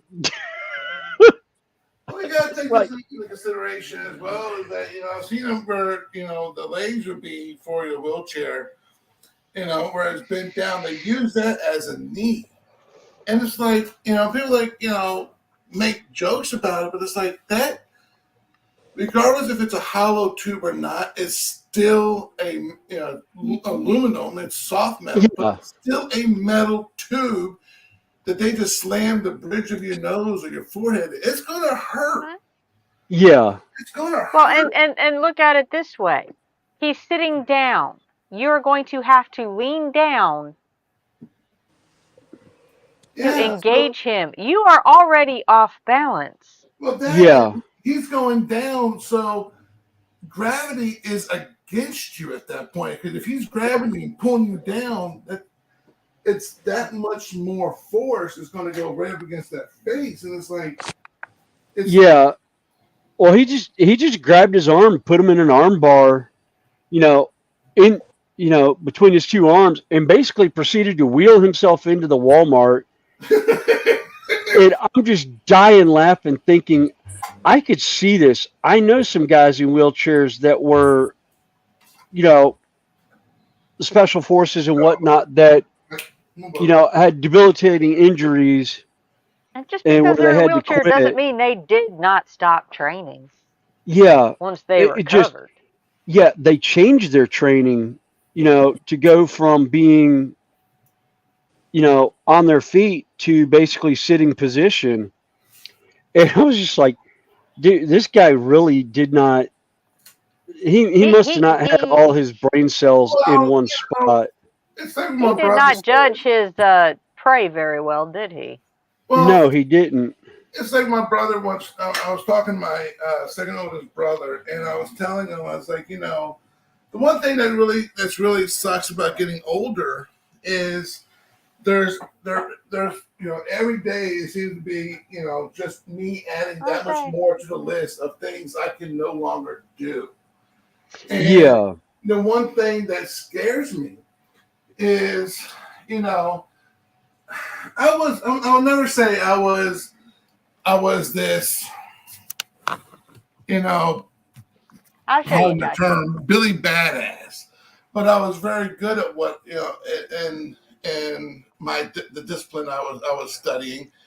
Anyhow, long story short, it's just he's like, even though you may not be able to do all the moves you used to be able to do, the fact is you still remember, you still have that knowledge. It's still the defense is still there. Yeah.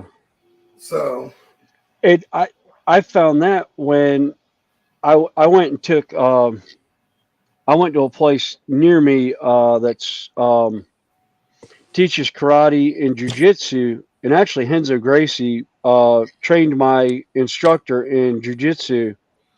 nice. I had come in and relearning after 25 years. He got to a point where we were going through stuff and muscle memory kicked in on stuff. Yeah. And he's the one guy that he had that was helping us work on stuff was like, "You've trained before," and I was like, "Yeah, I did Kempo, Taekwondo, and it's I guess you could call it karate, because it's a little bit of everything." Hey, And Graham, how you doing? I had fun with it, but I just never really. Once the school closed, I never followed it because I had some issues that I kind of walked away from training, and going back, and then the muscle memory kicked in on a couple of things, and I was just like, oh, but because of injuries from when I jousted, I couldn't get my kicks up as high as I used to, which kind of bummed me out in a way. But then one day we were stretching, and I happened to go in and do a kick, and I kicked higher than I expected, and higher than the That's guy not expected. good. Hi, Scott. Hey, Scott. Can put the link in if you want. It's morning time for you. I'm sorry to hear that, Graham. Sorry to hear it, Graham. I remember you saying something about that the other day.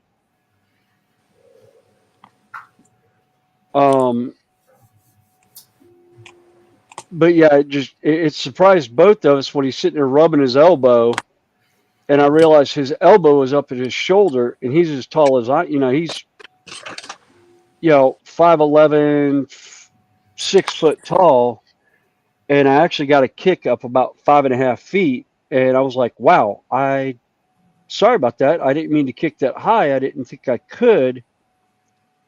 And the instructor starts laughing. He goes, "That's the thing. Well, you didn't think about it. You just did." Hey, Scott. Howdy-o.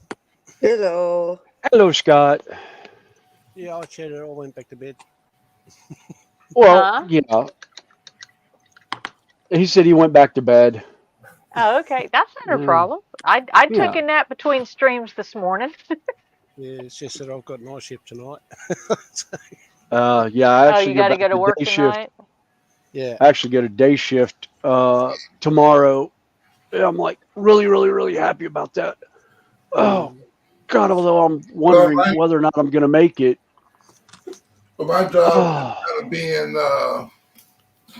stupid because what it is, you have a department that is really more overpopulated. A lot of people are have done so much overtime, they over budgeted. They went over their budget, so they're cutting hours back.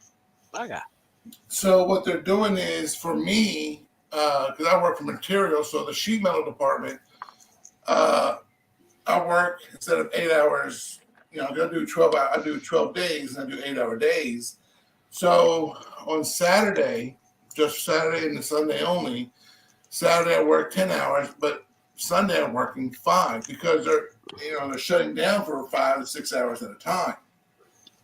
Oh yeah. So and I was talking Wow. to my lead, and I was like asking why they're doing that. He said, really, what they're trying to do is they're trying to get people to quit because they don't, they're trying to get people to quit instead of laying them off. And I was like, are they trying to get out of paying? Yes. And he goes, yeah. Yes. And I was like, but at the same time, that doesn't make any sense because they can between layoffs and quitting, we can let 6,000-7,000 people go, but then the next day they'll turn around and hire 9,000 more people. So what are we doing? Yeah. Because temps are cheaper than employees. Yes. And Yeah. You gotta be kidding me. Nope. Yeah, they'll bring in unskilled labor over skilled labor because they can pay them less to do the same Well, job. and temps, you don't have to offer them benefits. There you go. And he goes, that's what you don't have the time off. Yes, they get overtime, but you're not having to pay their health insurance. And I'm not sure if you have to pay like unemployment insurance on them as well. Well, no, because like as he was saying, he goes, you got to think. Let's say you can have someone getting paid to do your job $20 an hour, but once you take into consideration the benefits and all the health and everything that we offer, you might be getting paid about almost $40 or more. Yeah. Once you break it down, he said, because you don't think it's that much, go look at how much a healthcare plan is going to be just if you did it by yourself. Yeah. He said, so you're actually, you cost us more money than it is for me to get someone from a temp job to do the exact same job you do, and we actually can pay them less money than what we're paying you. Yeah. We're also not having to cover them. So if they don't want to show up to work, we can let them go and get somebody else in. Whereas we have to give a reason to let you go. Even though to work at Will State, that's just to work at Will State. You just can't, okay, we're just going to let them go. There has to be paperwork to say why you let me go. And it needs to be something the state of Texas considers it being legit and official. You can't just I'm just going to let them go. No, you can't just let me go. It has to be a performance reason. It has to be, attendance or something. There has to be a paper trail. Right. He goes, and if you're not doing it, he goes, why do you think you have a lot? Because, you have a lot of people here who are not working, but they show up one time and they do just enough to where they're not getting fired. And we're trying to weed a lot of those people out. Oh, what you working on, Scott? P47, I reckon. Just doing the motor parts. Ah. The little stuff. I think this one Fiddly I'm bit. Pull off the plate.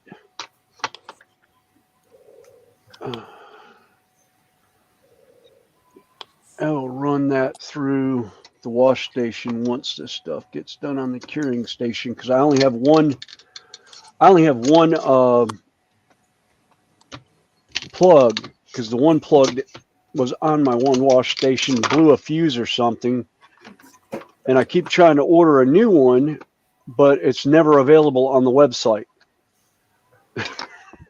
So I can't get a new cord for my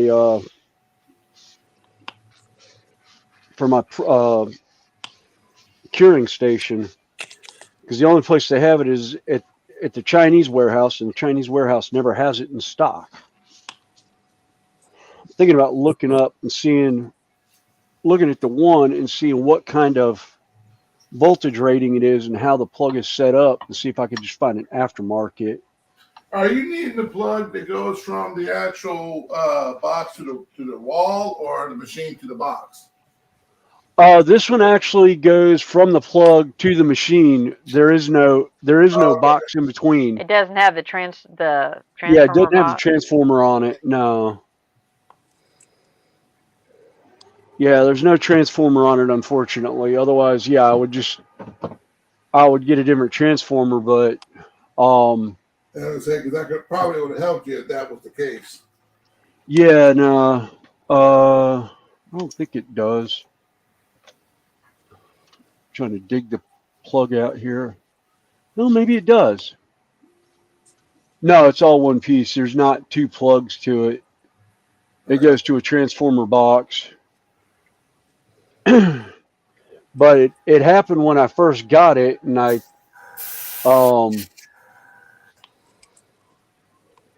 thought maybe something happened with the machine, but they sent me a new one, and I found out it was fine. I was like, "What do you want me to do with the old one?" They're like, "Oh, just whatever." So I kept it when I found out it still worked. It just needed the plug. So I may just Graham, order a this is new what plug. Joshy is talking about. I haven't moved it to its permanent home yet.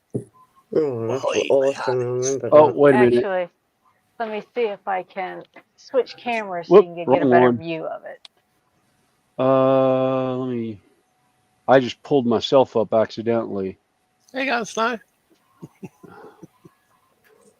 Yeah, if you go to the right hand corner, click on the three dots, you can go solo layout. Oh, okay. There we go. Easy way to do it. Yeah. But yeah, that's the Oh, that was the dragon ship you were working on. Yeah. Yeah. Yeah, that's He's the so one Joshy pretty. was telling Graham about. Yeah. That is awesome. Ow. Don't bend the front part on the instructions. Yeah. Yeah. I love that.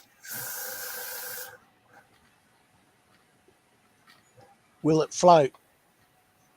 No. It's metal. No. It's metal with a whole bunch of holes in the body of it. That But was yeah, hard. that was the. I need to get some pictures of that and put it in a couple of galleries. F-15. Wow, I do like that though. Yeah, that one was fun. Don't know if I That could was do it. that was the first of the really complex photo etch kits that I've done.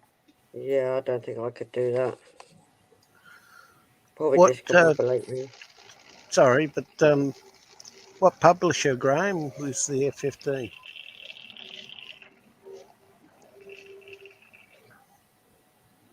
Like, is it Tamiya or is it GM? Is it GMC?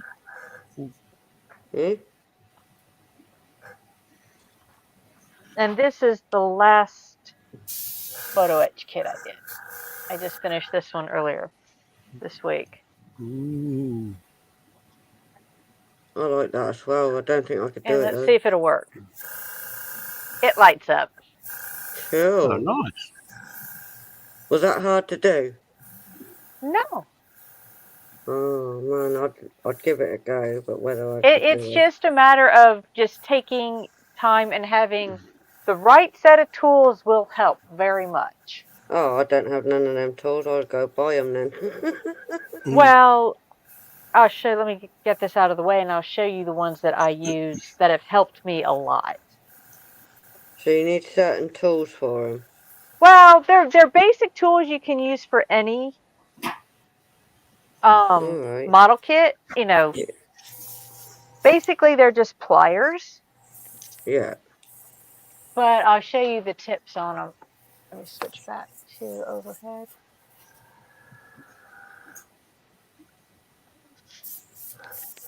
These I got from Xeron, but you can find any.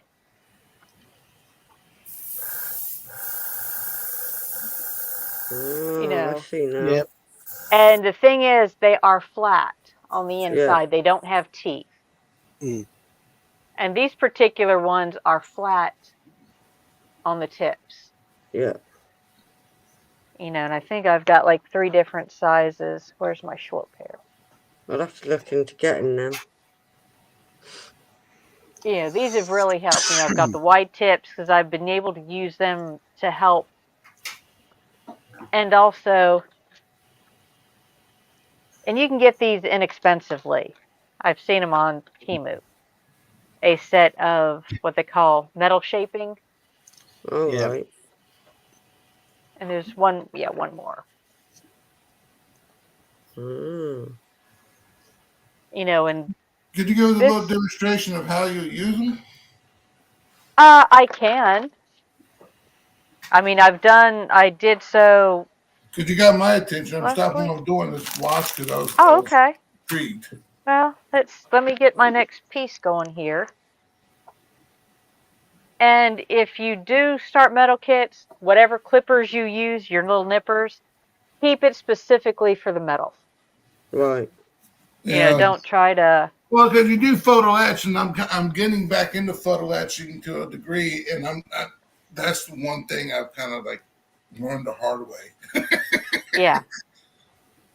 Okay, let me see if I can zoom in just a little bit closer to them. Oh God. Wow. Okay. Just real quick, Yeah. Connie. No one likes to show off, sweetheart. Just saying.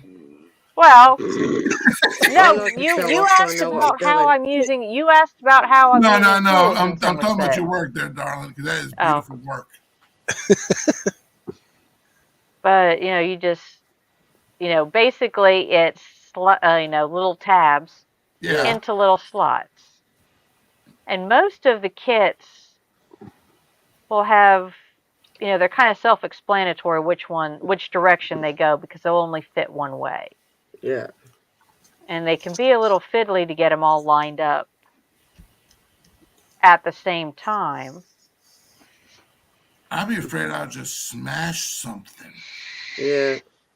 Well, the one thing you have to remember is most of this metal, once you bend it into 3 dimensions, it's pretty solid. And this piece right here that I'm working on is a piece of foam, high density foam. It's actually foam insulation. Okay. Because, if you're working on pieces like this that have the little tabs, Yeah.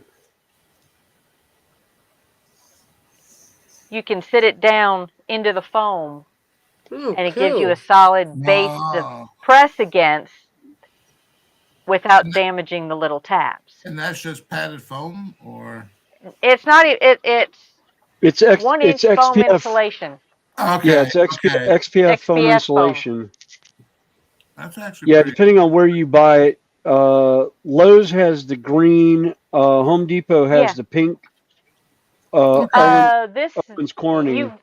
you can get this for about $6 for a 2x2 section. Okay. Lowe's in the craft foam. People use it for. pretty good tip there, actually. Yeah, I had it for doing some of my dioramas and stuff, and I said, I need something, and I just look around and I came up. You can see the little holes and everything from various pieces that I've done this. That's actually pretty innovative there, huh? And then, like I said, I just try to, like I said, this. I'd love to give one of them a go, but whether I can do it's another matter. Well, the biggest and not, I had more trouble with some of these smaller kits than I've had some of the bigger kits. Yeah. Yeah, that's why now I have the pirate ship that I have sitting underneath my shelf that I have my computer on right now. Yeah.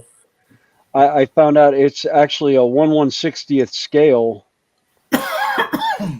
Well, when I say smaller kits, you can spend anywhere from $5 or $6 on a kit, all the way up to $80 and $90. Yeah. On some of these. Now the plain metal kits, like the Metal Earth, I find these enameled kit's a little easier. Okay, now my tabs all fitted in on that. This is where it's tricky because I don't have a solid base underneath. Mm. But then another one of my favorite tools, my little blunt nose tweezers. Because I'll find my little tab, like right here. Yeah. I don't know if you can see it. Yeah. And I'm just pushing it in place. Oh, okay. Well, actually, won't push that way out to pull it out. So it won't fit. So I bend it out a little bit. I start it. Then I just take the tweezer and push it in place. Because like I said, this is 3-dimensionals now. Yeah. As long as you aren't crushing it. Right. It's sturdy enough. You know, just be cautious with it. You don't have to treat it like glass. I did a stagecoach, a Wells Fargo stagecoach for my mom, and it looks more something you've seen in Dr. Seuss book. Yeah. Yeah. But they tell you in the directions which to bend, which to twist.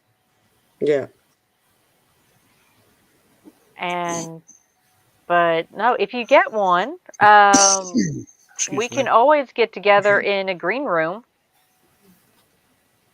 That would be good. You know, if you don't want to go on live and do it, we can do a green room and just do it one-on-one. Live. I just need to know what tools I need to get. But I would go for the ones I use most often is the tweezers. You know, this particular pair of tweezers. A good pair of clippers. Yeah. And probably a short, narrow flat nose. But I also have them because I collect tools. Just, you know, I have them in a little bit longer. Are those mainly, do you find those over at Hobby Lobby, like in the bead making section, or? You can. Actually, a lot of them are jewelry making, bead making. I actually just ordered them on Amazon. Okay. Probably cheap. You know, again, I collected them.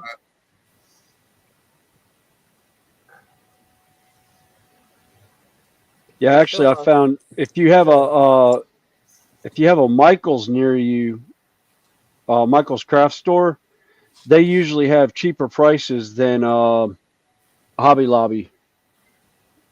Really? And yeah, in the same stuff, they actually have a really huge selection of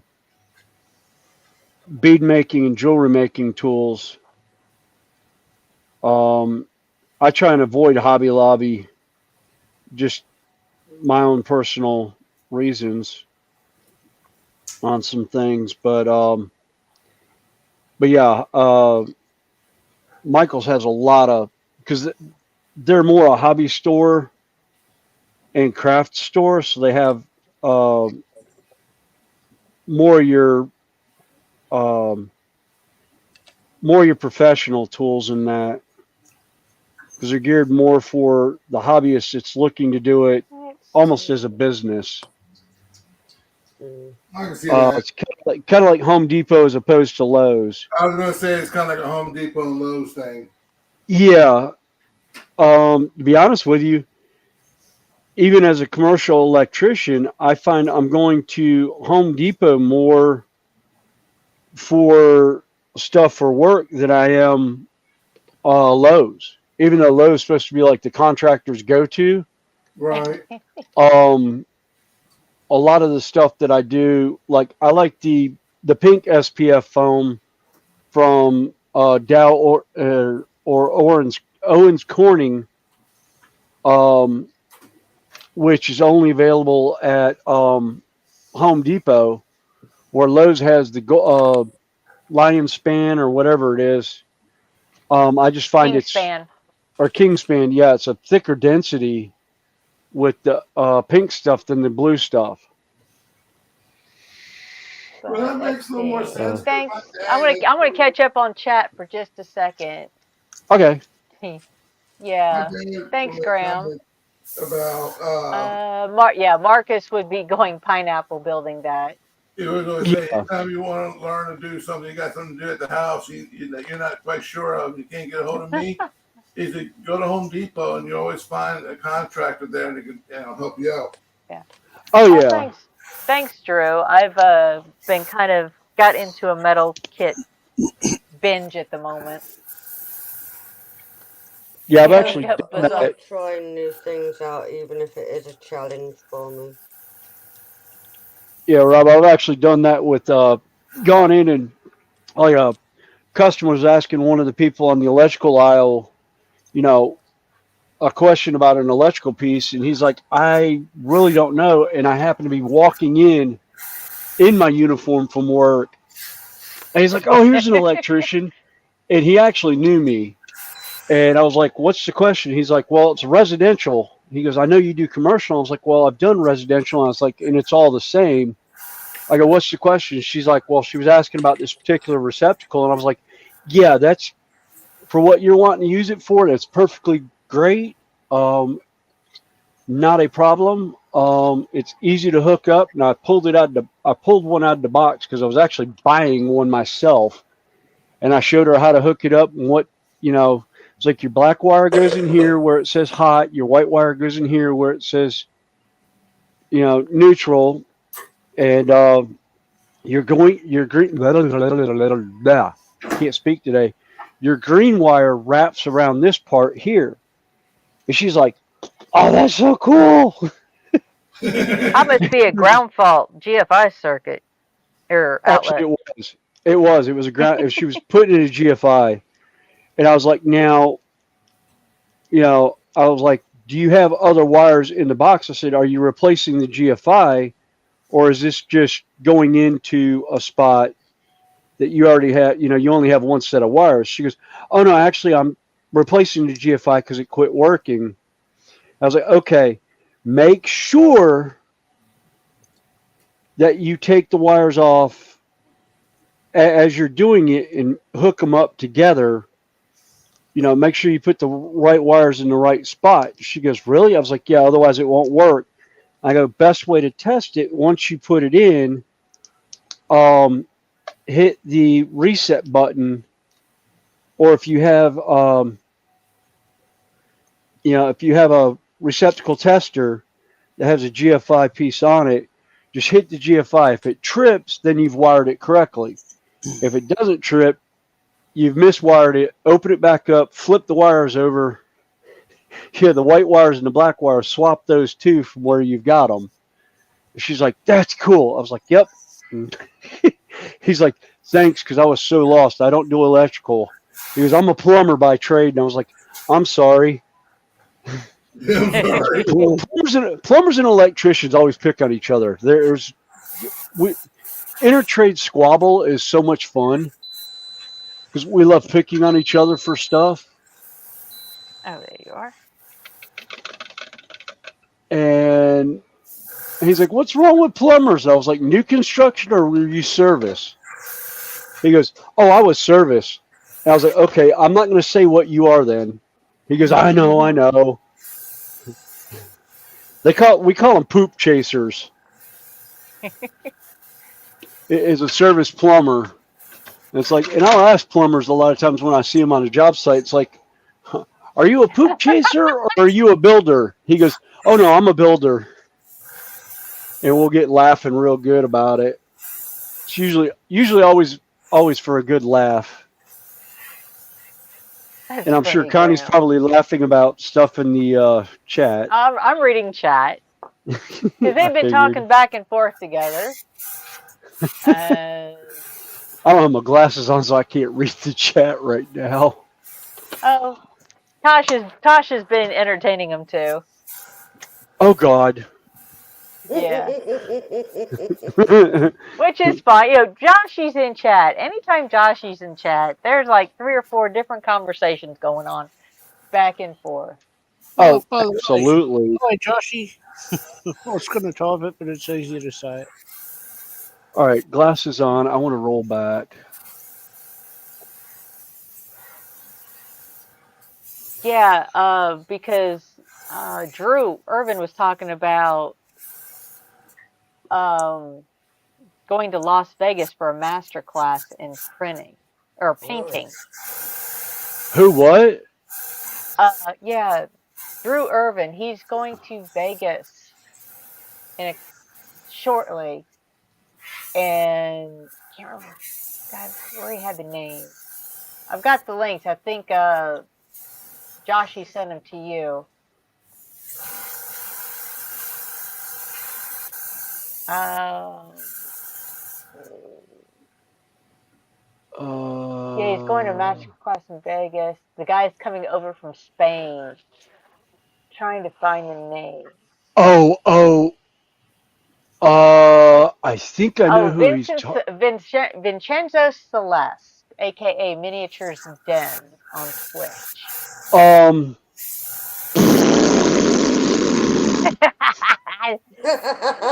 There's actually, God, I can't think of who it was now.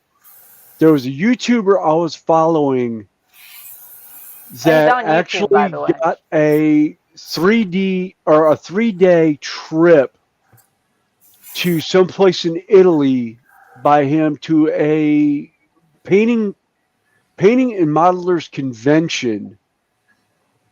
And like the first day of it was actually at the guy's house in his studio at his home. He put him up for like 3 nights at his house.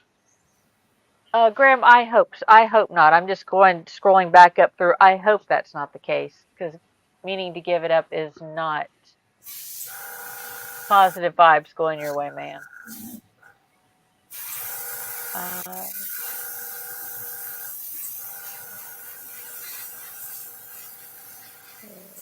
I will look at that later. Yeah, photo etch. Yeah, I've got, like I said, these are a little bit different than the photo etch that go on Accent most model kits. I've got some of that on a couple of models. I like this better.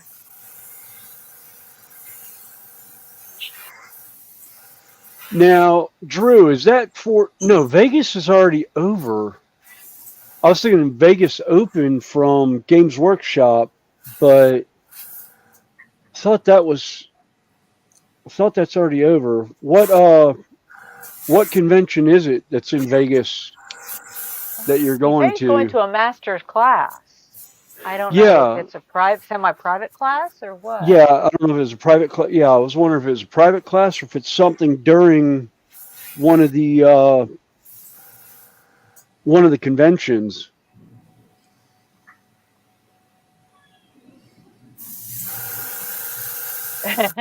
Yeah, Graham said he was told he was mental.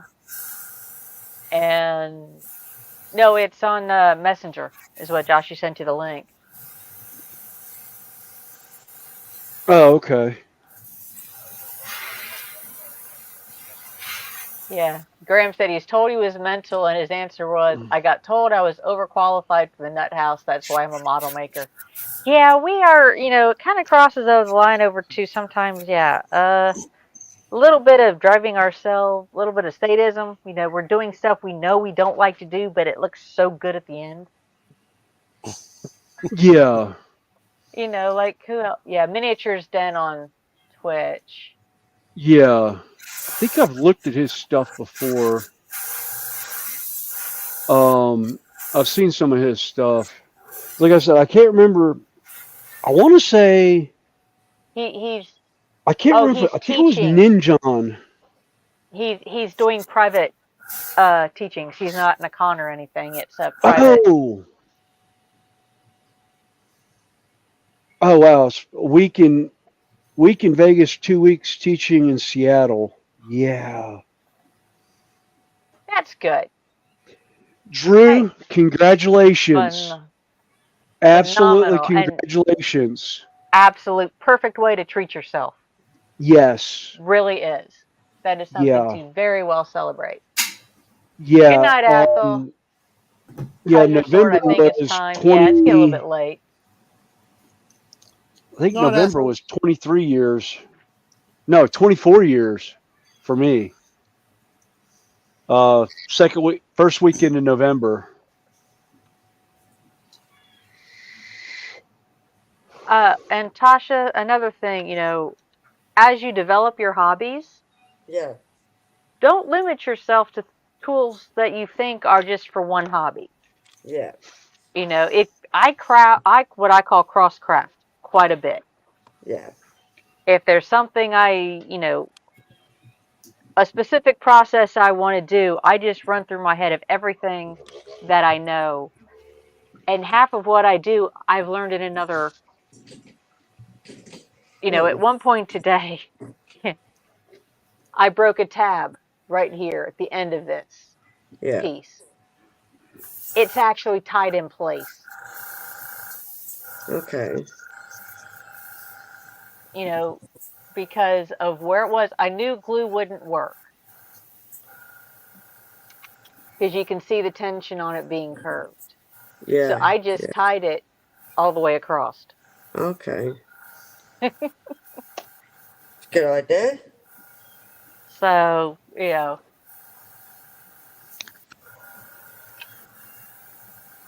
it's like the biggest most of thing is my if you've got a problem, it's like, okay, how can I fix it other than I'm going to give up?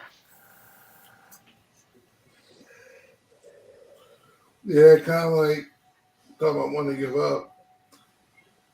So the decals on this Pontiac sucked. Every single one. I have two kits. Every single pinstripe on this kit broke. Nothing I would use, with with decal solution, without decal solution, with warm water, without warm water.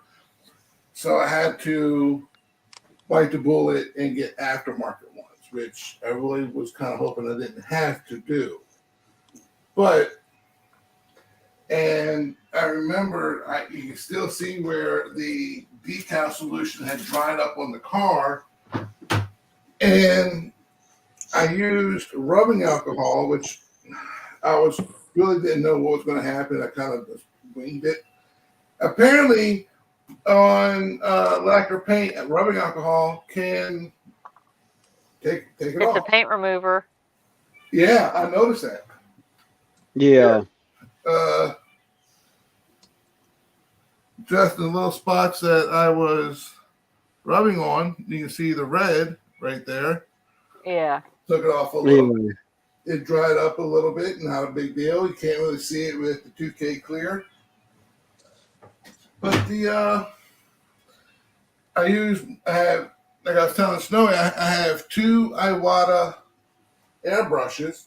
One I had just used for acrylic paint, and I cleaned it up half-assed a little bit, came back, cleaned it up, and looked at it. I was like, yeah, I might just go ahead and use my other one. Well, I just hooked it up, and I'll show you on the back. I don't know see if you can see it. Yeah. You can see the ripples. Let's see. Yeah. The dust got into. Yeah. The dust was in the actual paint bowl.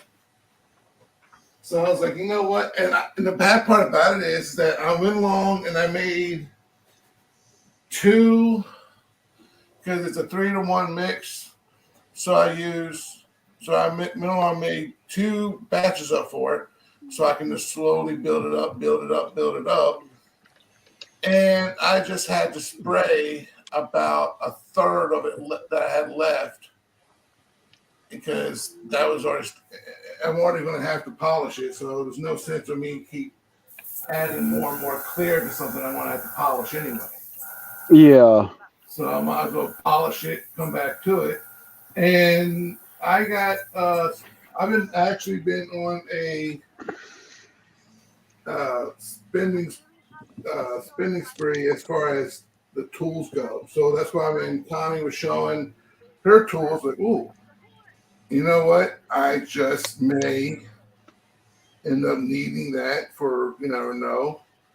So that's why I had asked earlier about showing off your tools because you just never know what you could use for your particular hobby. Yeah. Well, Now, the other thing with that is, even though it's dimpled and like what they call orange peeled, Yeah. If you've put enough paint down, you can go in with a really high grit sandpaper to buff it out, to smooth it out. But there's also imperfections where like there was dust particles that was in the brush. I didn't realize that came out. It'll pull those out when you sand it down. Right. And because it's bound to the paint. So when you buff it or sand it, it'll actually buff those imperfections out. And that's something I found out from Terry. Right. That's why I just quit clearing it, because I'm going to have to take some out anyway. So I might as well. And I've already mixed the catalyst with it, so it's already at that point. It's already considered spent because it's mixed. Yeah. It doesn't have a long shelf life, so. Well, Jeff, are you going to hang with our company, or are you leaving your craft room? You said your building done. Now it's time to chill and chat. Either way, we're happy you've hung with us for this amount of time. Oh, yeah. And that goes for everybody who's hung with us for a while, because we have crossed all 17, 18 people watching, as high as 20 some. Nice. I got 32 thumbs up so far on my end. Okay, so Jeff's joining chat. So yeah, chat's going to be fun. We may have to get Joshy up here so he can read chat for us. Yep. Since I'm notorious, I get focused on what I'm doing, and I kind of forget chat sometimes. Yeah, that's what happened with me. Is I can't read chat because I don't have my glasses on, so I'm kind of limited to what I can. I got those pieces in backwards. No. Oh no! Oopsie. Well, one of them I haven't twisted yet, so I can get that one. But the other one is a case of, okay, I've twisted it. So which way did I twist it, and can I undo it without breaking the breaking the piece, because it's a single pin. Yeah. I'm pretty sure we were talking about this earlier. I know we were talking about this earlier about, it's a trade-off, and like there's a lot of perks of being, a human. But I'm having to look at my two dogs that are just curled up and sleeping this whole entire time. And it's like, that they must have like a really hard life. All they do is just lay and sleep. They get up to play, then they sleep some more. Then they get up because we fed them. They don't buy their food. Oh no. Well, look at it this way: you have well taken care of dogs. Yeah. There are some dogs out there that aren't so lucky. True. I mean, like for them, it's like, devastating, it's like a pandemic when one can't, when one of them for a whole day can't get on the sofa with mommy and daddy to lay there and go to sleep. To them, that's a pandemic. You know what I mean? Yeah. Let's see. Let's see if I can get this angle here. Take this. Let's see. Let me do it like this. Go to my computer speakers. I mean, look at this. Look at these lazy shits. Oh, there you go. Oh yeah, absolutely. Out cold. Yeah. And if you say 7-letter word that begins with the letter O, they would just spring into action. Yeah. Compound word, Oh yeah. The opposite of in blank, 4-letter word. Yeah. Yeah. Connie, Graham's asked you a question. But I'll let you know. I have a photo that you would laugh at. Where can I upload it to? I don't know if we're connected on Facebook. Should be. I think y'all are connected through Facebook Messenger, aren't you? I don't know with Graham though. Oh, with Graham? Oh, I don't know, Yeah. Graham. I don't think I am either. Now my email address for my channel is on my channel page. Basically, it's my channel name at Gmail. If you want to send it to me, feel free.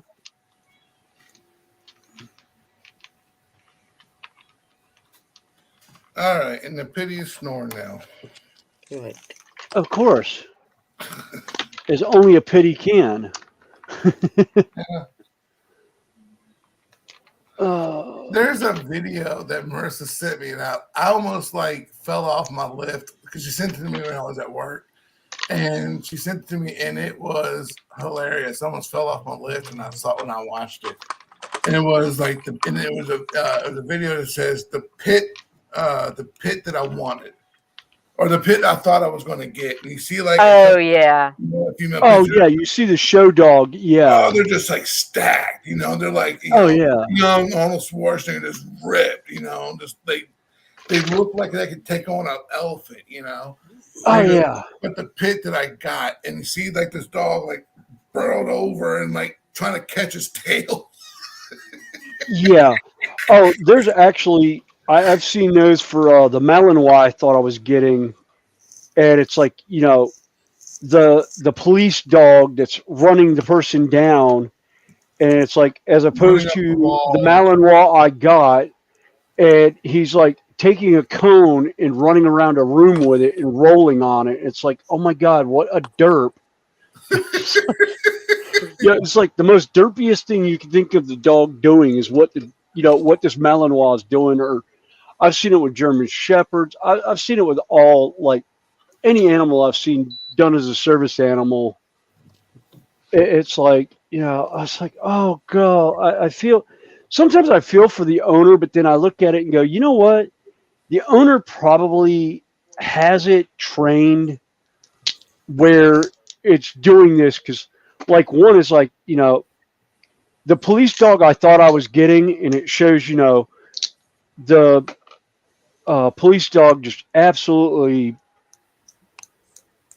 beefed out, and it's like in the service animal I got, and it's like the same style dog, but he's like just running into things, cowering underneath a chair.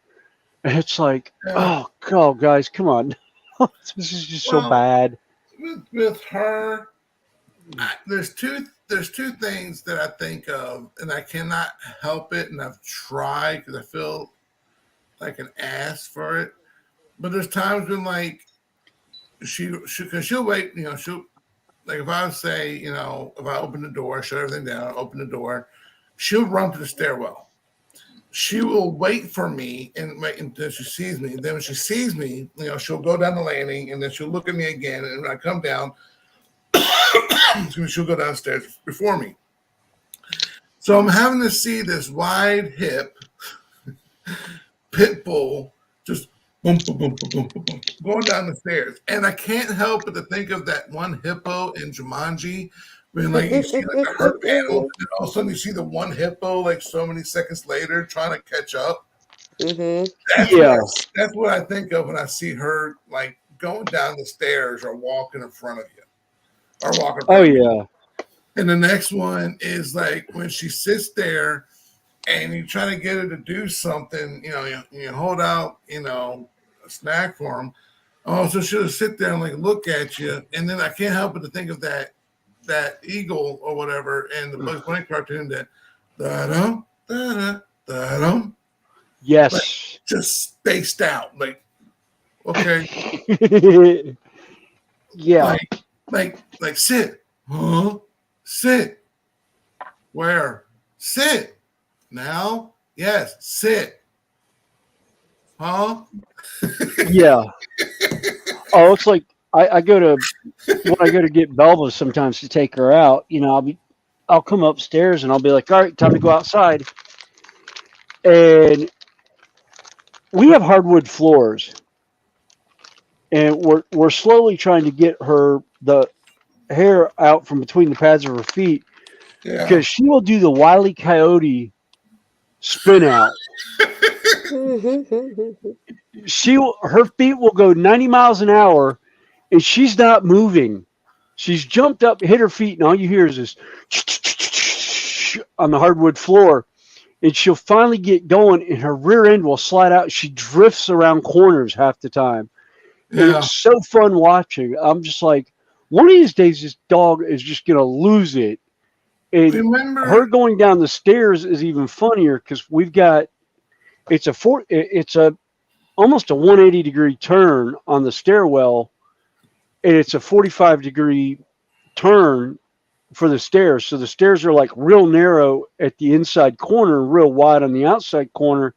She'll go to the inside corner and like jump like 5 steps, make that corner. And it's just like, I'm waiting for the day I see her just like spread eagle on that landing where she's gone in and just face planted something because she didn't make the corner right. And I'm just like, oh my God, dog, you're a derp. I love you, but you're a derp. Yeah, like, you remember the commercial?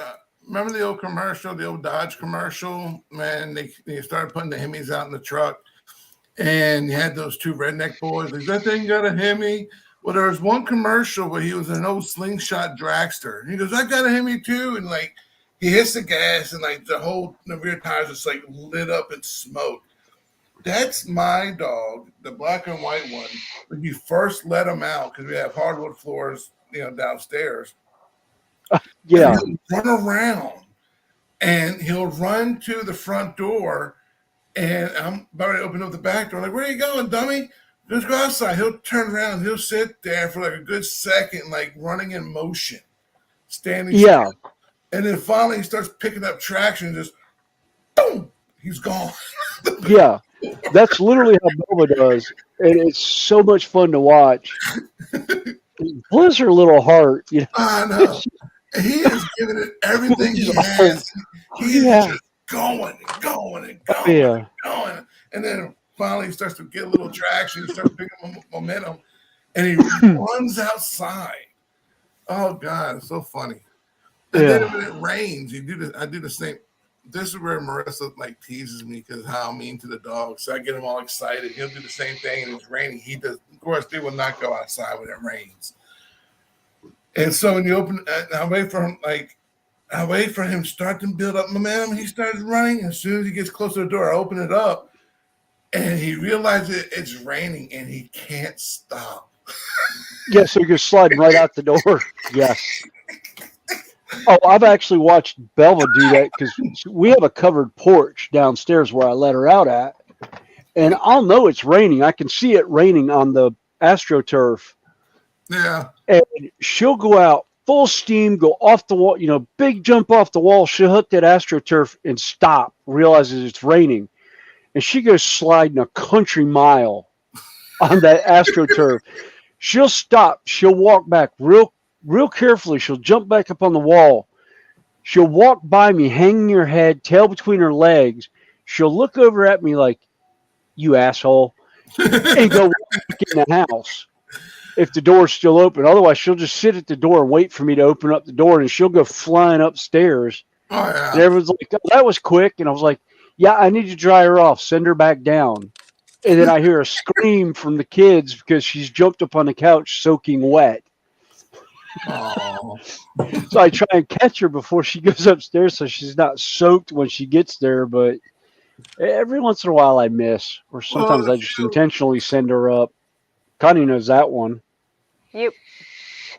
Well, there's like a few weeks ago, it was like in the mid to high 40s, possibly like low 50s, but it wasn't so much as the temperature as it was windy. So it was the wind chill on top of it, which made it feel colder than what it really was.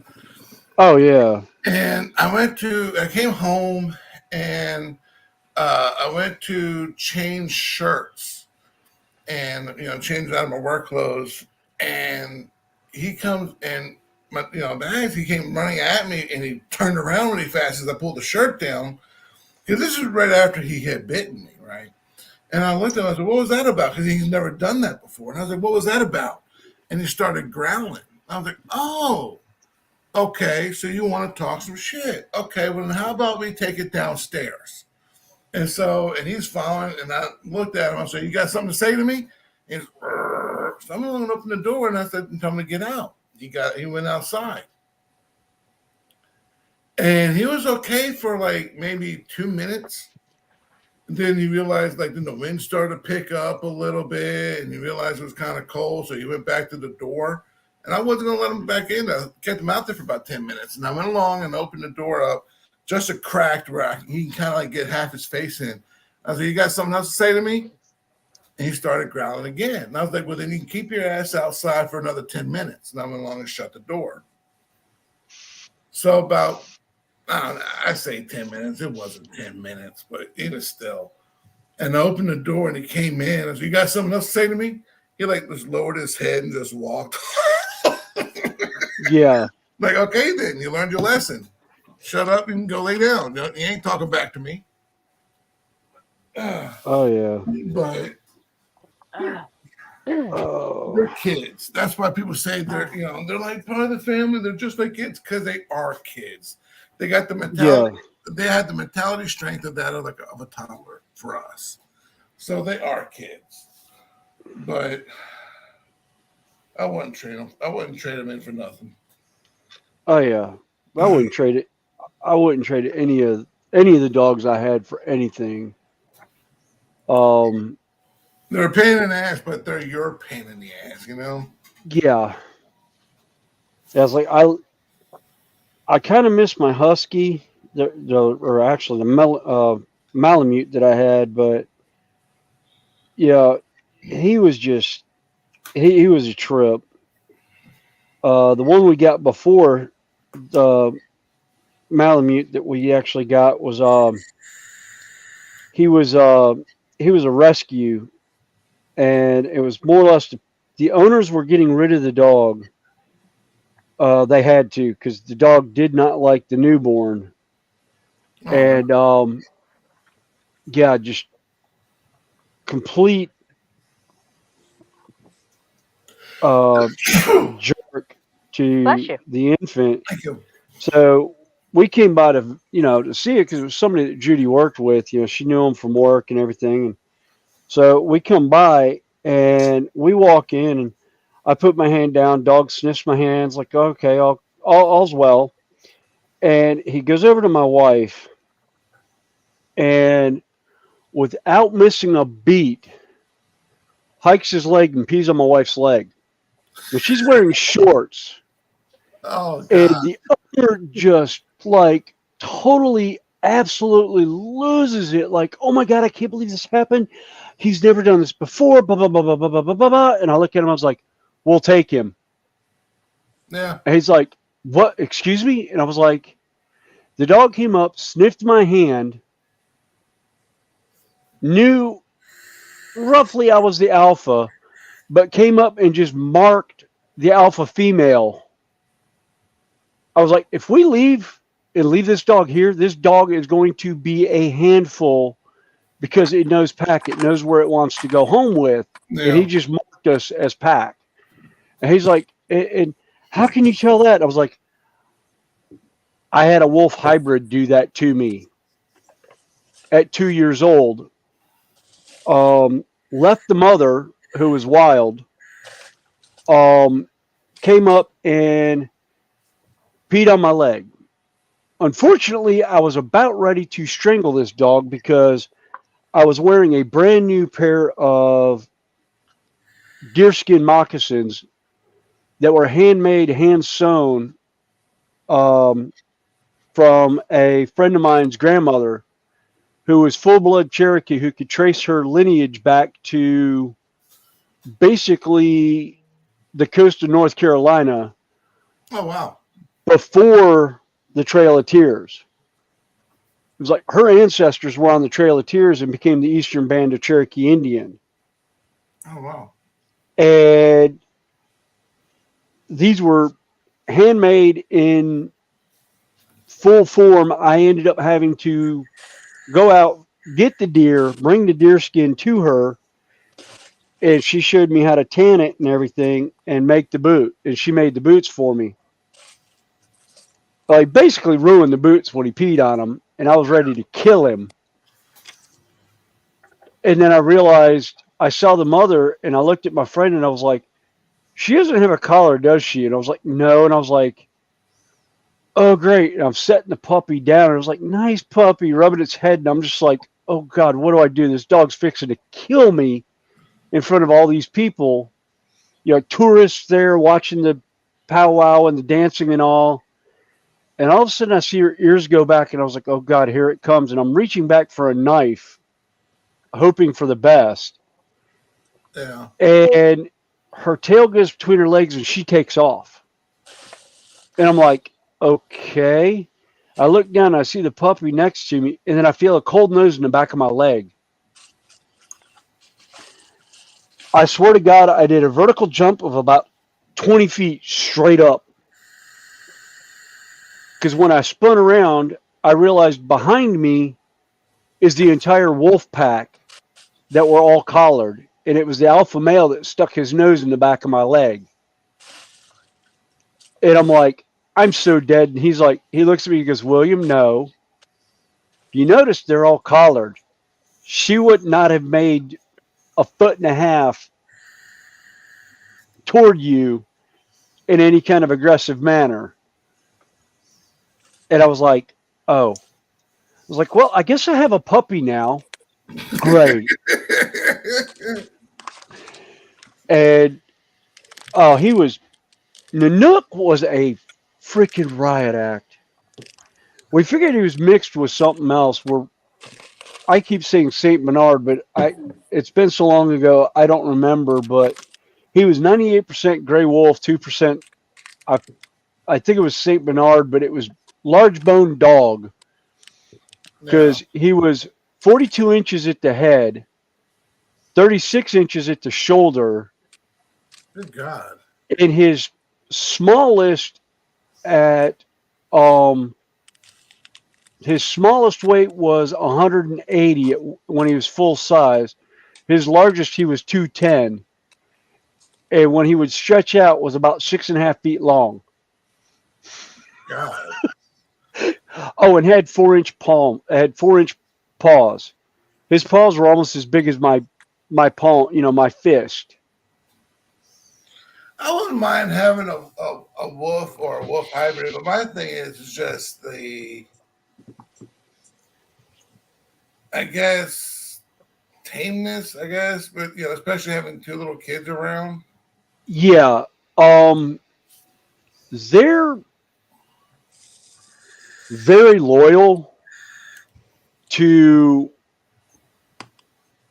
family if they consider them pack. Some kids are great. Some are great with kids. Like Nanook was great with children. I actually had him trained through the police academy for obedience, and actually had to go to court because kids threw some railroad rock at him, and he went bonkers. And he actually was getting his police license as a police interdiction dog. And I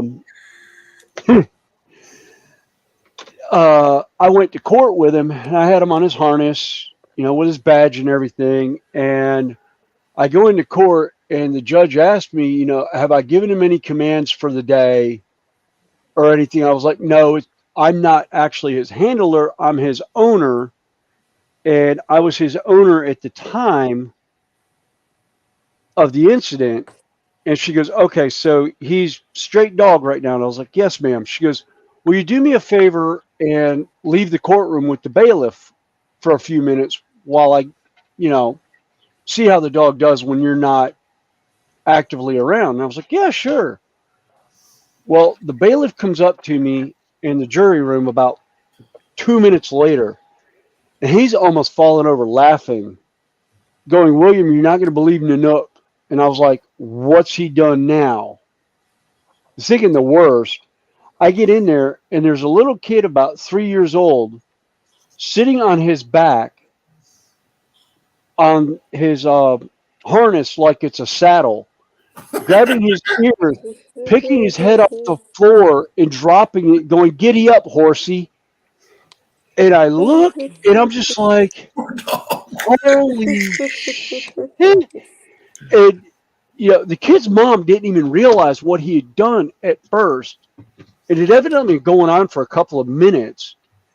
And I call him over, and the kid just had evidently either knew how to horseback ride or his parents put him on their back and rode him around piggyback style, because he locked up on the Nook and rode him over to me. And then when the Nook sat down, he fell off his back and gets up giggling and runs back to his mom. And the mom realizes what is going on.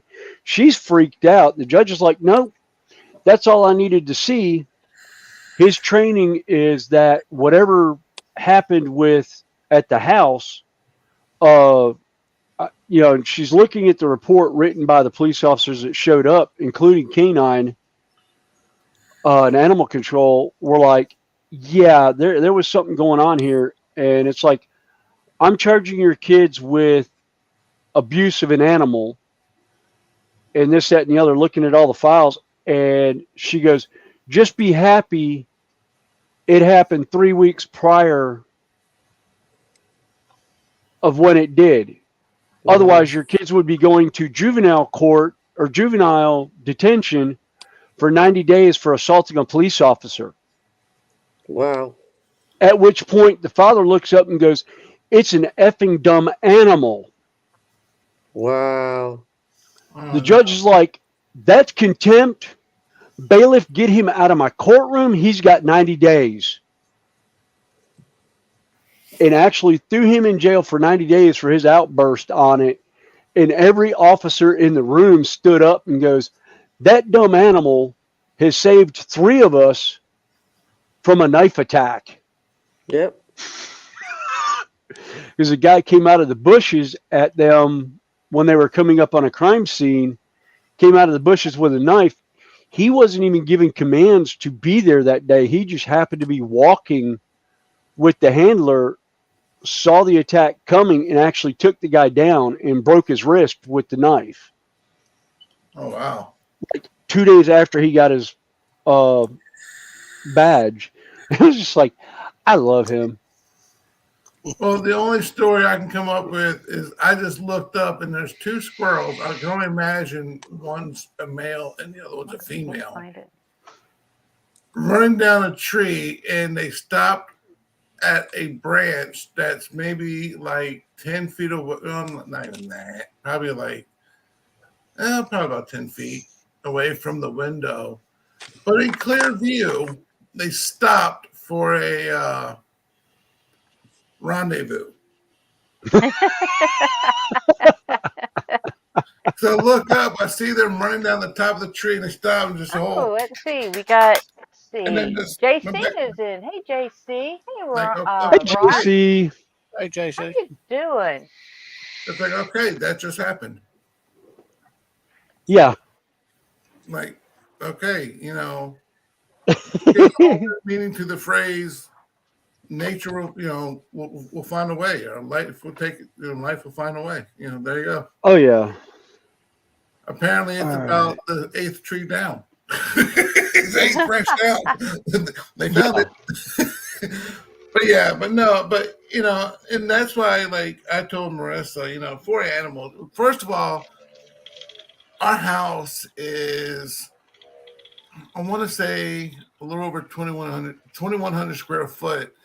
And for both of us, because her job is very mental, and she has chronic fatigue syndrome, and so if she gets too stressed out, being an accountant, in the beginning and the end of the month, where you got all this deadlines and forms and all that need to be filed, and otherwise people just aren't going to get paid and all. So it takes a lot out of her, and then I wake up in the morning, see her off, eat my breakfast, try to enjoy what little I can, and then I go to work, and I don't get home till late. So it's hard to keep this house clean, like not keeping it dusty or dog hair and all. Then you have 3 dogs and a cat. And I was telling her, like, really, we get down, we're down 2 animals. I would consider the possibility of getting a third one. Yeah. And that's if, like, one of the 2 that are still around, not like, in hopes one will pass away soon. It's so that way, kind of, I guess, have him have something to play with or whatever the case may be, but just, have them welcome him into the family and whatnot. And, but I am wanting something, I think I said it before to y'all, that I want something that's going to be more of a guard dog, that I know without a shadow of a doubt, between her and my girls, if I'm not around, if I get called into work or whatever, or while I'm at work, I don't have a fear of something happening to them because I know that animal will protect them. And not so much, but at the same time, the animal will be loved. So it's not like, they're a sacrifice for, the well-being of my family, but they're part of the family, so I like to know that they're taken care of. And so I know we were looking at Rottweilers and Dobermans. And I told her, I would like to get a Rottweiler because the Rottweiler bite is like 100 psi more than that of a Doberman. But they're saying that the Doberman is more tolerant towards younger children, for one, but also it's like the best bet is the individual dog, because I knew someone who had a trained Rottie that was actually, she was doing training herself to have the dog find her young child who's about 3. Yeah. In case the the daughter got lost. She wanted to train the Rottie to go find it. So a lot of it boils down to the individual dog. Yeah. Because not all Rotties can be trained that way. No. Right. A lot of it's just the instinct of that dog. Well, I think this is more like not like, I mean, like I always say, there's always an exception to every rule. But just on the general population, they're saying that really the main difference between the 2 breeds when it comes to home protection is, like any dog or any animal, hell, even us, we have a home. It is our home. We're territorial of our home. Well, they're no different. But the difference of it is like if someone was to break in to do harm, that a Doberman and a Rottweiler will eliminate that, will not stop until that threat's eliminated. Well, they're saying generally for a Doberman, that threat is eliminated when that person walks out of the house. Whereas for a Rottweiler, that the threat's not eliminated until the threat is dead. Or the threat, or it's not moving. Hey, JC. Right. JC, hello. Oh, JC's got parts and pieces. Yeah. What are you doing, JC? So what's So the that's blanket of? And if anybody else would like the link, it's either in chat or if we've got connections, I can send it to you. Yeah. Let's see. Let's show off what he's got on his plate right now. I'm doing another kit, a cart kit. I've kind of hacked everything off. Is that the Tamiya one or the one from Revell? Yeah, it's the Tamiya. Right on. But I've got all 3D printed body kit that I'm putting onto it, and without dropping the pieces, of course.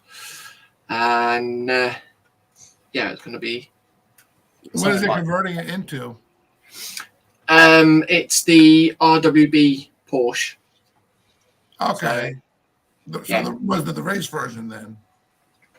It is a street legal car itself. There's a well-known Japanese guy that if you want your car modified with the RWB Porsche or RWB body kit, he will actually personally come out and make it, put it on there himself. Okay. Oh, wow. So, yeah, I'm just basically doing this one. I did do a 1990 Fox body Mustang. I modified that into like a Ken Block tribute style type thing, and yeah, it went really well actually. I do actually have a picture of it somewhere. Yeah, the Fox body was absolutely epic, and Ken Block, rest his soul, that man had nerves of steel. Yeah, he just passed away last year, I think it was. That's basically what I've done there. Wow. What was it that killed him? I think he wrecked. Yeah, he wrecked a snowmobile. Oh, wow. Yeah. He was a hell of a driver. Yeah. Well, there's the back of it there as well. It's not really focusing properly, but yeah, as you can see, that's what I've done to my cars. Sweet. This is the fifth one that I've actually done because, yeah. Well, I heard from Ken Block that there was an interview that someone mentioned about him being a drifter, and apparently he got upset because he was saying he's not a drifter; he's more precision driving. Yeah. Yeah. He was. He got really offended by being called a drifter. Yeah, he was a professional rally driver. Turned to I think I just heard Sarah Jane's ears perk up when you said rally driver. Yeah. Oh no, that's okay. what Dodgy said he could drift a complete circle around Penny. Yeah. There's one that he did. Okay, Drew. Well, thanks for hanging with us, and if you ever want to join us up here on panel, I can't remember what one we it was. got an open panel of it was whatever's on your bench. It was a specific gymkhana that he did, but he went round the corner and it was on a dockyard or something like that. Joshy might know, or even Sarah. I know what you're talking about. I've seen a lot of his videos. And he, as he was going around the corner and drifting, the rear tire actually came off of the edge of the dock for a split second. That was I know which one. That was that one that he did the through London, wasn't it? Where he was driving around. No, it was another one. I think he did. It was I think it was from a Monster or whatever, but it was like a Ford. It was a Fiesta or something like that. That he was driving. It was what? It was a Ford Fiesta or Ford Focus. It wasn't just a Ford Fiesta. It was like a 600 horsepower Fiesta. Yeah, well, no, it was a rally. Yeah, it was a rally car setup that they had done for him. Yeah, and he was driving it through city streets and just down stairwells and all that. It was on a closed course, and I don't remember where it was, but I think I remember the one you're talking about because I was just like gobsmacked on it. He drove Mustangs too, but he drove a lot of cars. Yeah, 65 Mustang Unicorn, the Unicorn, and then you've got the Unicorn V2, which is a double twin turbo that came out of the bonnet. I love how he did that. I love his hairpin turns, where he actually would turn right alongside it, with the nose basically hugging, the cone or whatever he was going around. Oh yeah. So, well, yeah. He had a celebrity, Matt. What's his name? Blanca or Matt something or another. He was on Friends because he was doing a tour of London. He said, "Whatever you do, don't push that red button." Yeah.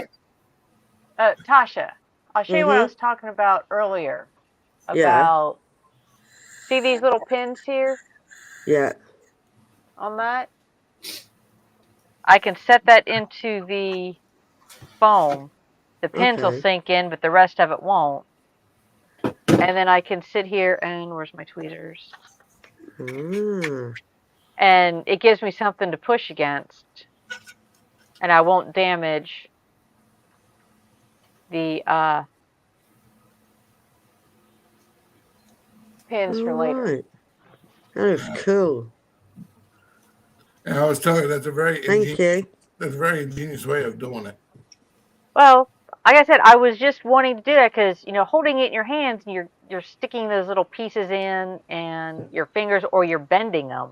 Oh yeah. I was just looking around. I was like, what do I have around here? What do I have? And then this is a scrap piece from something else, and like, yeah, it works. It works good. Yeah, it gets to live instead of heading for the trash heap. Where'd you get the body kit from? Off of Colts or? Yeah, it was off of Colts. The excuse me. It was Black Box STL. Yeah, I have a. I think he did one for a Supra, or I know there's someone did a body kit for a Supra for Tamiya. The mid or late '90s Supra, like you saw in Fast and the Furious. Yeah, the Mark IV or whatever, and I have it. I really need to pull that out, but I'm being good. I'm doing one project at a time. I'm being good.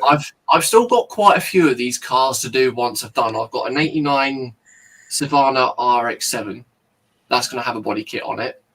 The 1990 Toyota Supra, the new Toyota Supra, Skyline 34 V-Spec 2, Dodge Charger 68. I think it's the 68 Charger that I've got.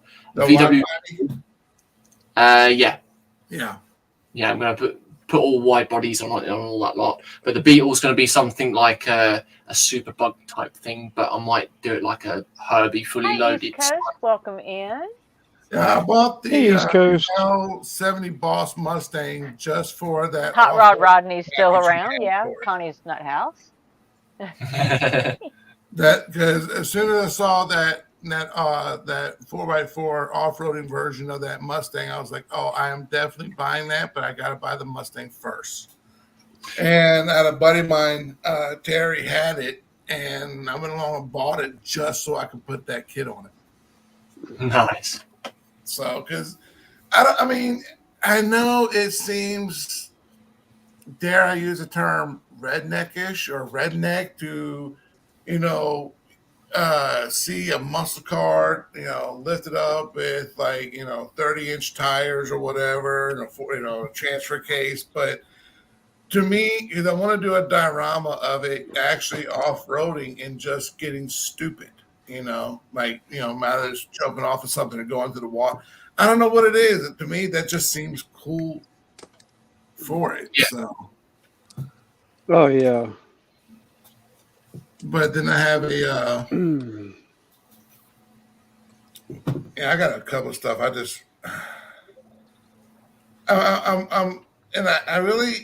I'm being good because the whole thing of me doing all this, like I said, is to learn new things. Okay, Graham, hope all goes well.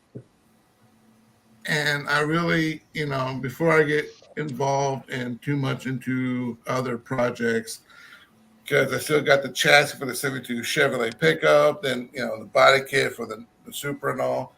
I'm working on getting the basics mastered down and working from there and going from there, learning tools and other products. So it's like man, I want to do it so bad, but I'm using that to I'm trying to use that to fuel my drive to push to do better at everything. Yeah. Oh yeah. Speaking of which, real quick, Snowy. So I went along and I'm printing up that base again without the supports, like what we were all talking about earlier. Mm-hmm. And it's funny because when I took this, but before it was like around 4 hours, 36, 38 minutes, 40 minutes, what have you. But when I took the supports off, it dropped down to like 2.5 hours. Well, Yeah, because the thing with the resin is it's the height. Yeah. That'll tell you how long it's going to take to print. Yeah, like Is the height of I've it. got some of the flooring pieces that are only like 3 or 5 millimeters thick. They take like 15 minutes, but if I were to stick it up on its side and put supports under it, it would take like 4 hours. Yeah. Just because of the time it takes for it to do so many layers or so many it does so many millimeters per hour. Yeah. Actually, JC's the one who has the Elegoo printer. Yeah, I got Mars 2 Pro. I was talking about Clint. Okay. Oh, what Elegoo do you have? It's the Mars 2 Pro that I've got. Okay, because I got the Mars 3. Yeah. Okay. Then we were talking earlier because I'm doing a mini and I'm doing the base, and this is temp number 5, 4, 5, 5, yeah. And I've done everything from howling it out, putting holes in it, and changed a little bit of the settings. Now, where I had it at a 45-degree angle now, and I had it almost completely vertical. Now I'm at a point where I'm just trying to see what happens without doing supports on it. Period. Yeah. But it's an actual it's a rock for a griffin. It's basically like this, just a big solid piece. So see what happens. Yeah, it was having problems with it detaching from supports and everything. And I was like, more than likely, with it being a base, you can lay it flat on the build plate and it should stay down without any supports on it or anything. Yeah. Because I've got some that were flat bases stuff that I did where I put it on supports originally thinking I needed to raise it up some, and it kept failing, and I just decided to do it without the supports, and it actually printed.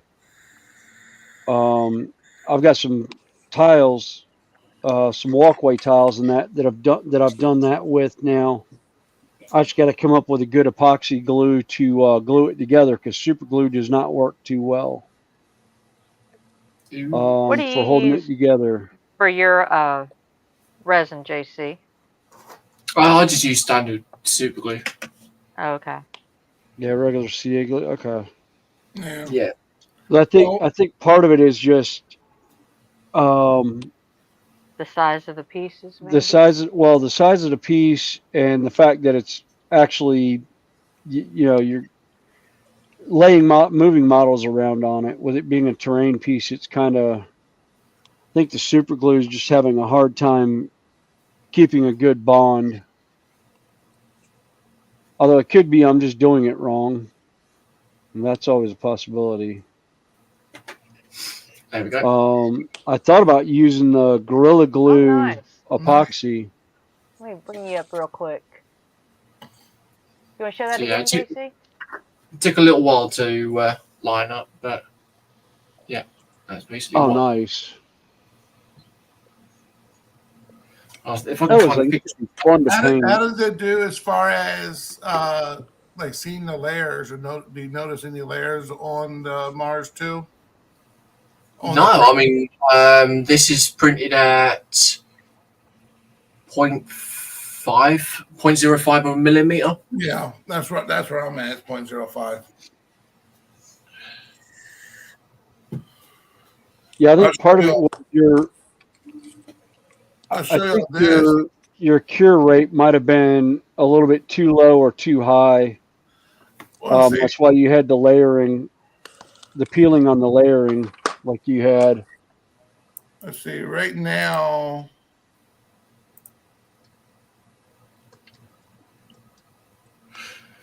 well, right now, I didn't change any settings because I want to see what it's going to do without the supports, and depending on what happens from that, I'll start adjusting the settings. But I still have my exposure at 4 seconds, and the bottom exposure, I still have it up from 100 seconds where it was 80 as a factory setting. Or from ShichuBox, it's 80 for the Mars 3. Yeah. So I'm trying that right now, and depending on how it goes, then I will go up and down. Yeah. Actually, the build plate time, your bottom time for starting. See how hard it is to get off the build plate when you go to take it off too, because you may have it set too high and it's going to stick really hard to that build plate. Because I found that too with the higher exposure time, it really hardens that resin down. Well, I will say, I know, like when I did my wheels and everything, I mean, I'll have stuff break off the supports, after the print, and I'm still sitting there and I'm almost beating the shit out of excuse my French, the actual spot that's actually stuck to the build plate where the first layers. Yeah.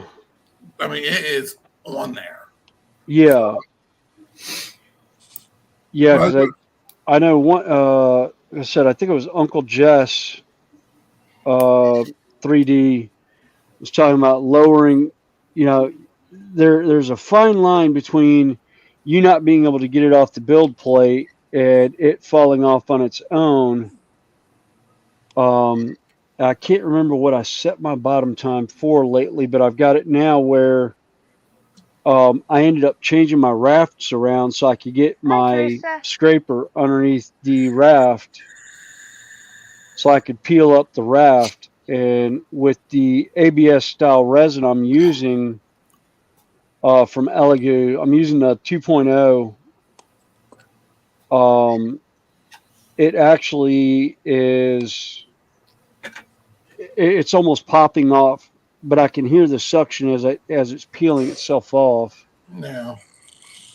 So I think I finally got the bottom time set. I'm not sure what my bottom time exposure is. I don't want to. I mean, it's in the middle of printing, and I'm pretty sure it'd be okay if I took the top off, but I'm still not wanting to do that until it's done. Yeah. Yeah, no. Depending on how you have your settings done, it may it may pause your printing. I've got mine where I could take the cover off anytime I want, but I don't have outside sunlight coming in, so I'm not worried about the sunlight hitting hitting the resin and curing it in the vat while it's in the room. Right. No, yeah, I have the. It's almost right in front of the window, but I have a curtain in front of the window, and it sits low enough. The vat does, so I mean, I almost have to lift it up for it to get exposed to the sunlight. Plus, there's also a tree, which thankfully by the in the backyard that gives this particular room, enough shade to protect it. Yeah. Well, that cover also will protect it because that's basically what it does. Is it keeps UV light from getting in or getting out, like on the curing station and that. Makes sense. But I'm going to show you this real quick, and I might jump off for a moment, go see what Marissa's doing. So, like I said, the decals for the GTO were just rubbish. The only reason why the decals for the gauges work was because I didn't necessarily have to detach them with water. Basically, I just had to cut them out and glue them from because there was a little clear piece of plastic I glued them onto, and then it goes up into the actual dashboard, which I thought was a really nice touch from Revell as far as having the gauges with lenses and all that. So I was wanting to use the decals for the red lines on the tires, which I did everything I could, and there's just no way of being gentle enough for them. And I could get aftermarket ones, but at the same time, it's not so much as money as it is. I'm trying to save up for a new Elgu printer, which is actually a bigger printer, so I can print bigger things, that this one here can't handle. Hence the reason me looking at Mini Factory and all that kind of stuff. So I was going to use aftermarket wheels and different widths. This is one. I was going, not the tire, I just put it in there to make it look cute. But I was like, this one here wouldn't look that bad. But I'll probably end up using the old torque thrust wheels. Because this I will be using for a Mustang. Plus, I also like the detail on the tire, but it actually has for Michelin. So we'll see what happens. First things first, I gotta finish the interior and get that thing buffed out. But so I will see you guys here in a little bit if y'all are still on. I want to go down. I'm gonna let these two go outside. Wow, they're out. They're like, who wants to go outside? Uh-oh, you said the word. No, I did. The pit bull opened her eyes and looked at me like, "Are you serious? Like, you serious right now?" like, I don't want to get up, bro. Ollie, you want to go outside? Okay, one's moving. Ollie's just wagging her tail. Good morning, princess. Yeah, you've been over there in mommy's chair sleeping. Yeah. You feel better? I know you feel better, Bag. Oh, he's sitting up on his hind legs on his butt. Oh. You want to come say bye to everybody? Here, come say bye. Come here. Come on. Say bye. Come here, Ollie. Oh, Come here, bye, Ollie.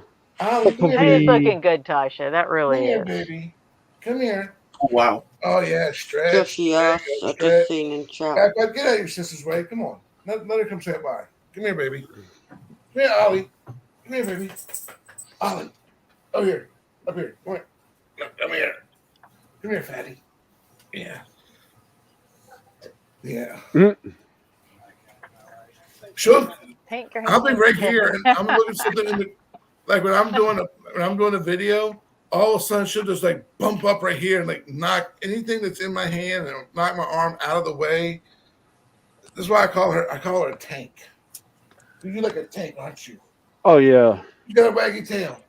He's got a waggy. Oh look, see, yeah, no, yeah, jealousy. No, none of them are jealous. No. All right, guys. Well, I will be on a little later on if y'all are still here. So. All right. Okay. All right. Talk to you guys later. Good one. Right, Have a talk good to you one. later. Yeah, I probably should go up to the house and get some food. Yeah, say it's about 6 o'clock. Yeah, Judy was coming home late, so it's pretty much Ugats for dinner tonight. So I was like, all right, well, I haven't heard anything back from anyone, so. Well, let me go take a quick little break before you head out. I want to grab myself another drink and a quick pit stop. Okay. No worries. That way, if somebody pops in, you can bring them up, and then I'll take over for a while. Be right back. That's a good idea. Well, I just had a phone call. Tonight's shift's been cancelled. Oh. Does that mean a night off then? It does Very mean a night off. Very nice Okay. indeed. Cool. Yeah, I'm off night shift now and I'm back on day shift. So JC, you get to have me half asleep on Tuesday mornings. Oh, okay then. Try and catch you up then. Yeah, hence the how I got my nickname, because I was half asleep talking about snow and ice. Yeah. Yeah. Oh dear. Yeah, I've been on night shift for the last 2 weeks, and I got the call. I was actually calling in to work. I was going to call into work Friday, tell them I wasn't going to make it in because my back was so messed up. From Tuesday it went out, and then Wednesday I was out of work, and then Thursday I came in and it seized up again on me. And I told my foreman that I was working with, I'll let you know if I'm coming in Friday night or not about 3 o'clock. Well, about 2:30 I get the phone call. Yup, great. Hang on. Yep. I think we should have Joshy come in the stream and be chat dolly now.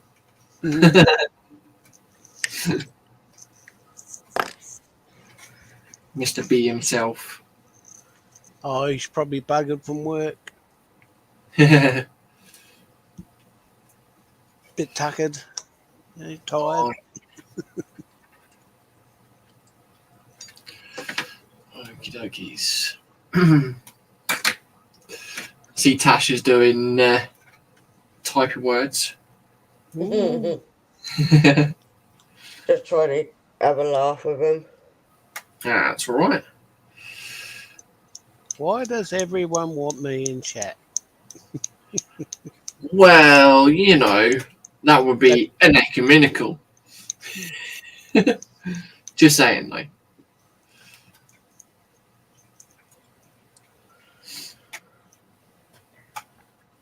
Well, the reason I don't mind finger words in chat, because sometimes that's the only way you can make any comments to anybody.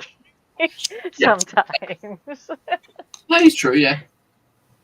But yeah, Joshy, we swear, honest promise, we won't take the B. I mean the P. I mean, yeah, we won't take the mic.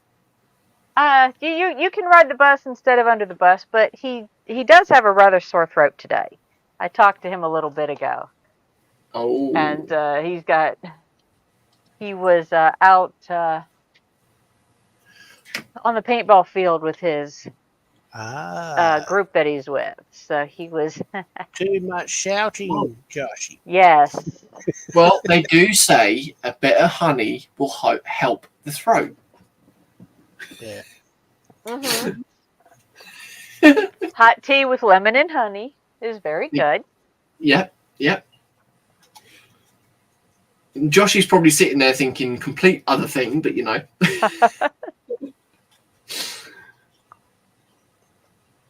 There we go. That's two wheel arches sorted out. I do have to use some mini putt to actually smooth them out, though. You're saying I'm sweet enough now.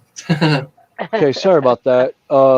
Judy was just calling about the website that she's setting up for me for models. She's like, I need a couple pictures of models that you've done and different things. And I'm like, oh, okay.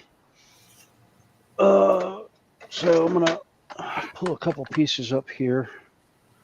And then where are those two done? Yeah, he's done except for the base. And then he's done.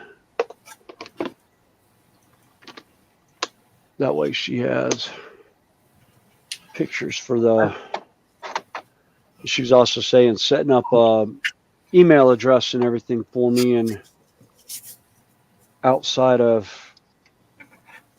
Well, it is really nice having a web designer. Yeah, a web developer in the house. Yes. Yeah. Yeah, my wife started a web Right, developing Ace. company from home. And she's got some stuff out. Don't start that. Excuse me. Sorry. Someone It's feeling a been bit a long day. Yeah. I Good still hadn't night, acclimated East. to doing stuff yet. He's saying that he's heading off. Good night, East Okay. Coast. Later, East Coast. Like I said, we still got 18 people in. I got 32 thumbs up. This is going pretty good. Thank you, everybody. Oh. According to my phone, you got 38. Oh, wow. I just refreshed. I just refreshed my screen and it says 37. Awesome. And I have gotten, believe it or not, like 4 subscribers today. No, 5. Oh, cool. Well, Nice. Oh, James sweet. Taboligo was nice enough and gave me a nice shout out on his channel. 39 now. This is going to be a record Nice. for us. Okay, well, I appreciate it, Joshy. And since you are so good at it, would you mind putting everybody's links in for me again? Because he probably has them Yeah, all that's too saved. much like hard work for me. I'd end up putting the wrong ones in. Yeah, that'd be me. Well, we never know who's going to be up and hanging with us, so that's why one of the reasons why I didn't send out links, because I didn't know who all would make time to come in. So I said, well, Yeah, if I you was, show I up was in gonna. chat and want a link, I can send it to you, or I just put it in some days. Yeah, I was gonna come in with Terry, but I thought I'll just go for a half-hour nip. Well, I think he intended on coming in for longer, but Good to see and Rob was in. he has work in the morning, so he's probably Yeah. lurking about listening at the moment. Yeah, it was good to see Rob in here though, Rob the Builder. Oh yes. Yeah. Well, we're trying to find a time to where he can stream and I can join his, on his channel. Yeah, yeah.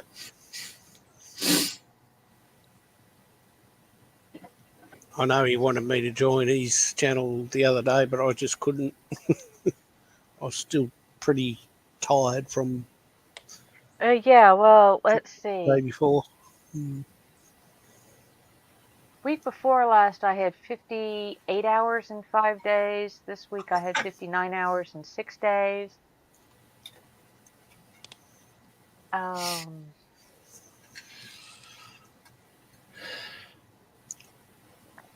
Because I did an overnight. So, yeah. Some days it's true. I didn't get that one secured down. Yeah, I'm getting this. Yeah, I just have an absolutely crazy by choice schedule. Yes, I could just strictly work 40 hours, but I feel bad.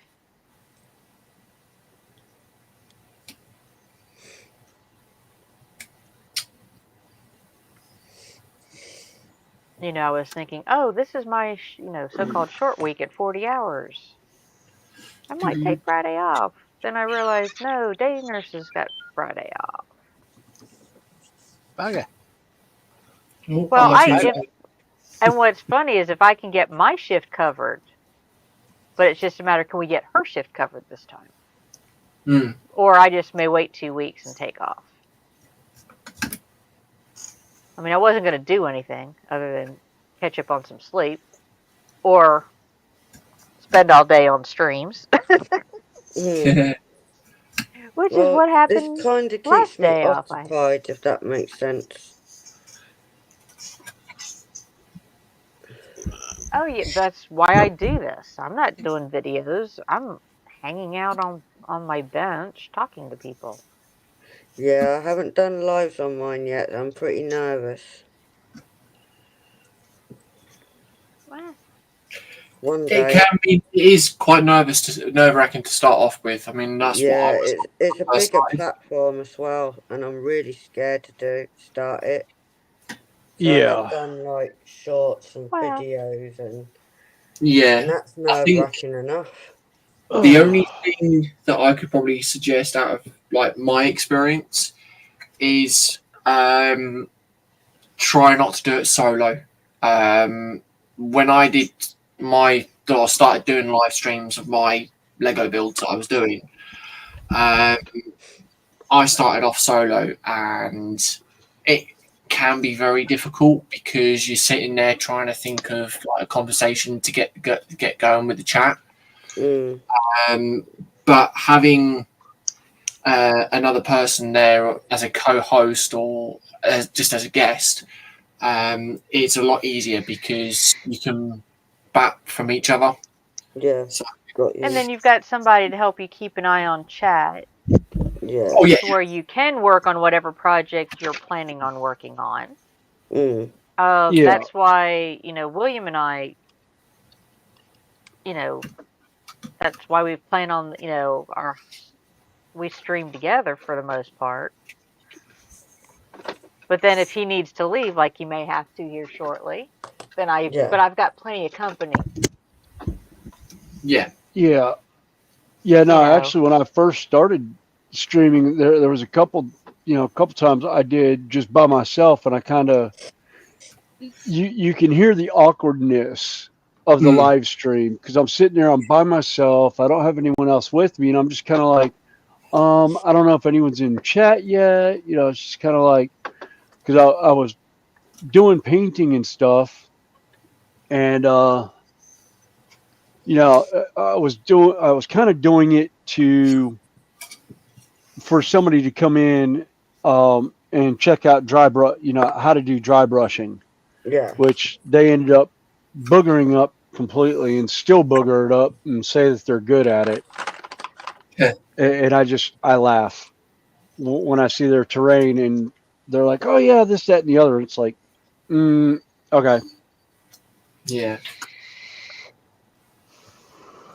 But and I lucked out. I started with company. I started, and I pretty much started on another channel. Yeah. And yeah, lurking in the background. Yeah, I just started me. watching and lurking, and then got bullied into joining, getting a camera and coming on panel, and literally that I bullied her into. They kept. I would be her sitting for here. Yeah, and I'd be 2 or 3 months. Yeah, and I'd be doing this with my phone, showing off pictures of what she's doing. Mm. And it's like, oh, she's got this, or she's doing this, and she's got this one now too. And oh, would you look at these colors on this one? That's when I was painting my dragons. Yeah, that's what she was doing to dragons. And it's like, no, I was like, Connie, you need a camera because the phone, I'm losing so much of the detail on the phone. You need a camera. You need to be able to hold it up here so it will focus in and show the lines in the wings, sweetie. And I tried it with an old cell phone. It didn't work. And then, as we jokingly say, my daughter, I ordered a camera. And the day it showed up with the stuff I'd ordered, there was another package. And inside that package was an identical camera. I said, wait a minute, did I mistakenly order 2 of them? And then I got to thinking, wait a minute, and just as I thought her name, she called me. Said, hey, sweetie, did you send me a camera? She says, Happy Mother's Day. Mm-hmm. And that was like on a Thursday, and I spent, my off time the next 3 days trying to get everything set up. And then I just started streaming and was there not quite a year with the other channel. And then due to circumstances that changed, and all of that, I decided to separate. And William and I started this bit of madness we call a hobbyist hangout. Yeah. Indeed. Yes. And I think we have had a pretty good, I think it's been pretty good, successful. We are getting people in and out. Chan's back. Hello, Chan. Oh, hi. Oh, you've done quite a bit today. Yeah, I'm done this whole square here. Yeah. Now I'm Nice. working on the bottom one. Oh. Oh.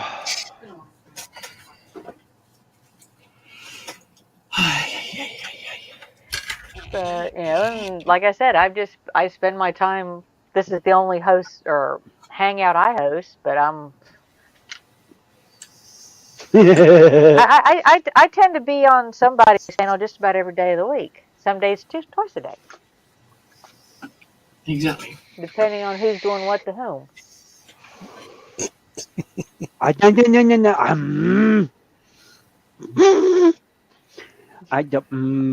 Yes. Oh, I stood up.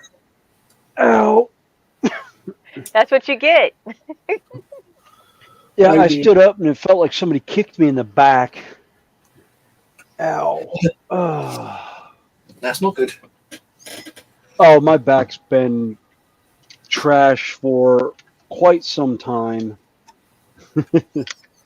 Oops. Yeah, well, construction will do that to you after a while. Well, construction, craziness in youth, Yeah, craziness something still. about riding horses with a long stick out in front of me and a shield Trying next to to knock me. another Come on, guy. hit me harder. Yeah.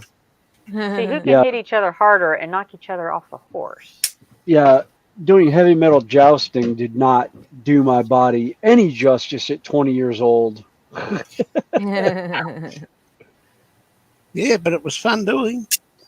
Oh God, it was a blast doing it. I mean, hell, I did it. I went and did a 4-pass run, probably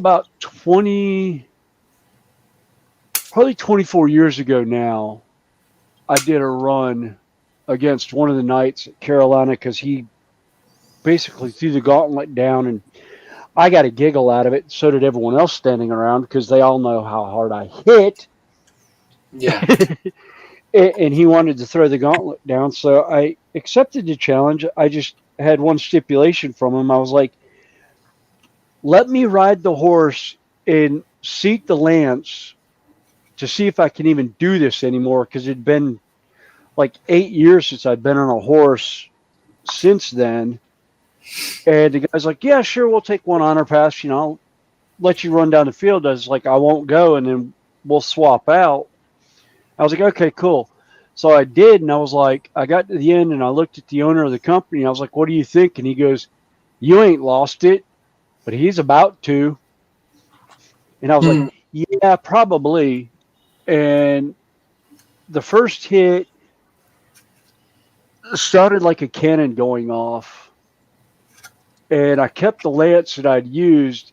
On the second pass, it actually shattered. And I was looking at the owner, and I was like, that wasn't a breakaway, was it? He goes, no, that one was not designed to break. That was just your impact. At which point the guy stops, pulls his helmet off, sets it in his lap, looks at the man at arms and goes, Roland, you're right. A knight knows his worth when he feels his molars get moved around in his jaw because he hits so hard. And I was like, so do you concede? He goes, no, I have one more pass. And I'm like, okay. And I proceeded to launch him off the back of his horse onto his back. Think the movie Knight's Tale. Yeah. That's a good film. Literally, it was, yeah. It was the end night scene in A Knight's Tale. He hit the ground flat on his back, and I was like, yay, I win the horse. And at which point they all about fell out the place. Because one of the knights knew me, actually helped helped train me was there. The owner of the company knew my reputation from being at Excalibur in Las Vegas and riding with that company. And every once in a while, the one's son will ask me, when am I going to put my spurs back on and come back? And I look at him and I go, bless you, child. I love you to death. I love watching you. Your dad is 10 years older than I am. Ask your dad why I don't come back. And looks at his dad, and his dad's like, William was good, but he's more broken than I am and has been out of the saddle where I've been riding all this time. William knows better than to get on a horse right now. And I was like, yeah. Yeah, at 53, I have no business being on a horse. And bless him, I love Maldron to death. At 63, he's finally put his lance down, I think, and is doing man-at-arms. I don't know if he's actually still doing jousting or not. I'd have to look at their website because they've got a Patreon, I think, on either TikTok or YouTube where they put videos up. And actually, they are in the middle of a show right now because this is opening weekend. Was this weekend. So yesterday was their first day jousting since November. Wow. Actually, second weekend in November, they winter in outside of Phoenix, Arizona at Arizona Renaissance Festival. And they just started jousting this week. Well, they practice year round, but they only do, I think they do 4 shows a year that I know of. Because I know they do Arizona, Bristol, one other one, and then they end up in Carolina. Because they do Arizona, there's another show they do, and then Bristol runs through till August. And then at that point, they start making their way to Carolina. It's the JC. Joshy asked if that was the 77 911 Turbo. It's the 88 911 Turbo. Ah. That one. It's a very nice car as well.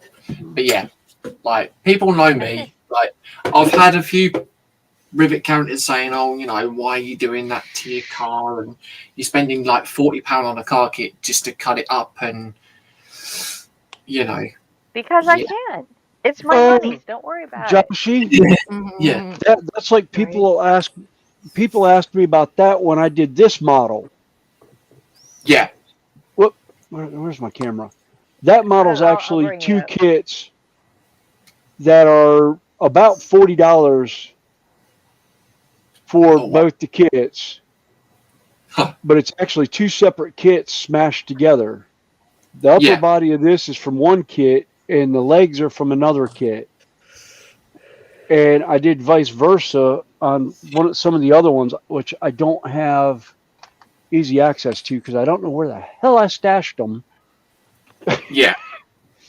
Well, this is basically what I've managed to get done so far. That's just dry fitted at the moment. If I take that off, there's obviously a before with this wheel arch here. There's an after, so you can see the difference between the two. Yeah. Oh yeah. So I can understand why people are questioning, but at the end of the day, your money. It's your money, your hobby. I mean, there he is. Yeah, but it also brings out more skill as well, and that's what I kind of like about this. And it was funny enough. It was actually Colin over at Festa 67 that actually sort of encouraged me to do something like this, because I didn't, in his own words, I couldn't find my hook or niche at the time, and yeah, he's saying that now that I've Little actually History's back. found it, I Terry. can, yeah, Terry's back. Go Is to he? bed, Terry. Get to Terry's bed. back. Yeah. Is he in a Just dress to yet? go to work in the morning? No, not yet. Slowly. It Lindsay should be. popped It would in? be soon. I don't see Lindsay. Okay, Jeff wrote Lindsay instead of Terry. I said, I didn't think Lindsay popped in. Where is one with the legs for the others? Okay. Oh, this is going to be one of Next those to that the spent other leg. 16 different directions. All right. Oh, it's yeah, the Terry one said it has to do underneath health type thing. So yeah, in other words, he was in a dress, but I'm sorry, Terry, to expose your secret. I've been told that you were standing in your living room with a Hoover singing "I Want to Break Free." Probably did. Wasn't that a Queen song? Yes. Yeah, yeah. Okay. Yes. For some reason, when you said that, I see Freddie Mercury standing in this sequence dress with a vacuum cleaner in his hand. Actually, Yeah, that was- it wasn't Oh a my- sequin dress. Wasn't it a mini skirt and I don't. Yeah, a it's been so spandex long. tank top? Yeah, shades of Village People come to mind on that. On Freddie Mercury's later stuff with Queen. Yeah. A black dress I and hear pink clicking top. and popping going on, and I'm trying to find out what just popped and why. Hello. Definitely wasn't that, because that's running. Not that All full right. on. I think I'll be able to go till about midnight, I think. And Yay! This is still going to your channel, so. Yeah. It was. Yes. it still It is. still is. Yeah, it's still you're still linked It'll in. run until we're done. Yeah. Yeah. Yeah, so it's still linked to your channel and Twitch. And right, I'll leave that. I'll leave it running. I didn't. Well, the only way you can, if you stop it, you can remove it. I mean, if you stop it, it will remove the entire thing from your channel. I said that I'll keep it. And hopes it helps you. Yeah, well, hey, it's been, see, right now we've got 15 watching, and I've got somewhere almost 40 thumbs up for the day. Nice. I'm reading the chat between Smith Beads and Joshy. It was a duster that was pink and sparkly and pretty, and I loved it. I think Josh I like this time. When, The first one that started it was like black dress and pink top.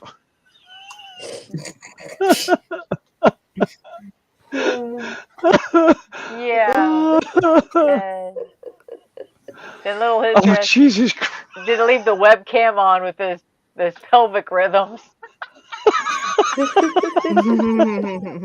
See, this is now where Terry Turner is now thinking, I want to break free. He's like, did I really want to come back and join this madhouse? Yeah.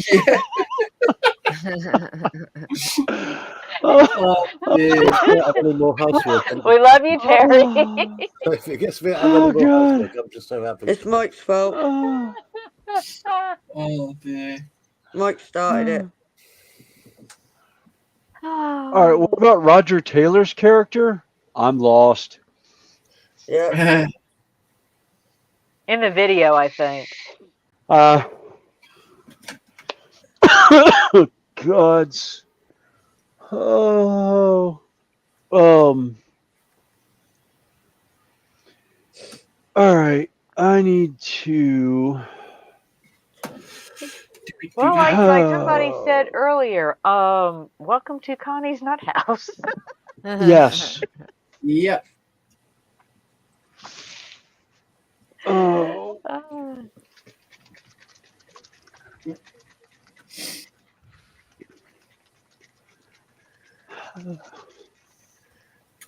Come on.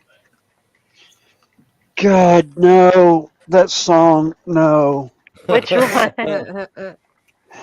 I'm seeing Gene Wilder dressed up as Willy Wonka, and I'm hearing in the background going, "Come with me, and soon you'll see a world of OSHA violations." And I was just like, "Oh my God, no, no!" Because I was thinking of the Queen song, and I was like, I remember the video vaguely, but it's like morphing into Willy Wonka, and it's like, oh God, my insanity. Oh, I know why me. It's because I'm just that insane. I mean, point blank. I mean, it is me. There is no doubt. I'm purely insane. Oh God. You just know how to answer the questions correctly, so you don't get certified. There was a point in time I almost was. Just say ecumenical. That's all. That's the way we can get out. At times she says, "I am Groot."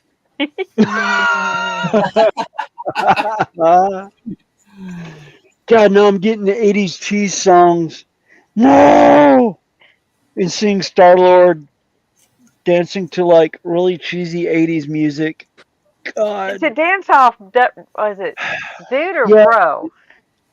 Bro, I can't remember how he put off. it. What are you doing? It's a dance off, bro. Your turn. What? Yeah. Do you know that scene in the movie was never meant to be in the movie? Yes. Totally improvised.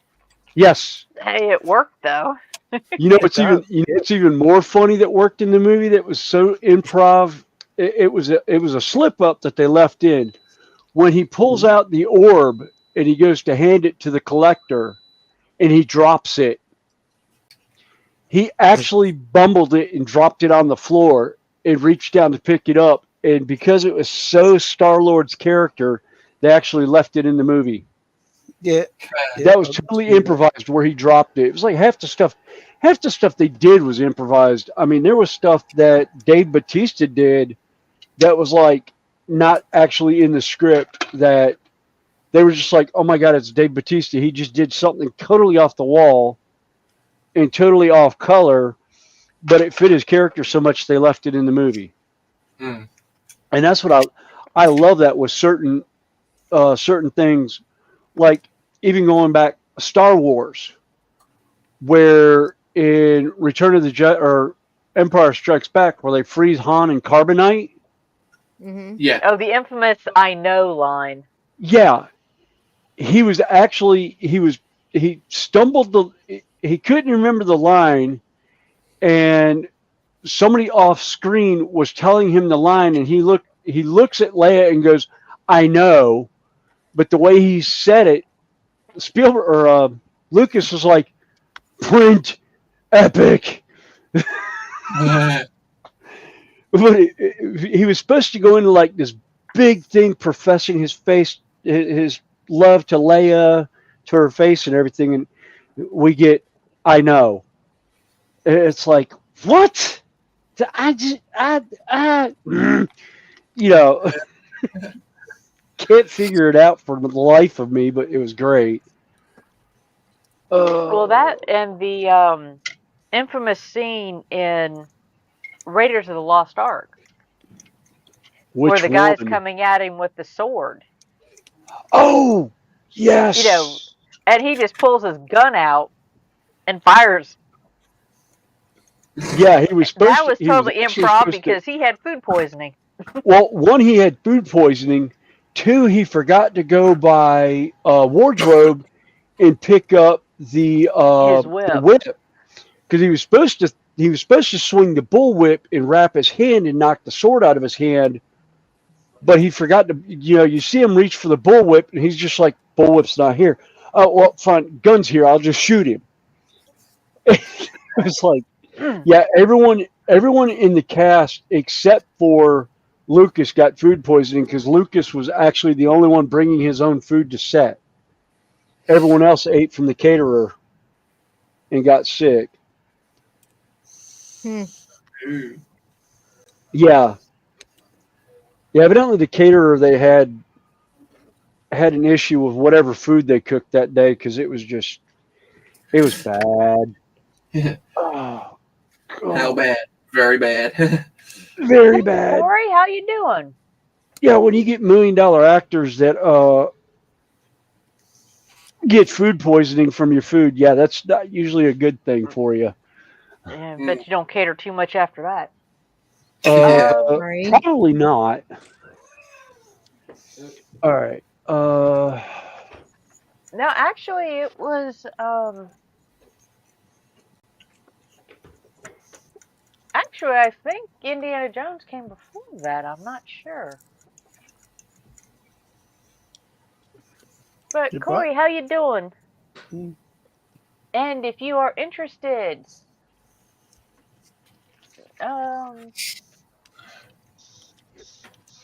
there is the link if you'd like to join us up here.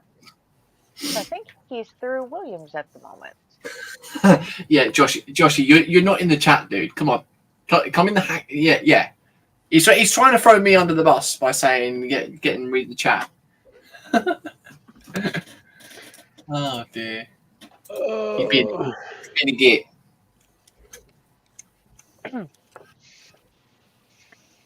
Oh dear. Right, that's one side glued. How do I try and modify this bit properly? Pardon me.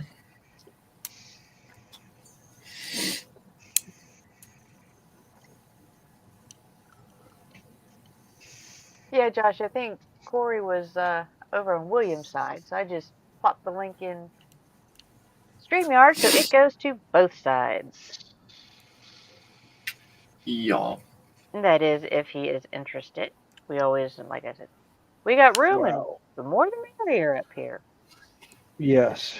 Indeed. More targets for hilarity. Yes. Not mentioning any names, Joshy. Nope. Yes, Jeff. Corey is over in Williams' stream at the moment. Oh, okay. I just realized I'm sitting here doing something and nobody can see what I'm doing over here. I forgot to swap Right, cameras over.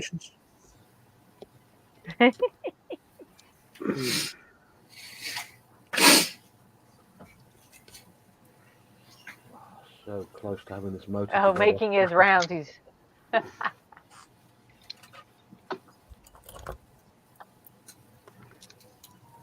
Oh, okay. Yeah, I think Corey's popping around to the different streams.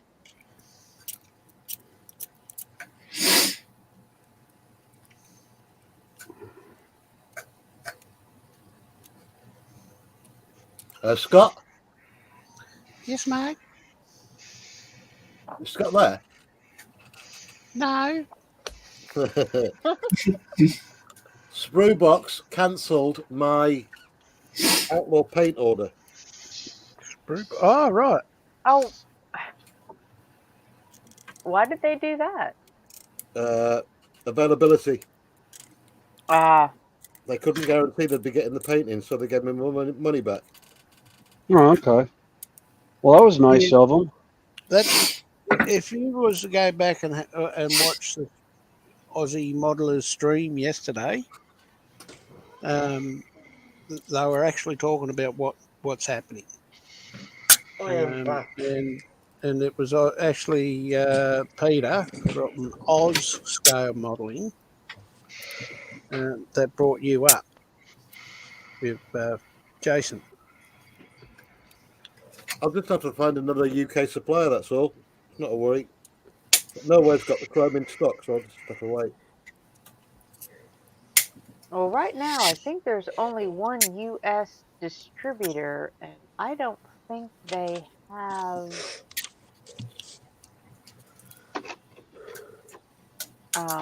it in yet. Not that I need any more paint. Yeah, No, like you need any more paint.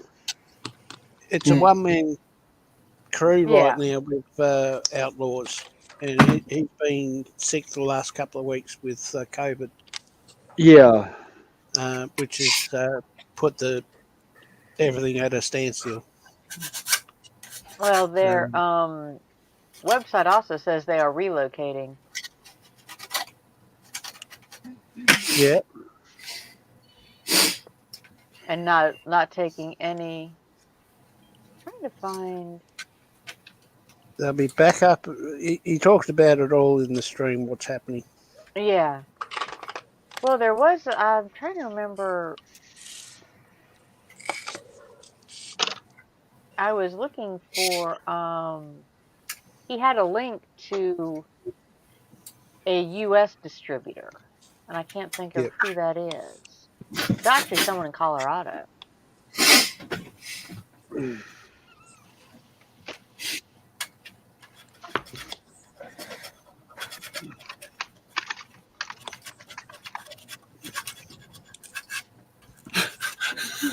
That sounds so wrong, Joshy. Joshy says, I shall use the horn of summoning.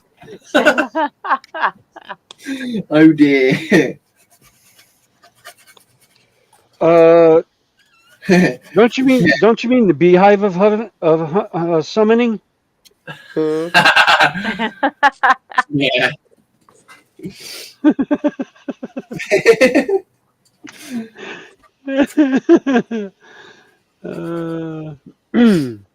Oh dear. I have a picture of Gimli blowing the big ass horn at Helm's Deep. Oh dear. Do you want me to get you a box? Oh, there was like a panel thing I had seen with the guy that plays Gimli, Patrick Stewart, and John Rhys Davis. Yeah, and everyone's sitting there, and everyone's like, so who's this other guy? And he goes, wait a minute, and he pulls the camera up to where it's just his eyes and nose, sitting there with the hat on, and everyone goes, oh right, he's Gimli.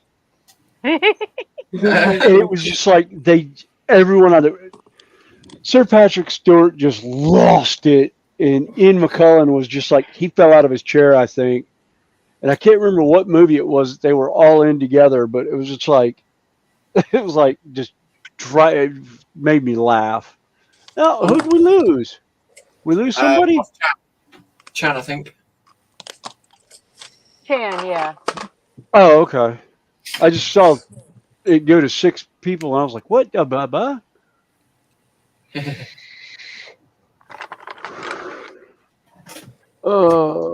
She pops in and out.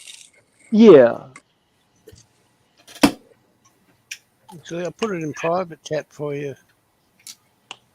Very. I'll grab a look in a minute, mate. That's the link to the stream. Oh, okay. Beekeeper protecting the hive. Okay. Who are you calling Gits? Himself. You said 2 of us. Yeah. He's over Probably here 2 now, of so he's him. over on Victory. Joshy won. Oh. Yeah, Joshy, okay. And just call him John Stamos, the beekeeper. Statham, not Stamos. Oh, whatever. Jason Statham. Yeah, the beekeeper protecting the hive. That was such a good film. Yes. Transport. I haven't seen it yet. I have yet to see it. I've watched all of his movies. I've watched a couple of his, but I don't know. I like The Mechanic. Yeah. Yeah. The Transporter. Yeah, I was gonna say Yes. Transporter. Not Yeah, I It think was I've seen the never- Transporter, but I can't remember. It's been a Well, while. there's a couple of those. Yeah. I tell you what, he was really good as Frankenstein in Death Race as well. Yes. Yes. That was. Don't get me wrong, Luke Goss did good as well, but you can't beat Statham. Nope. There we go. I've got to do some modifications to these. I'll heat these prints up as well. The movie Transporter was never the same without him. Yeah. Yeah. The newer one wasn't as good, to be fair. Nope. Mm-hmm.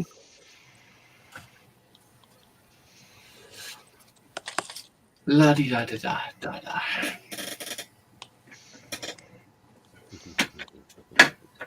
God, now I have an 80s rap song going through my head.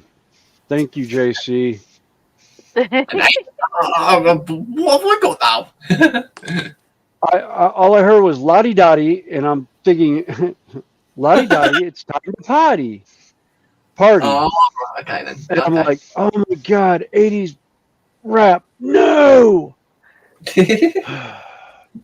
Yes, I have a wide range of music that I listened to in my youth. Actually, I have friends of mine that freak out now when they see my playlist.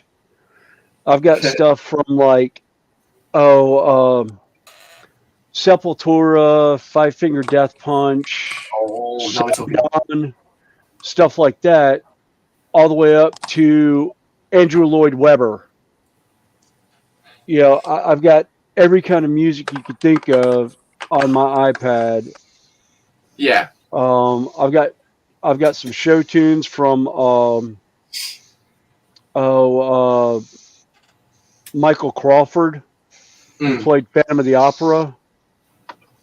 He had his own stage show and floor show in Las Vegas for a long time before he found out he had throat cancer and had to retire. But yeah, I actually have the album from that show at the MGM Grand, and just absolutely beautiful music. And it was a great album. But people hear most of my stuff and they're like, we never pegged you for that. And I was like, yeah, sorry. Sorry, not sorry. It's like, sorry, not sorry. Yeah, I have a wide range of music that I listen to. And then everyone asks me, it's like, oh, well, what kind of rap do you listen to? And I was like, very little. And the rap I listened to, nobody would listen to now because it was all 80s, 80s, late 80s, early into 90, you know, stuff like DJ Magic Mike and the Fresh Prince when Will Smith was still the Fresh Prince. Yeah. Yeah, music, you know, rap like that, Run DMC, you know, and they're just like, oh, okay, and they don't know what to think of it. And it's like, you know, Tone Loc and, oh God, what was the other one? MC Hammer, stuff like that. I was like, that's the kind of rap that I liked. Yeah. You know, when they started coming out with the gangster rap, that's when I lost interest in rap music. When it was still R&B and, you know, the hip hop club scene stuff, that's when I loved it. When it became brother killing brother over this, that, and the other, I was like, no, that's not music to me. That's just being a jerk.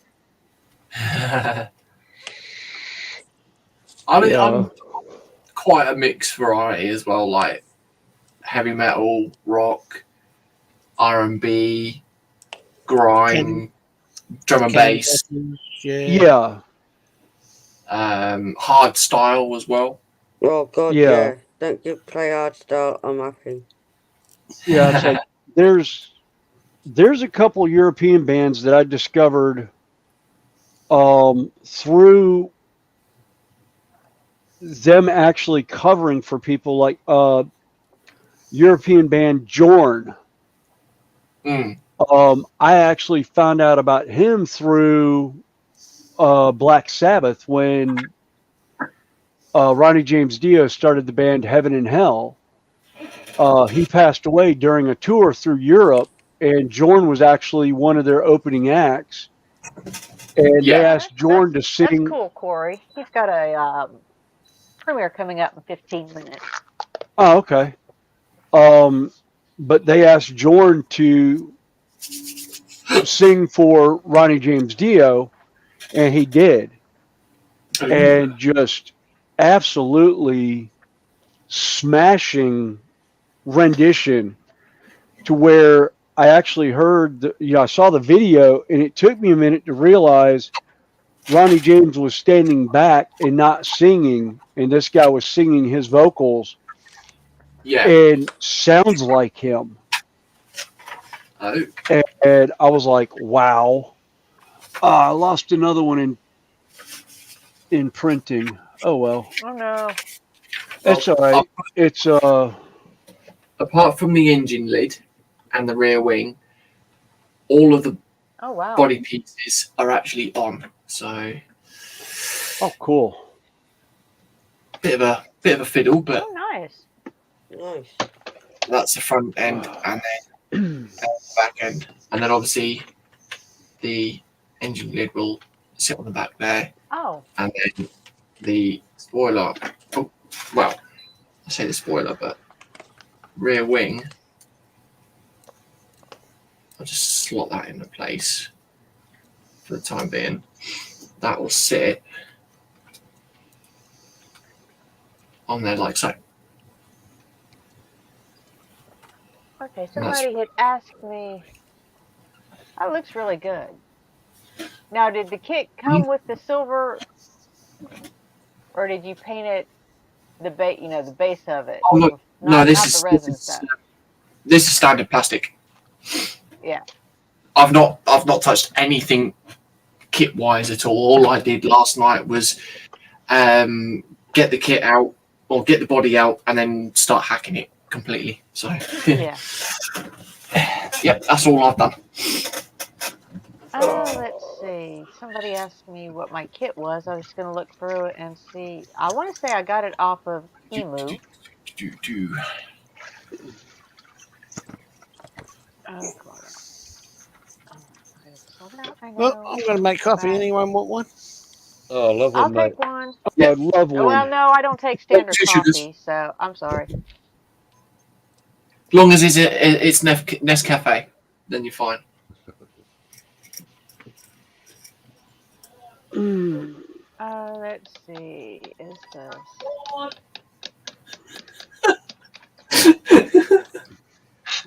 I'm assuming everyone probably heard that.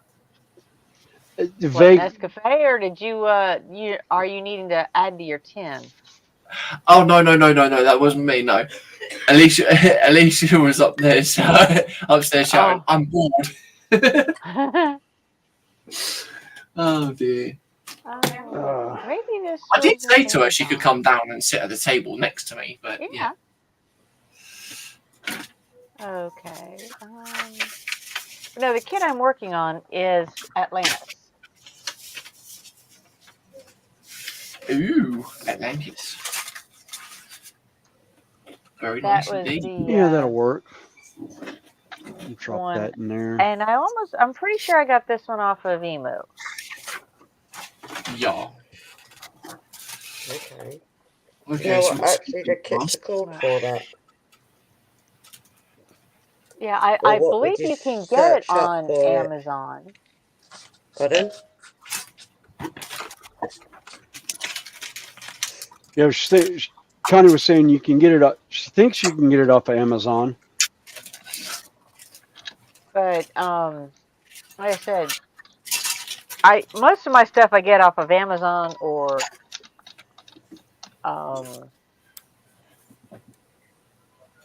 Temu. Okay, so you can get different ones then. Right. If you Has can it got find it like on, I said you can get it on Amazon, yeah. and it runs about $83 US. But I think I found it on Emu less expensive. Right.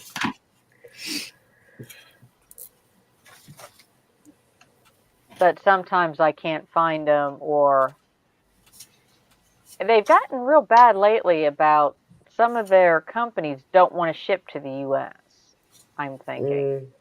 Yeah. Because I keep getting these unable to ship to your address. That's annoying. I know. Now, I have found a way around that sometimes, because if you really want something, because sometimes there are different vendors, Mm. and yeah, you might pay $1 or $2 more, but they'll ship it to you. You know, they will allow. Oh, wow. Corey said he just spent 2 days chopping down 12 hours of footage to 16 or 18 minutes.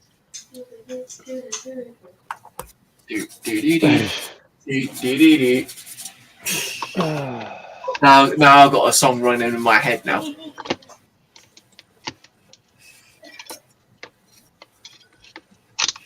Why do I think it's the one that you just got stuck in my head? I'm not too sure. What? A little cartoony song. Oh no! Okay.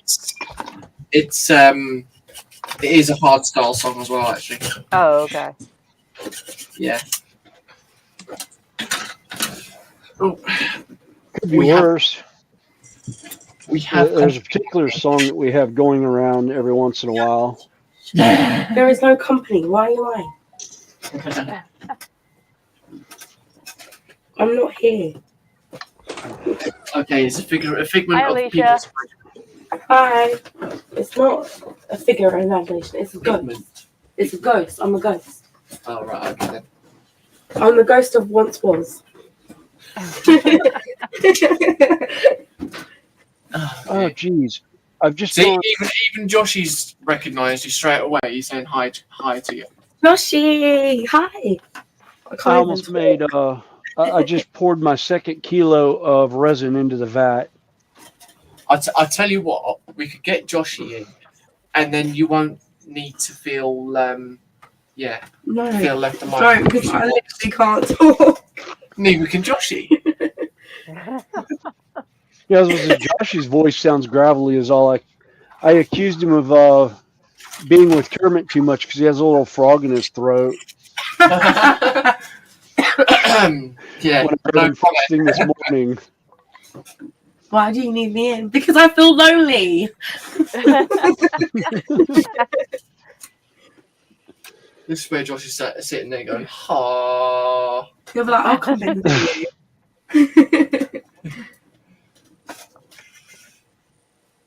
Oh. 15-minute print, that'll work. Work? This audible chocolate tonight is a little undrinkable. That one just completely failed. That's not even worth trying to save. Wow, they actually click in. They don't need to be glued. Wow, we were.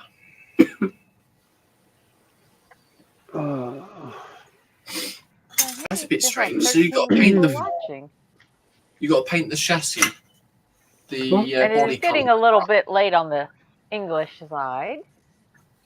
Yes, it's around about 10 to midnight now. Yeah.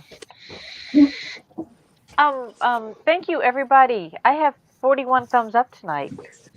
Oh, wow. Thank you.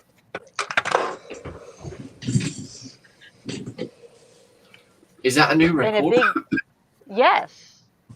Hey. And a big shout thank you and shout out to James to Boldly Go, who gave me a shout out on his channel as a post. So yes. Indeed. Oh yes. Well, 42. For some reason, mine is always one behind. So I don't know. Oh, that's beautiful. James is up. Joshy says he's only in it for the lasagna.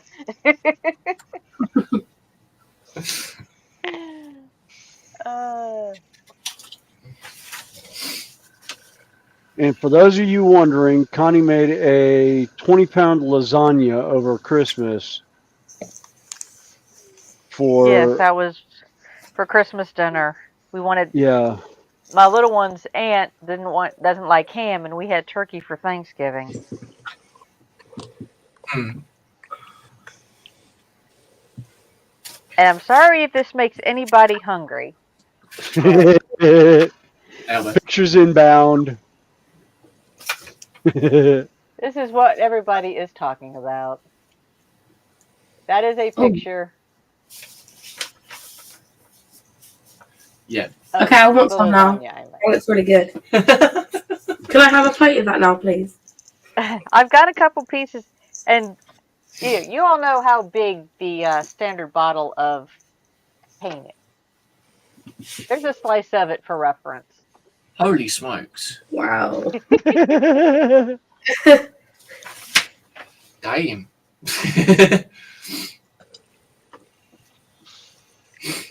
That's yeah, definitely quite a lot. Yeah, I don't make it very often, and I only make it when I have people to help me eat the thing.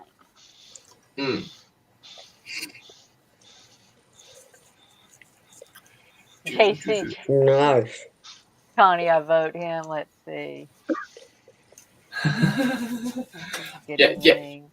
JC, the chat's getting ahead, dude. Can I vote him? Oh dear. He's wanting to vote you as a chat dolly. Just you wait, Mr. Joshy.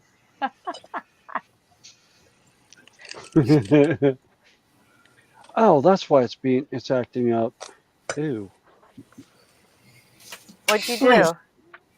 Oh, I had a big goober on the end of the the end of the airbrush needle. I was like, why is it spraying such a small stream? And I was like, oh, it's because there's a big glob on the end of the needle. Shows you how well I'm paying attention to what I'm doing. Oops.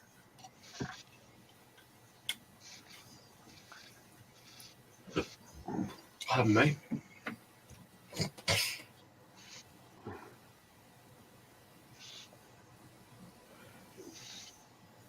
But if I have missed anybody's comments in chat, I apologize. But I do appreciate everybody who's been hanging with us and chatting and helping us fill our time today. Now you can actually ask Tasha back, because Tasha's in the stream. Yeah. Muted. Oh yeah. Well. Yeah. I just realised Tasha is there, so you can. She's muted, so I can't ask her. I am here. I'm just eating. I won't bother her while she's eating. I'll wait until she's finished.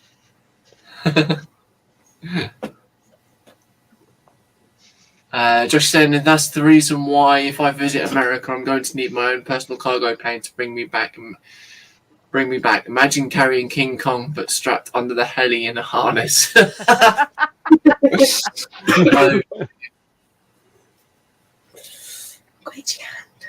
Oh dear. My hand's itchy. Well, that's kind of why I don't mind finger words, because we get going and we kind of forget chat. Yeah. Not intentionally, but chat just zooms by, and sometimes I'll look over and 2 of chat or 3 of chat is carrying on their own conversation. Yeah. Which is fine. I think it's fantastic. Because this hangout is just not for those up here on the panel, it's for those in chat also. I've just noticed on this car kit, the wing mirrors are slightly out of line. I don't know whether that's supposed to be that with a real car or not, but yeah. Never mind. Ew. Oh well. It is what it is. Mm-hmm. I have to love you and leave you, gang. It's after midnight here, and I've got work in a few hours' time. Yes. Not a Well, problem. thank you for hanging with us and coming back. Hey, Yeah. if I'm available, I'm there. No, you know where we are every Sunday evening. Indeed, Yep. indeed. Right, I've got to figure out how to And shut all this hopefully down now. I'm off this upcoming Saturday. I don't think. So Yeah, I'll definitely be I won't streaming be. in the afternoon. I know that on next Saturday, and I'm on Monday from 6. See how we go for the rest of the week. So I I'm will out of here. miss your first show and tell when you go back to doing it. Right. But I should be Bye, Terry. available for the second one. Yeah. See everyone in chat. Okay. Sleepy time. Bye everyone. Thank you. Bye. Wrong camera. There he goes. Started waving at the wrong camera.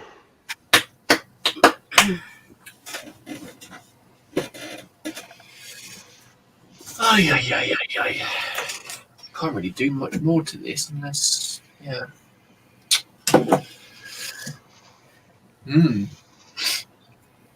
A lot of it is airbrushing, to be honest. Yeah, I'm loving this airbrush. Oh, JC, I don't know if you heard earlier. I actually saw a thing from Harder and Steenbeck today, where Warren was talking about, they were saying, what job do you do with Harder and Steenbeck, Warren? And I found out he's actually the general manager of Harder and Steenbeck now. And I put in the end of the comments. By the way, I finally got my Evolution Squigmar and absolutely love it. And he's like, he commented back within like minutes of me posting it, going, Squig Evo, yes, I love it too. He says, how do you? He's just like, basically saying, I think he was more or less hinting at posting videos. So one of these days I need to stick some stuff on and actually tag Harder and Steenbeck in a video using it. Because, God, I love this airbrush. It's made airbrushing fun again. Yeah. And I was telling Terry, I was like, yeah, I had the 0.2 millimeter or 0.02 millimeter nozzle in. I actually didn't. I had the 4, which is what I was using just now. And I was like, I love both of them. But I've been using the 4 more because I was doing less detail and doing more priming right now. Yeah. With it. But, oh, man. This thing is so much fun. That's good then. Little man was coughing again. Yeah. All right. Time to clean this thing up for the night. I'm getting really sore sitting here. My back's starting to bother me.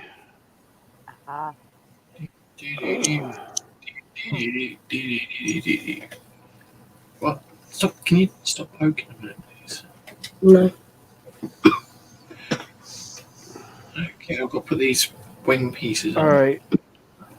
I hear a little somebody in the back of my head going, doo-doo-doo, baby shark. No, I wasn't singing that. I know, you were singing something else. I know, but that's, all of a sudden I just hear the doo-doo-doo, doo-doo-doo-doo-doo, and I'm like, oh, no. That's going to bug me now until I play it, but I know I can't play it because it goes on YouTube. Oh, yeah. Yeah. Are you? It's Italian. The name of the song is Italian. Yeah. Yeah. Oh, quite out loud. You don't remember what it is? No, I can't think what it is. Oh, I thought you were talking about the other one. I was like, No, there's a song he's trying. he has half a song stuck in his head and he can't think of it. Oh. Hi, Andy. Welcome in. Oh, wait a minute. Helps if I open it up full blast. There we go. I'm sorry I didn't hang out with yours too much because I was on a live at the first start and then I had to go to sleep. There it is. The artist is Gigi D'Agostino, and it's called L'amour toujours. Okay. Yeah, that's the Don't one. know that one. I love you today. Anyway, you asked your question, answer. I just want to say that's the translation, I think. What color did you say you were doing that, or are you putting a design on there? Again, you might have told me yet. Thinking possibly matte black, maybe, but yeah, I'm gonna look into proper. I'll look into actual colors of the RWB Porsche. Josh is saying, I know exactly that song, JC. It's an earworm. Earwig. Corey says violation. I still remember. You can't say yeah, that. I know. And then Fenris, you'll probably get it from Joshy, mate. Do what? Joshy said he's going to send it to you. Oh, okay. I'm going to have hang on a minute. No playing it. You're not. I say he can mute while he plays it so he can get it stuck in his head. Well, I'm going to be jumping off here in just a second, so I'll be able to play it out. Did you ever get anything to eat? No, I haven't eaten. I've had part of the sausage that I had already cut up from last week is all I've eaten today. Yeah, that's the one. Oh, and a biscuit this morning. Oh, dear.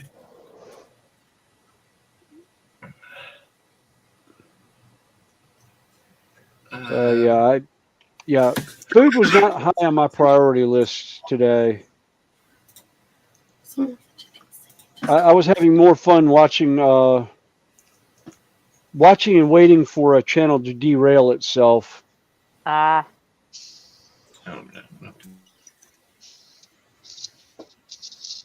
Which I don't know if it really did or not. I'll find out some more details about that later. Yeah. I'm sure. Yeah, I'm sure I will too.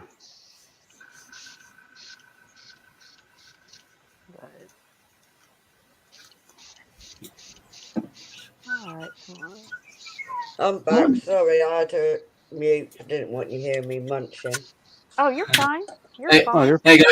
I've sent the link to the song in the private chat.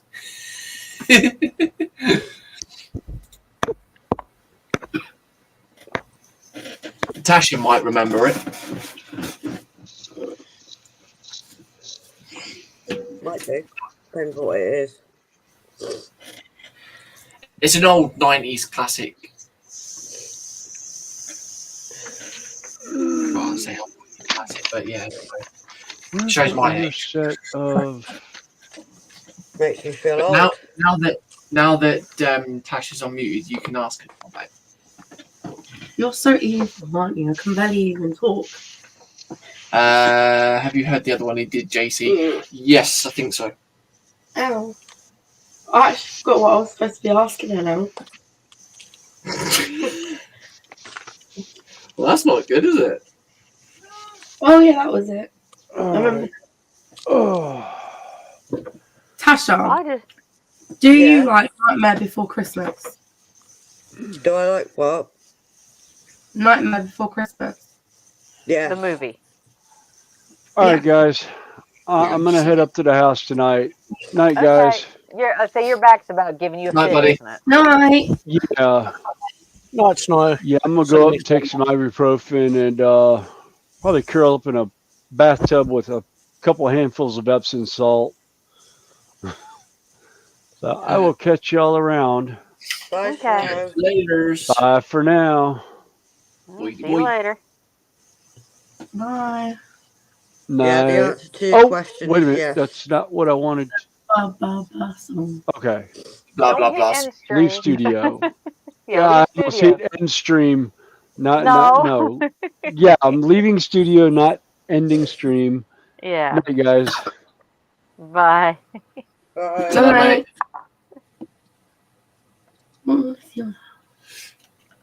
That one I'll have to play after. Yes, I do like Nightmare Before Christmas. Yay. What? Yeah, so you got another nightmare friend. There you go. Yep. Yep. That sounds bad. Saying nightmare friend. Yeah. Yeah, but as long as those two understand what it is, I'm that's already a all that nightmare. counts. Yeah. We can be the Nightmare Twins. Oh God. I'm already a nightmare for everyone. Same. You're not. I wouldn't say you're a nightmare. No, but you'd say I was, though, wouldn't you? No. Liar.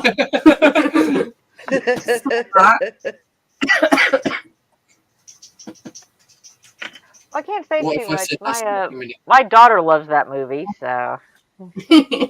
Shania loves it, doesn't she? Yeah, Shania loves it. She goes mad for it. She made me buy Jack Skellington skin on Fortnite. Mm-hmm. Wow. Yeah. Worth It was like, yeah, Dad, see that? It's in the basket. Buy it. Like, okay then. I see where this is going. Oh yeah, she put it in the basket herself, didn't she? Yep.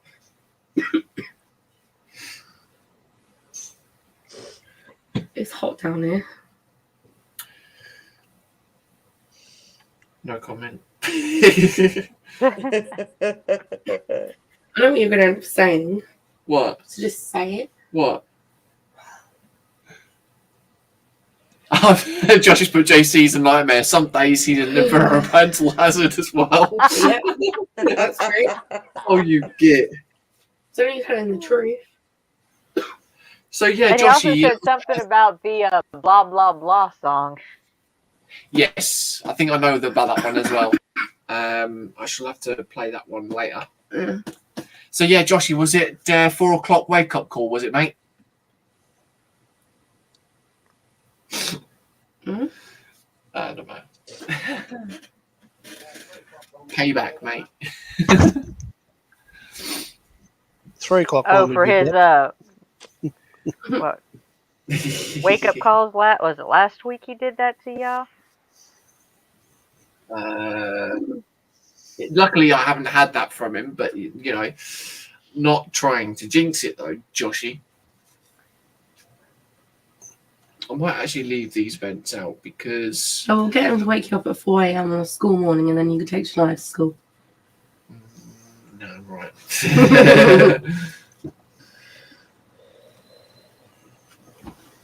Can you make me a drink, please? Don't sigh. You're meant to be taking care of me. Scott said he would make you one. No, he didn't. Yeah, he made a coffee No, he didn't. He said that he wants one too. He made a coffee earlier on, so he turned around and said, anyone else want one? Well, this is true. See, he's even sticking up for me there. Don't make me a cup of tea, please. Lazy bones. Up you go. Meh. Don't you meh me. I'll set Connie on you. Yeah. Well, that... And Tasha. You have to deal with them. I'll have one. Josh is saying, I see what you're doing there. Mm. No, mate, it's normally 3 a.m., but Friday I was in bed early, and last night also haven't seen about tonight, though.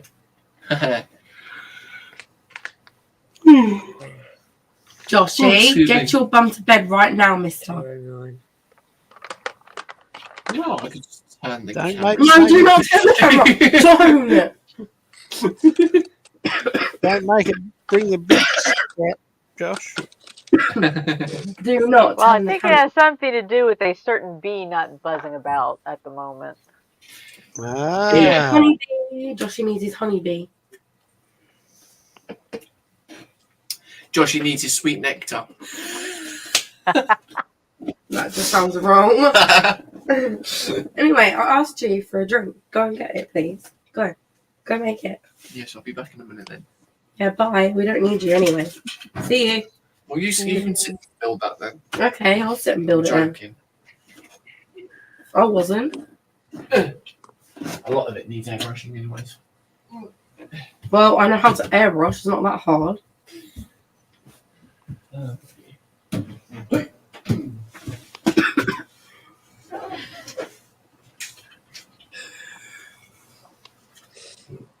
I'm glad you did that up there and not down this for everyone to hear.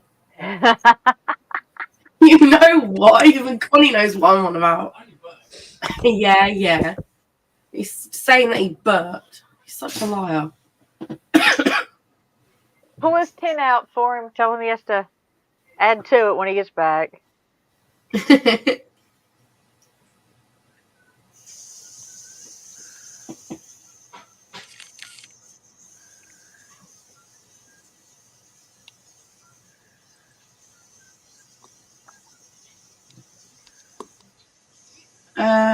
In answer to Josh's question, no, I don't. Sorry.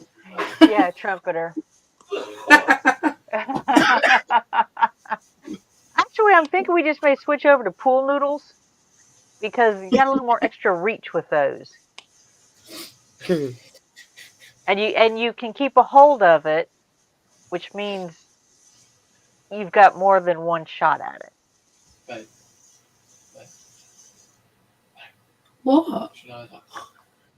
Yeah, I know. Shania's asleep like a zombie, mate. Yeah.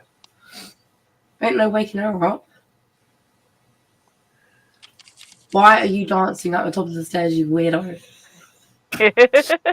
It's so weird. I'm going to get the camera this way in a minute and just show everybody what you're doing. Oh, yeah. That'll be a show now. He's so weird. Nightmare. Let's see, Smith Speeds, is it Mike or Mark? I can't remember. Mike. I heard that. Is that Jay Bricks in trouble? Someone's asked if you're in trouble. I think that would be, in JC's term, an ecumenical matter. That would be ecumenical, yeah. More like, when is he not in trouble? Oh, it's that Teresa, isn't it? Smith Beats. Actually, that's Mike. Yeah. Oh, that's Mike. Okay then. Yeah. Mike's under Smith Beats and Teresa's under her own. Yeah. My cookies. Oh, there's a couple of those heaven and earth ones that I was just like, ooh. I've got one that I paid for. I still think it's funny how everyone automatically just presumes that I'm your wife. We're not even married yet. Common law, though.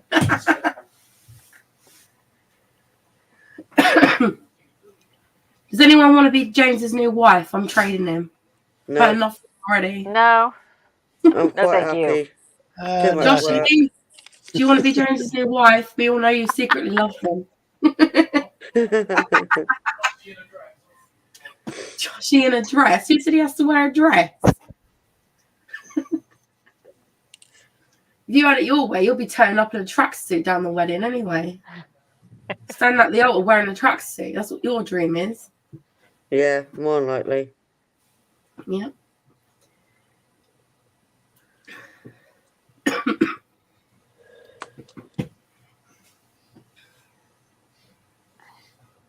Anyway, where's my cup of tea? You're taking forever. You know, I can make a cup of tea quicker than that.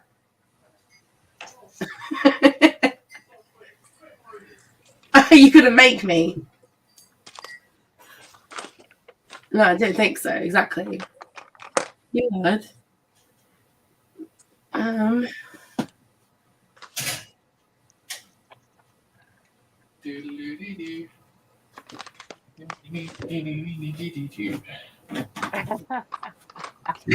Oh, me. Her name is Alicia. Mike, what is JC's much better half named? Her name is Alicia. Hi. Much better half. At the moment, it's Squeaker because I can't talk.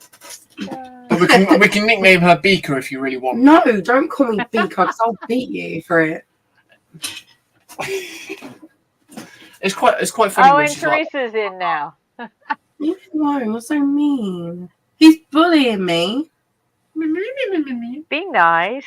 I'm telling Joshy on you. Joshy, he's bullying me again. Oh dear. He's put Alicia on there. Yeah, it's ISHA, by the way, Mike. Yeah, he's just asked, did he spell it correct? Yeah. So yeah. That's all right. Loads of people spell my name wrong. Joshy put, I can't marry you. First thing I'd want to do is shove a cork up there, but then there's a risk of being blinded by the backfire.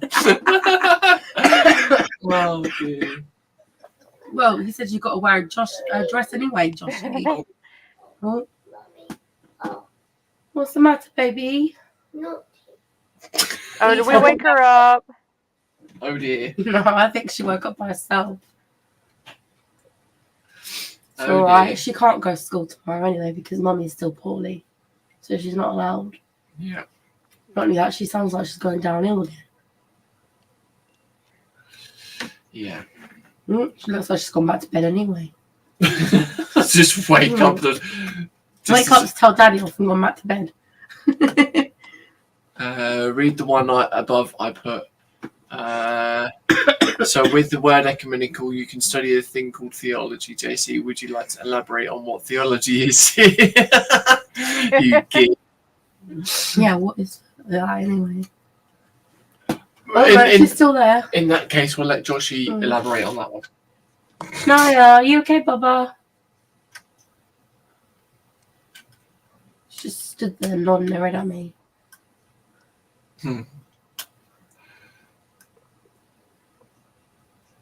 I think she's awake because she heard us say Joshy, to be fair. Yeah. Is that why you're awake? Did you hear Joshy's name being mentioned? Yeah. He's not in the chat, but well, he's in the chat, but he's not in the stream. He's had it. Yeah, he's just giving us finger words at the moment, sweetie. Yeah. He can't talk. He's like Mommy. He can't talk at the minute. He's fingers. There you go. He's put the emojis poo whale. I can't hear what she's saying. What's the matter? Oh dear, she's coughing again. Are you okay? I hope my daddy made you really hyper earlier that you keep coughing. It's your fault. You made her poorly again. What's the matter? You want to come downstairs? No. No, you're not allowed to come down here, baby. Just go back to bed, boy. Sleepy time. Yeah. Mummy and Daddy can come bed soon. She's just like, I am not going to bed. You don't get to tell me what to do. Yeah. That's what kind of attitude she's got right now.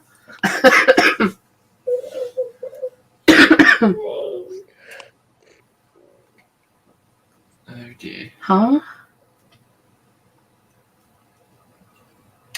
Oh, come on.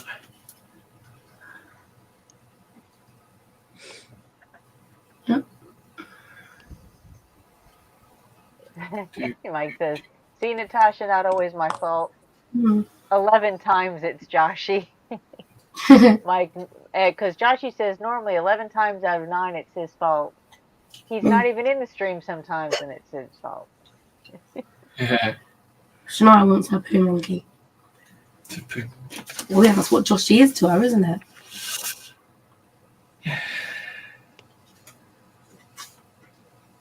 Oh, that's a hot cup of tea. Ow. Help your throat, though. Yeah, burnt my mouth.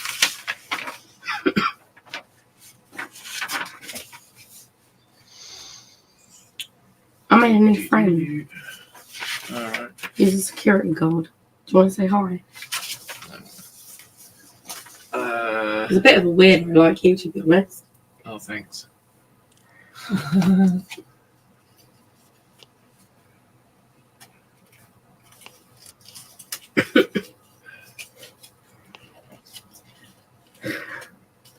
Then again, to be fair, most boys are weird. Andy's saying, time to hit the hay, busy day. No worries. I don't know who Andy is, but yeah. Okay, Hi, Andy. Yeah, like I said, we're getting a little bit late for the UK crew, and I appreciate everybody who's still hanging with us. Thank you for letting me hang with you so long. Shania, Joshy says hi.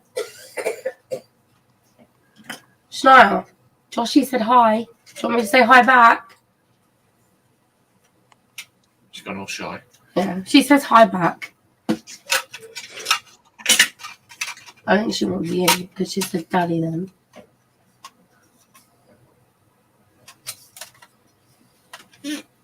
Go see what she wants. She's alright. She looks like she's about to fall asleep over the gate. She's like leaning over the gate and going like this, as if she's going to fall asleep.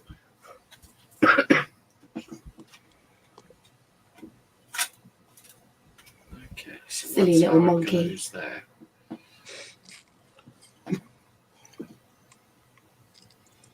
So I've got to heat that up.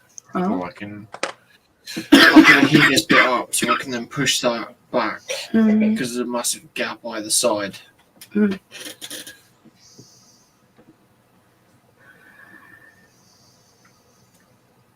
what I need to do.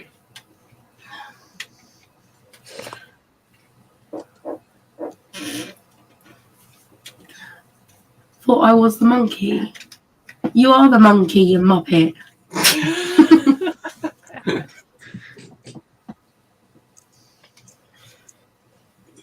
And no, I'm not being chat dolly. Before you ask. Hey, you're the one that reading what Joshy's put, so. Yep. To be fair, I've been reading what everyone's put, but I've only been reading Joshy's put.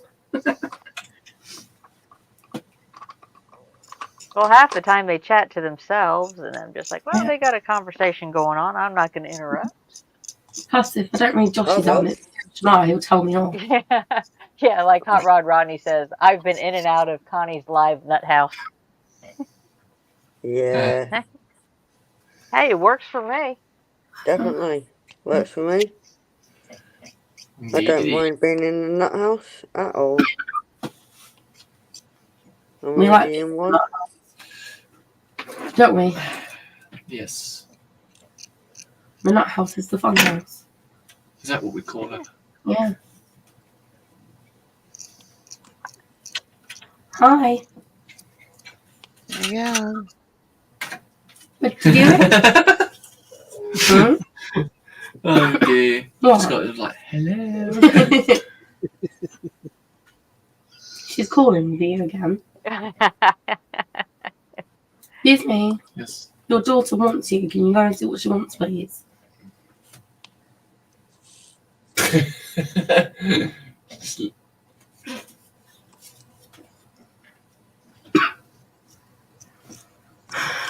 Well, I'm glad you're starting to feel better, Alicia. Thank you. It's just knocking this horrible squeaky voice off now, really, isn't it? Yeah. And then I hope it'll be better. Ideally. Yeah. And then little lady won't be bored anymore because she can go back to school. I think that's what the biggest problem is with her at the moment. She's just bored now. She's dull. Wants to have people to play with. Which is why I also keep saying to you that she needs a sibling. But I don't get listened to. Yeah.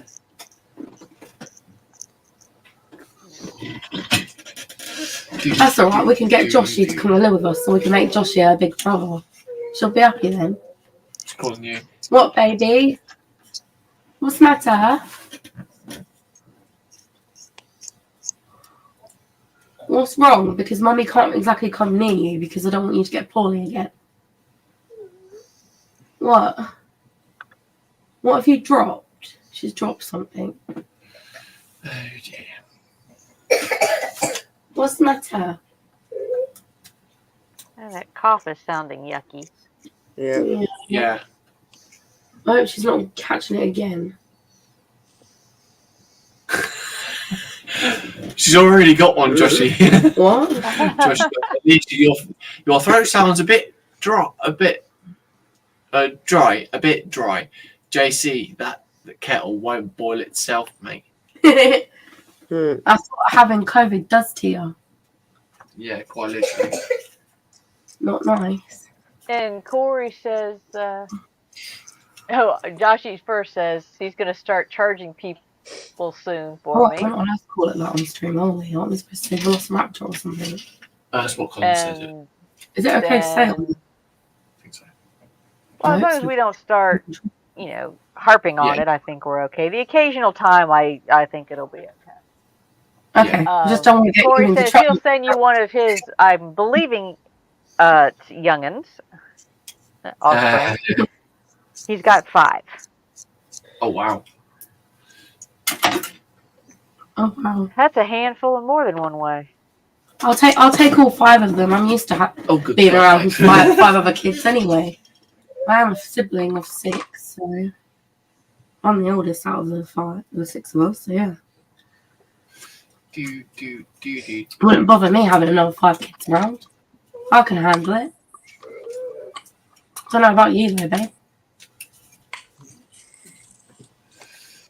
Oh dear. Janaya, I have a question for you. Would you like a big family? Would you like lots of brothers and sisters to play with? She's not even answering me. She's just like, go away, Mum. Don't love you anymore. Mm-hmm. That's what that look was that she gave me. Yeah.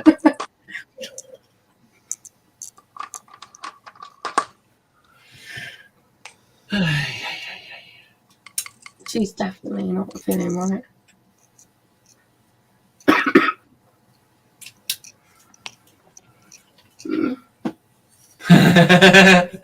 Okay, JC gave me your address. I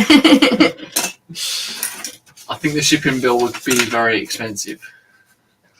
Plane ticket. Yeah. Yeah. True. Yeah. Yep, plane ticket, and he'll just have to drop him off.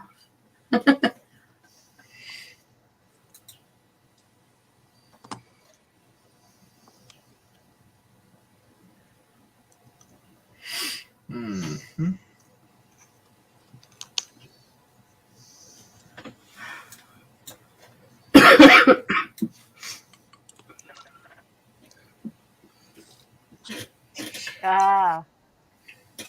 And Tashi says, no, I'll be charging people, Tosh, as in payment up front, cash in hand for my services. Yeah, I didn't get is what you were saying before because I'm a little slow.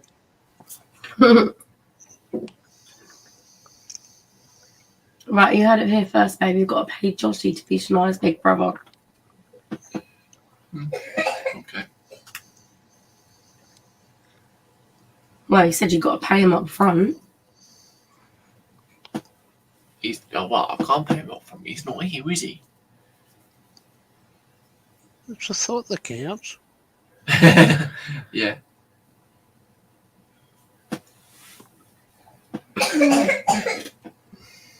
Oh, gracious.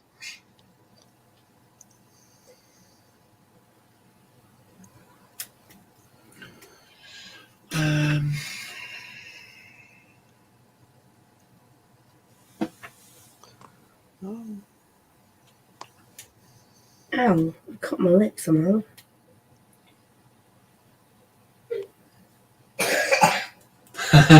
Joshy says, Sprue pays me peanuts for reading this chat. Terry pays me in bananas. And as of now, the cost is going. Oh, wow. See what I mean? Yeah. He's saying, as of now, the cost is going up. I want a cup of tea and a biscuit now. She has got a drink in there. Yeah. How about a donut? Smile, baby, get your drink.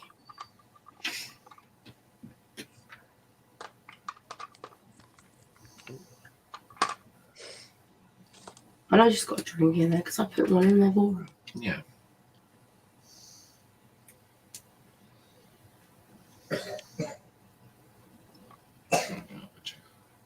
I can't go near her, Donnie. If I keep going near her, she's only going to get worse. It's probably why she's got worse anyway, because someone keeps letting her jump all over me for cuddles. Well, I told you that you have to keep her away from me at the moment. Well, it's kind of hard when they don't feel good. They want mom. Yeah, I know. Even if mom doesn't feel good, they still want mom. Mommy. Yeah, I know. It's just hard because obviously she's got over COVID and I don't want to get it again.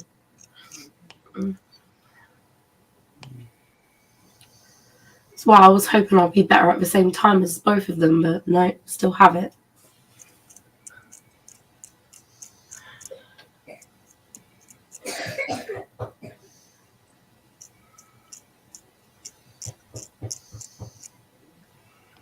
See if she wants any medicine, babe.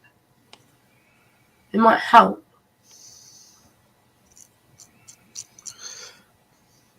Or not, just be ignorant, you know.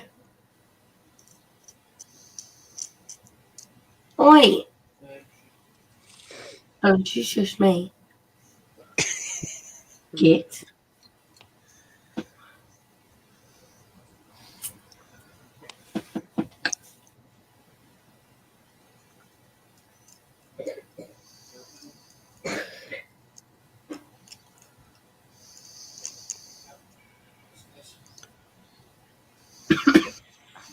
Why do they have you put the little dangly bits on that'll keep falling off?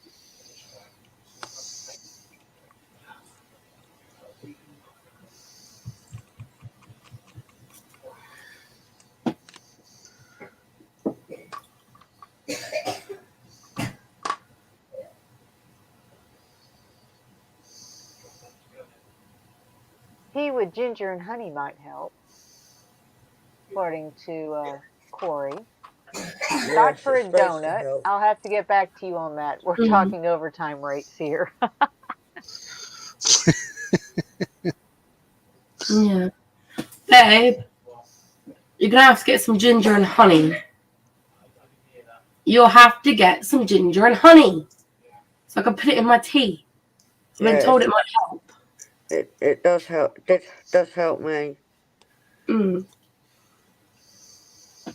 Lemon works too. Yeah. Okay. I mean, I drink 2 bags of it. Horrible. I got green tea, if that will help. To the bitter end.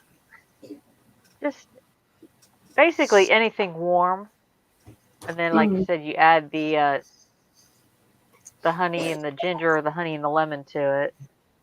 Yeah.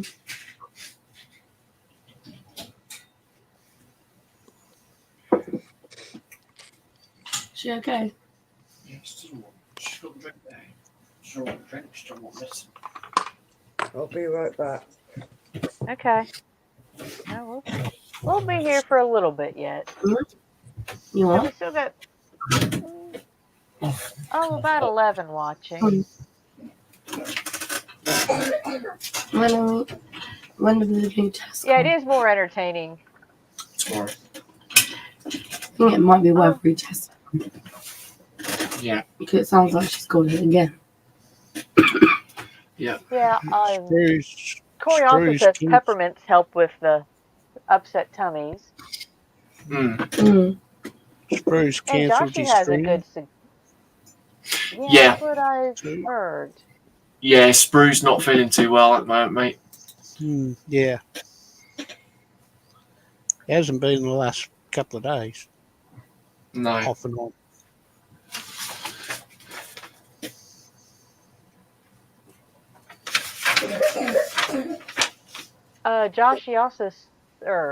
Joshy said he had a cup of lemonade, warm it up in the microwave, and mix in a dollop of honey.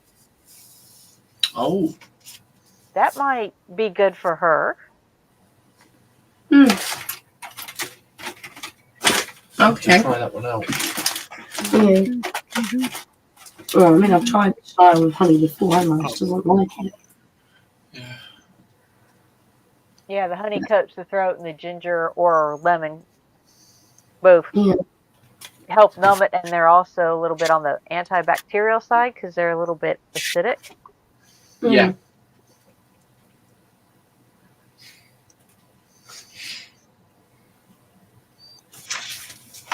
Oh, Josh is saying, Teresa, I'm learning that station in Wales, that great big long one. And you actually sound pretty good when you say it. I had to laugh at Terry trying to pronounce it the other night. Yeah.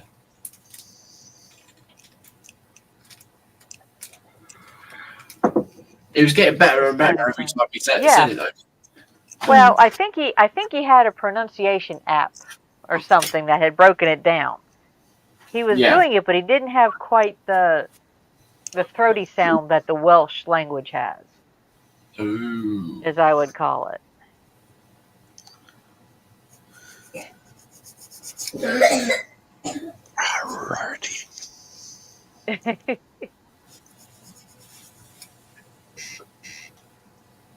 Okay. Well, so far this looks like to be one section I've done of this one.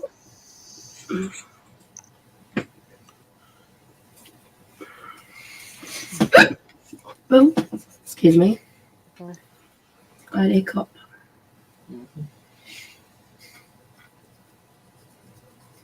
Why have you got bite marks on you?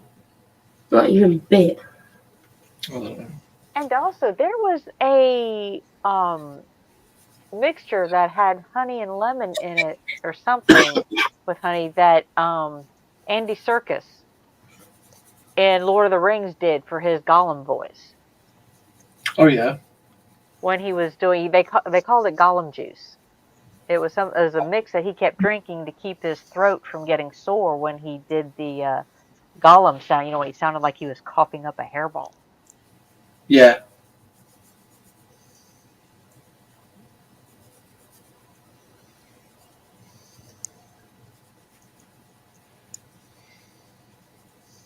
Poor little Smeagol. Yeah.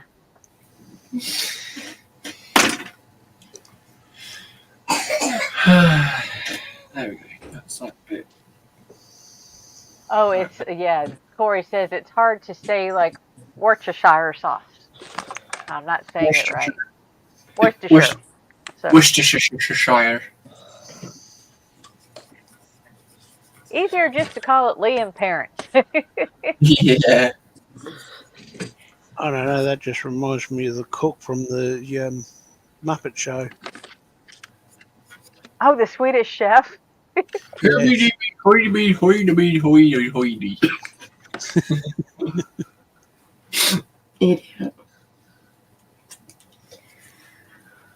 Aren't you?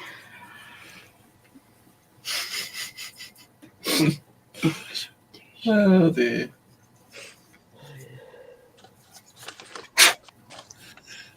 I feel sorry for my friend. He doesn't get off work until 8 a.m. And I suppose that's what you get for being a security guard. Ideally do. You want me to go and help him? I was like, heck, fuck no. Language. Sorry. Be good money. I'm not staying up until 8 a.m. though. I need my sleep. Oh dear, oh dear.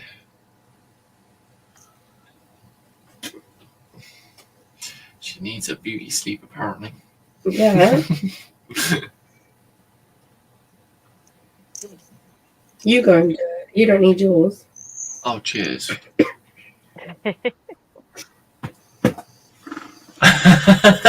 What? Joshy said, yeah, the England language is very hard to understand. English, sorry. Yeah. And Dream Big said, oh, she's a potty mouth. No, I don't know what you're talking about. I'm sweet and innocent. I'm a little angel, mate. Honestly, that wasn't me. That was someone else. Oh, does your halo hang the same as Joshy's? You know, kind of dangling off of the one horn. What? Joshie was saying about the one horn earlier on. I'm confused. There's one of my favorite pictures. I can't remember where I saw it. Was this little cat that had the devil horns, or a little, but it has a halo and it's hanging crooked off of one horn. Instead of being an angel, it's your little devil with a halo, but the horns have knocked it loose, so it kind of dangles in one corner.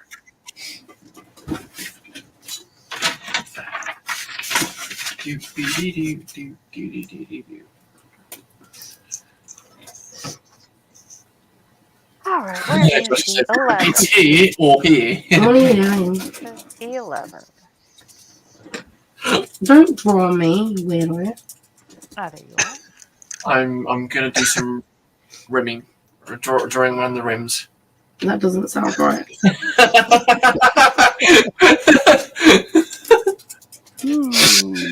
Oh dear, I heard that snigger there, Scott.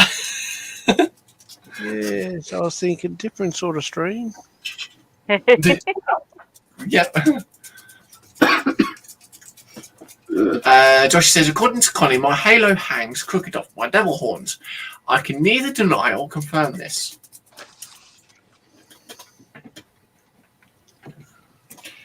So, by any chance, are you saying that's an ecumenical there, Joshie?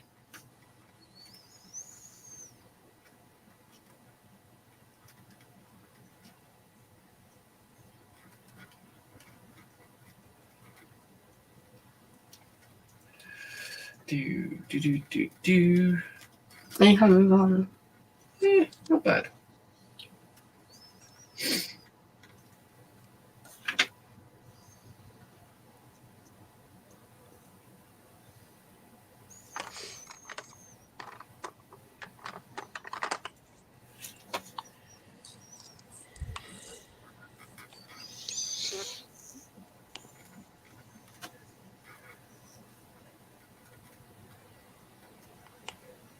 Fucking full.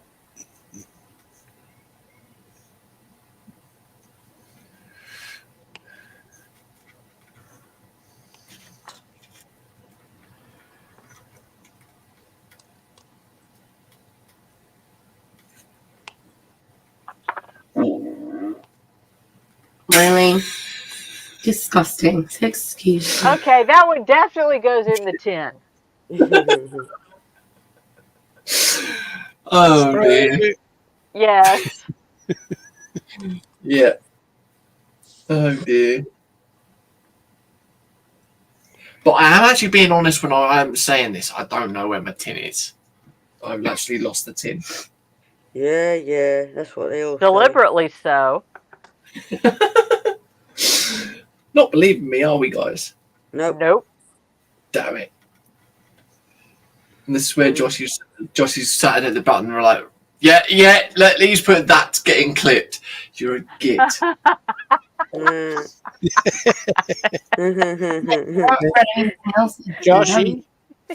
Joshy, when you do clip it, send it to Sprue.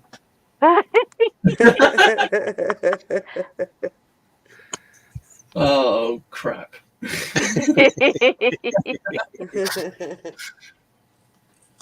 I mean, it's a lovely day out there, isn't it, guys? Oh, it is here. It's 25 degrees. Can you send some over here then? We'll do in about 3 months. Wait 3 months and you'll be begging to send it back. Yeah. Nah, Dream Big it's cold. JC, is that whole car 3D printed? No, it's just literally the body kit, the brakes, and the wheels, mate. That's all it is. That's all I replaced with the car. The last one, actually, when I did the 1990 Mustang, I actually 3D printed some racing seats and put them inside of it as well. So, but yeah, a lot of them that I'm doing actually have just pure body kits on them with the wheels and tyres printed as well.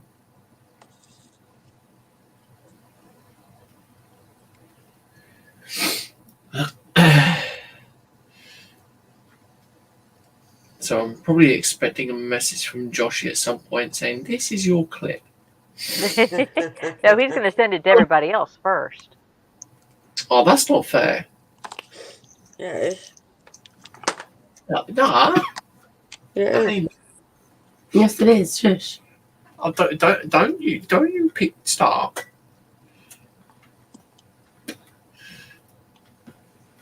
Give me that look.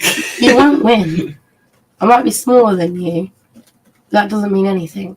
Yeah, got to be warned of small people. Just remember, if we take your knees out, you're our size, no matter how tall you are. Yep. Yep. Yeah, I suppose that's true. I mean, I heard the same. That's all right. Shania was trying to. Just watch out for the small ones, especially the quiet ones. Yeah, Shania was trying to give me a German suplex yesterday, I think it was. That's funny. And she almost had me. She can actually lift him off the ground, and she's only 5. Wow. She is quite strong. Josh is going to make a TikTok out of it. Yeah. To be fair, though, you don't really weigh that much anyway. Yeah. So instead of it being the JC bloopers, it's the JC farters then, is it?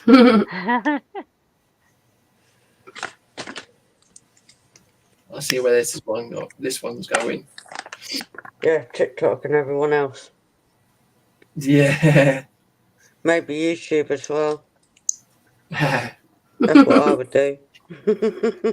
No. Shorts. Yeah. Do a short out of it as well. I would. Yeah,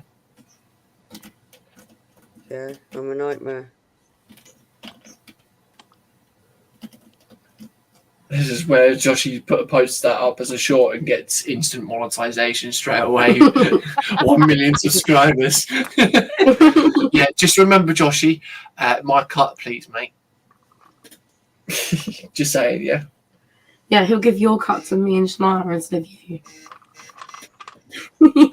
Yeah, there we Somebody's go. phone's going off. Yep, there we go. That's Joshy. Oh dear.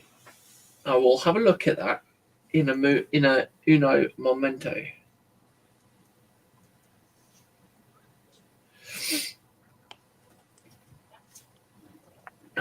Dear, oh dear,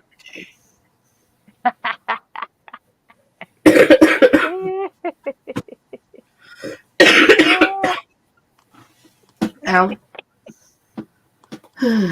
There we go. That's 4 rims. I like how you captioned it. That's 4 rims done. Right, let's have a look at this thing. Joshy's been a turd burglar. Oi. You're the one sounding like one. Yeah. Joshy's saying, sorry, folks, am I being rude? Sounding like one. Oh. Oh, hello. Hang on, wait a minute. That should have gone.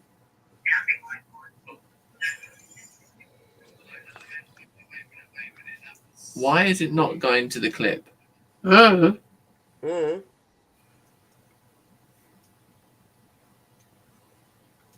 Maybe because we're still going live at the moment.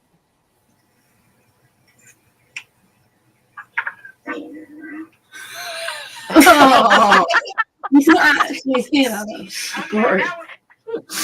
Oh dear. Oh dear. Disgusting. Oh. Joshy wants to know how much it's going to cost. His soul, his earnings. Yeah, I'm not too sure what else. All his love for Shania. No, I think he was saying how much is that going to cost to go into the swear jar or into the fart tin. Yeah. Oh dear, Joshy. And that's getting clipped also.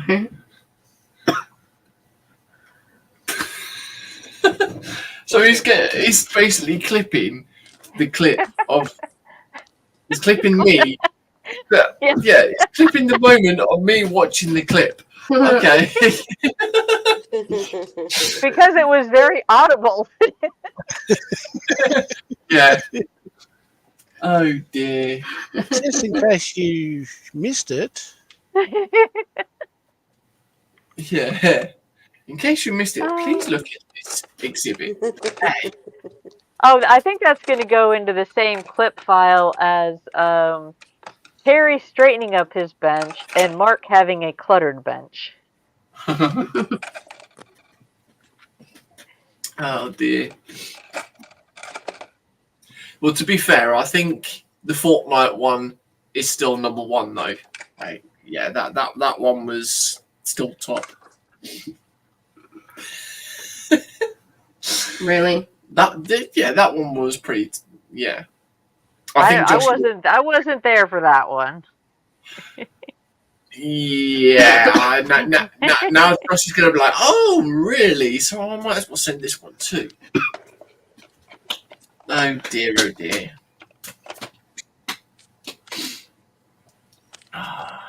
Right, guys, I'm going to have to call it a night because my carer will be here early in the morning. Okay. No. Well, thanks for hanging with us, Tash. No worries. I've enjoyed it. It keeps my I'm mind glad you have. occupied. It was nice to meet you as well, Tash. And you too. I've been in your loads. Yes. Yeah. That's how far I've gotten so far tonight. Oh, wow. Let me put you on big real quick. Been very, very busy. Pretty.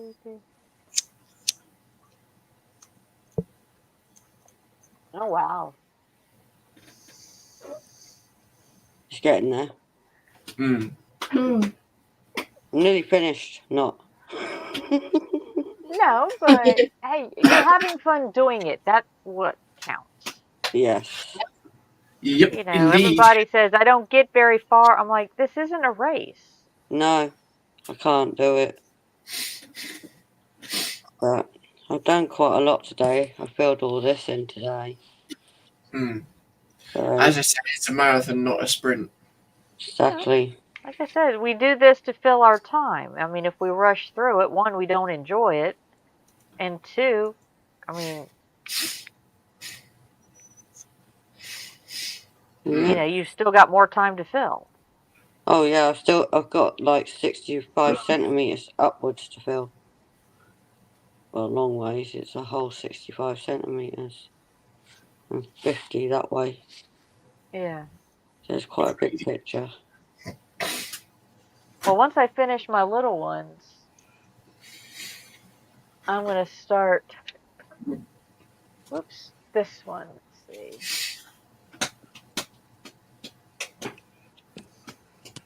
That's going to be my next dot project. Oh man. Yes. Wow. That Gotta be done. Was that another one?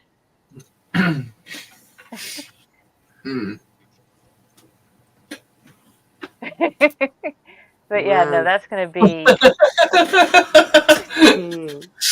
Oh dear, Joshy. Or do I start the bidding? So he's saying, but we so do appreciate you hanging with us, Tosh. And I hope you thank sleep you for well. having me tonight. It's occupied my mind. Anytime. Anytime. Like I said, we're here most Sundays, except for October and November. Yeah. And I'm sure we'll see you in other settings during the week. Yes, definitely. You'll catch me about anyway. Yeah. At some point. I'm always lurking somewhere. So yeah, done quite well today. Well, as long as you're happy with it, and have had a good time doing it. That's how I look at it.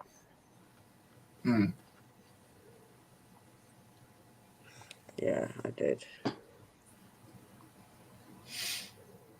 Yeah, like I said, these are hobbies. These are supposed to be something we enjoy for the most part. You know, frustration of certain times not counting. Well, at least you'll be able to see it grow gradually. Oh yeah. So it will get done. Oh, watching Julie this morning Yes. go for, I mean, it's like, wow.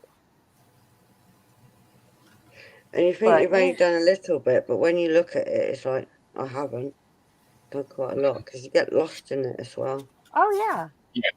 Then you sit back and look at it and say, wow. Yes. It's like, I haven't done a lot, but when you sort of step back, you're like, oh my God, I can't believe how much I finished. Yeah. Well done. But I enjoy it. Well, get some sleep, Tasha, and we'll see you down the line. See you down the line and take care, everyone. You too. You too. Night. Have a good sleep when you go. Bye. Bye. Bye. Bye.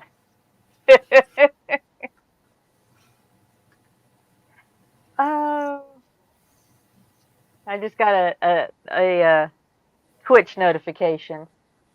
Yes, a certain bee is alive. A certain little bee is buzzing, so Joshy's Yes. going to be distracted now. What's that? No more clips there, Joshy. Yeah, he's got the buzz, buzz, buzz. Oh dear. What? A friend? Why? Why did we be so nosy?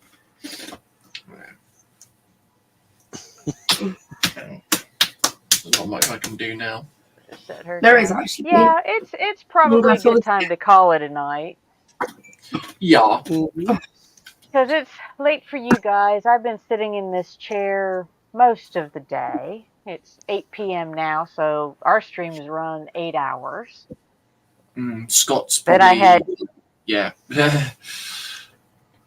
Scott's probably hungry because it's lunchtime for him. Yeah, I would say it's probably right at lunchtime for you. Crazy. I'm getting better. I know it's 4 hours plus 12.